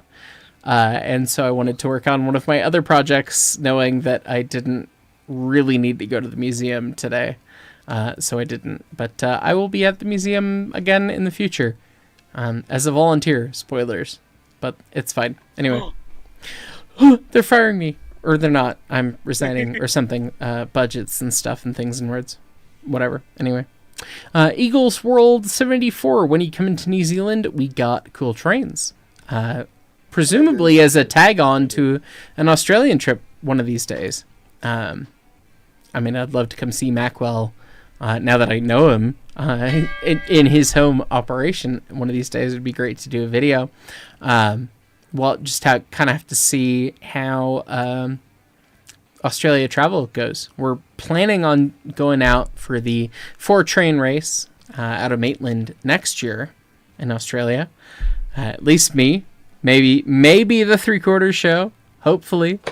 But trying to coordinate lots of things is a bit of a work, so we'll see. Who knows what it'll shake Trying out to to be. coordinate any single one of you is bad enough, let alone trying to coordinate the three. Three, and then significant others and work schedules and. Oh, well, yeah. Yep. The whole thing. Remy LeBlanc. Next time you're in Aus, you got to get down to Tassie for some 3'6" gauge goodness. Don River and Tass Transport Museum would be right up your alley. I want to see all of Australia. I am firmly of the understanding that I need to. Before I've seen everything that I would like to see in Australia, I need to go at least 3 more times. Because I know next time is probably going to be a little bit of a repeat of the first time, knowing that it's going to be with some of the 3/4 show guys. I'm probably not going to gain a lot of territory and seeing more stuff, maybe more of Victoria. But knowing that I need to see Queensland and South Australia and Pitchirichi and Shame that it's a shame that the year of the 4-train race doesn't line up with the next Newport Open Day, because that was terrific fun. I went for the first time this the year. Newport Open Days looks fucking spectacular. It was wonderful. That looked incredible. I mean, honestly, it's like, to me, I'm like, well, shit, I'm gonna have to go back to back. Okay, Newport was fantastic because I went this year and it was ripping. I mean, that looked even looked just incredible. The Newport Museum even just the Newport Museum, it was pretty good because I went while I was down there. I went there as well, and it's a lot of they've got a lot of the cabs open, and it's all good fun to go and do. And I kept walking around going, okay, good to know that it isn't just my shit boxes that's like this. Right. Because having to deal with the R class, and then you walk around at Newport and go, oh no, everything the Victorians was like this. Why is it like this? Yep, that tracks. Okay. Very quick story time. My favorite deal with the Victorian Railways is at least with the Rogers D class and with the V class, the compound consolidation. Oh yeah, another one. Yeah. They welded the rocking grates, and in the case of the D class, they redid the safety valves because there were too many features that the railway was like, if we let the crews know that this is an option, they're gonna be insufferable about it and insisted that it go on everything, and so they just took those options off. Yeah, that that sounds like the railway.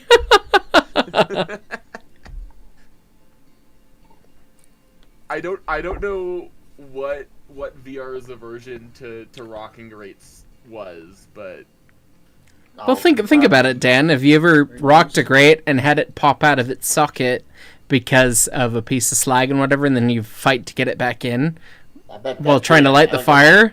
Oh, now it's happened at a road because it rocks? That's the amount of times that you I burned wood and oil. Oh, well, see, Dan, when you burn coal, there's been times shaking the grates on the 91. You know, you shake it and you're trying to dump the shit out. There's the two engines as well. And you rock it far enough and you'll pop one side out of one thing, and then you go, shit, I need to try and shake that back in. And sometimes it'll shake back in, and sometimes it won't. And then if there's a fleck of shit, falls into the pan. And then the grate falls into the pan, or you have to go. You invariably, with probably greater than 50% average, have to then go into the hot firebox and fix it. And so the thought of introducing that while running, obviously to a lesser extent, presumably, but that's where the aversion came from, I would assume. So. I did throw a picture of each of those engines in VC text as well, Mark. So let's see. Yeah. The V is an interesting beast. Ooh, a Vauquelin. Wow! What a Newport built V's. What a neat looking engine. God, but then the buffers. You had me tell the buffers. Hey, Mark, I also buffers and hooks, the way of the future. The double. I also didn't realize that the V had two single stages on it. No, 211-inch. It's fun. I know that's a different engine. Sorry, that's a different engine. Or is that post? It's another V, but yeah, they just lost its compounding. Yeah, it's been simpled. Wacky. Wacky fun. Hey, Mark. Yes. Been modified substantially. Yeah. No, well, back to infrastructure. Oh, you found a picture of the bridge. Ah, yes, the double deck bridge. Yeah, that is. Well, from a civil engineering perspective, it's actually quite balanced and reasonable. But yeah, mildly cursed in application. Good shout. You can see this thing on the Fort Madison rail cam. What is that? Is that road over rail? It is road over rail. Yeah, makes sense. You can see the stubs of the rail at the bottom. Yeah, makes sense. I'm down with that. Mark, I'm gonna have to dip here. Would you mind squeezing in one of mine before we wrap this thing up? I don't know how much longer you were planning on doing this. We're almost done, but yes, we can. I wanted to hit top chats. I've got about 6, and then we can get yours if that's all right. Yeah, that's fine by me. James Patterson, Jeep fan. Hi, Jimmy. Fireman, 49 months. He's made it 4 years, 1 month. 1,500 feet in elevation gain. Is that all? Well, not all of us have a gear. Yeah, knobhead, gearhead, something, whatever you call you cog people. A Rock Dino 8445. So when might you be playing Factorio with Con again? Sorry for asking now. I'm happy that I'm playing video games with Con again, honestly. The fact we got to play some Deer Valley and it's coming out on YouTube tomorrow is great, and that the fact that we're probably going to be able to do a little bit of a series is going to be fantastic. Unfortunately, I got the my fact... thumbs for that still. Yeah, when you've got time, no worries. Honestly, the Factorio series never did super well, and it wasn't super related. I mean, it was fun. I mean, I love that game, and I would love to play it more. Maybe I don't know if we could do a weekly live stream series or something. I struggle with structure sometimes, but goodness. I don't think we're going to do any more videos about it. At least it's the two of us. Osage Orange Gaming, Salute Birdman. That does look so freaking sussy. I don't remember what that's in relation to, but thank you for being a Brakeman 32 months. 403 guys, just wait. Your other submissions are more cursed. Might have to be on another stream. We'll see. NZ Railway Adventures. Hello from New Zealand, Birdman. Bridman. Bridman. Yes, I am Brid. I'm so happy I could catch the live, and you wanted to say the video. The 4014-2101 was incredible.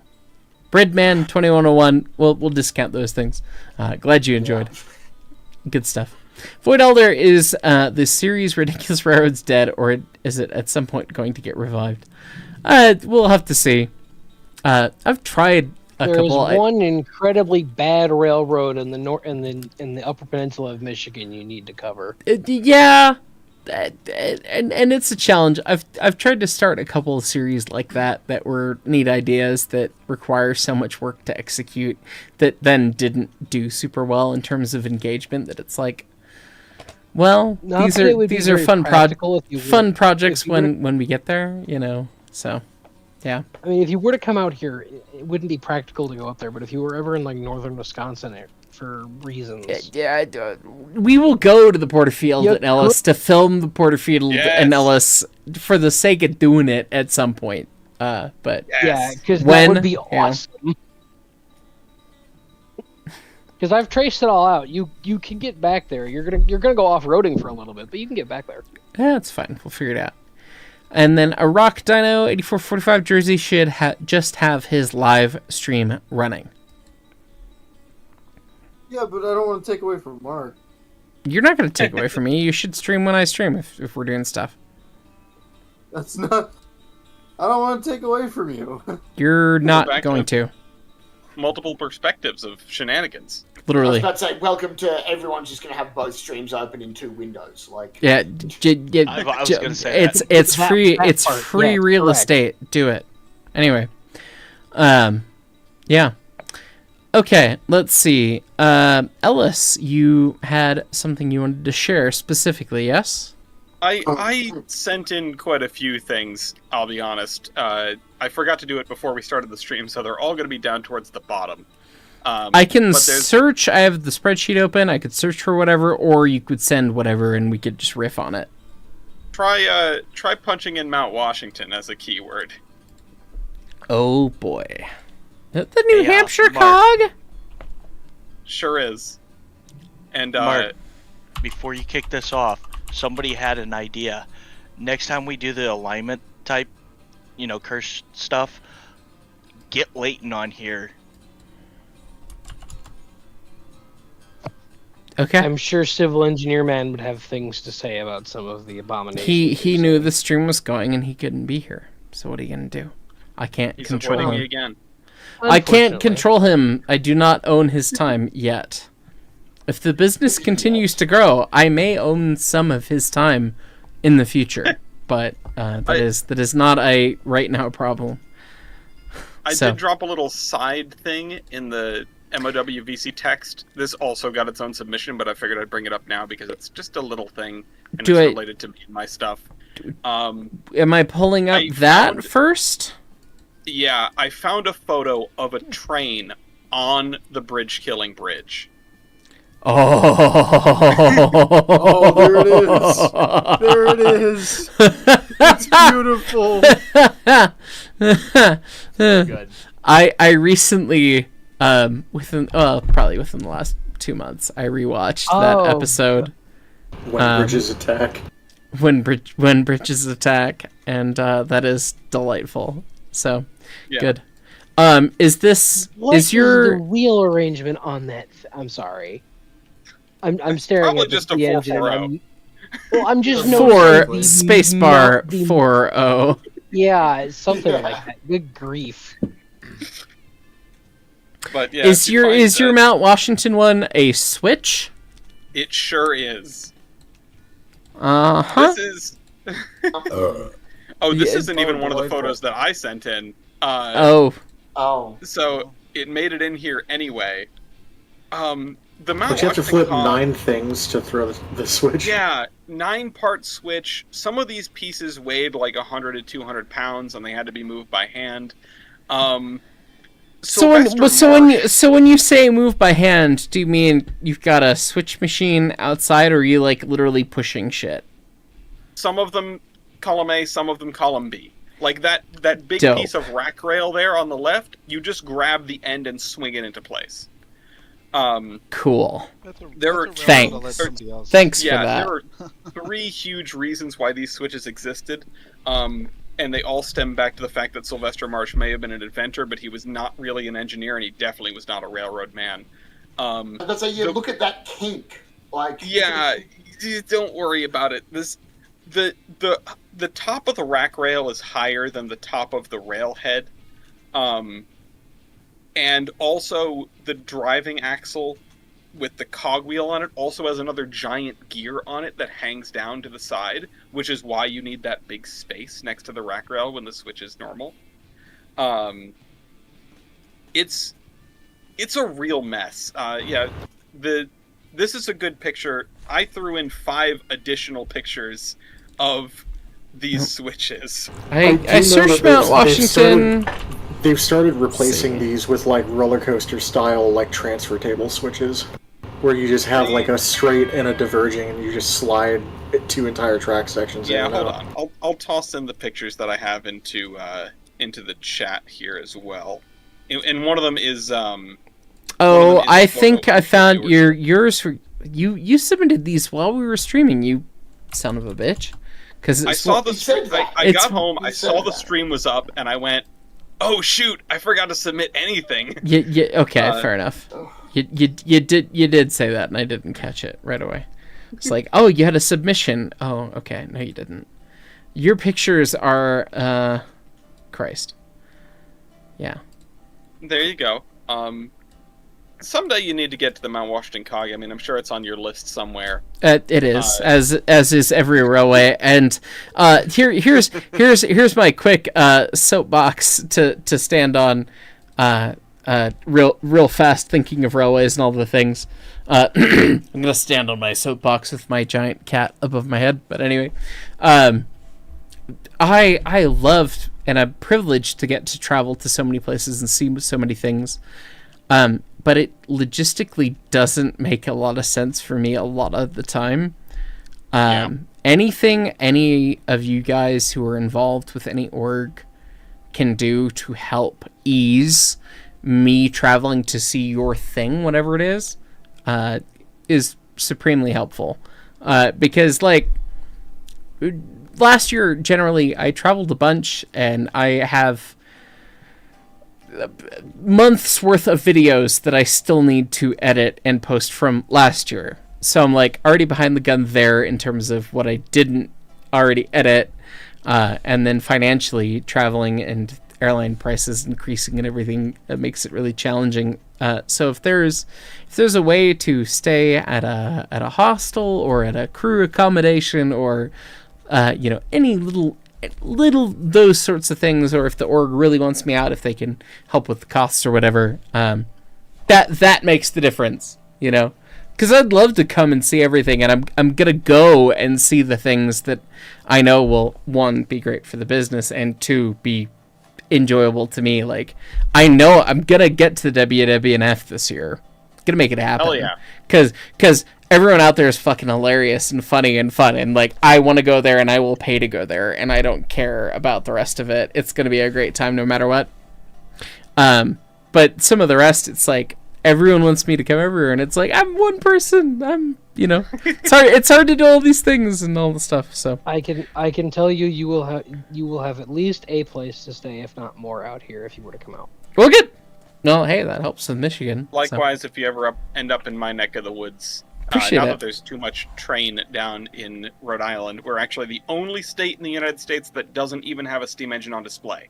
Hey man, I do need to check your state off of my 50 states visited list at some point, so might as well come hang out just to check a box. Thanks. Thanks, Ellis, for living in this weirdo state. Rhode Island, you can drive across it in a half hour. got places. You can see that. So the fact that you can drive across the strait in a half hour is related to one of my other submissions, but we can do that on part 2. Yes. Yeah, you can see the two things that actually have switch stands are the points and the gap cut out for the gear wheel. Okay. Everything else you either slide over or swing over. Manually? And they're held in place by just like blocks of wood sometimes. The Mount Washington Cog is, the Mount Washington in general is a really deadly place. The presidential range of which Mount Washington is a part kills about 2 hikers a year, and it's been that way for about 200 years. Damn. Yeah. The Mount Washington Cog itself only has 2 recorded fatal incidents, and one of them is because of one of these switches that was misset. Ouch. Yeah. Yeah. The other one was because they were running the original locomotive up the mountain when it was like 100 years old. And Oh yeah, pepper sass. It was like some engineer's last day, and it fucking killed him. Yeah. No, that's an engine with spite. Pepper sass is a hell of a story on its own. I mean, the Mount Washington That is Cog a makes 3/4 show fucking story right there. Yeah. Jimmy has sent a photo of the new ones in VC text, by the way. Apparently there are none of these ones left. They're very simple. Yeah, Mark, have you ever seen those gimbal cup holders on like tilting desks? Imagine that, but with a boiler on it, staring angrily at God. That's pepper sass. That is accurate to the vibes of not only the COG, but also New Hampshire in general, the state whose motto is "Live Free or Die." The only reason that Sylvester Marsh was granted the charter to build his railroad up Mount Washington is because the state legislature was basically laughing him out of the room, saying, "Yeah, sure, you can build your railroad. There will be no negative externalities from this railroad because it can't be built. Like, we might as well give you a charter to the moon." That is I got halfway delightful. Well, I think we're gonna end this edition of Cursed Trains here. Okay, Obviously, I've got one short little thing. No, we're not. Dan's got some shit to show. This one is very simple. I just posted it in VC text. Okay. This is Carson and Tahoe. This is like. Or no, this is Lake Tahoe. Sorry, not Carson Tahoe. Other side of the lake. So that is the Swallow Cliffs trestle. You'll notice this germinated after the It's after not the a flower, discussion Dan. This came about after the discussion of narrow gauge on standard gauge ties. Okay. Can you guess what that is? Standard gauge on narrow gauge ties? Standard gauge on a whole ass narrow gauge trestle. Yeah, I mean it's like rail and then immediately tie butts. Well, and then tie butts and then immediately trestle. And then immediately water, yeah. The fireman there is in fact directly over the water. That's Lake Tahoe Railway in general is just crazy. That is the Lake Tahoe Railway is built as narrow gauge. In 1926, SP takes out a 99-year lease on it and begins operating it as standard gauge. They want this for things like the passenger service, but the oil distributor was north of Swallow Cliffs, so they had to keep this section operating, and they did not care about it, and they did the absolute bare minimum. Delightful. Railroad moment. The other thing is there were walkways down the center of that trestle so that when the water was that high, people would walk across it to get from one side of Tahoe City to the other. Joyous. At least it's a very friend-shaped locomotive. That is. Okay, well, we're gonna call it there for this edition of Cursed Trains on Stream. Obviously, infrastructure as a concept, obviously very fun. We made it 28 plus all of the friend submissions into 212 apparent submissions. Some of which obviously were some friend ones, so whatever. But we have much more material for future streams. This is very fun. Always fun to learn the different ways that Railroads did things. We've got a couple last top chats to hit, and then we're going to get out of here for tonight. From Chaos Wiley 5928, Conductor 24 months, 2 years already, time is fake. Yes, it is. Thank you, and welcome to a new lamp. A Rock Dino 8445, Heist Turner 720-foot bridge. Yes. Turnus Falls, the bridge. Yes. Vintage Cookie 5759, Engineer 45 months. I put a video of the 9-part switch in action on Engine Crew VC if I want to take a look. I will after stream. I think it's about time for us to wrap up, so that's going to be that. Again, thank you everyone for the love, support, and submissions tonight. It's been very much fun taking a look at all of the wild world of railroading this evening and all of its cursed little pieces. So it's been a good one. Thanks for all the submissions. Thanks for all the fun. And we will catch you next month with some more of these things, though we will probably have one more stream this month, be it office hours or Mikado-related event. Early in the week. So catch y'all then. Thanks so much for watching, everyone. We will catch y'all next time.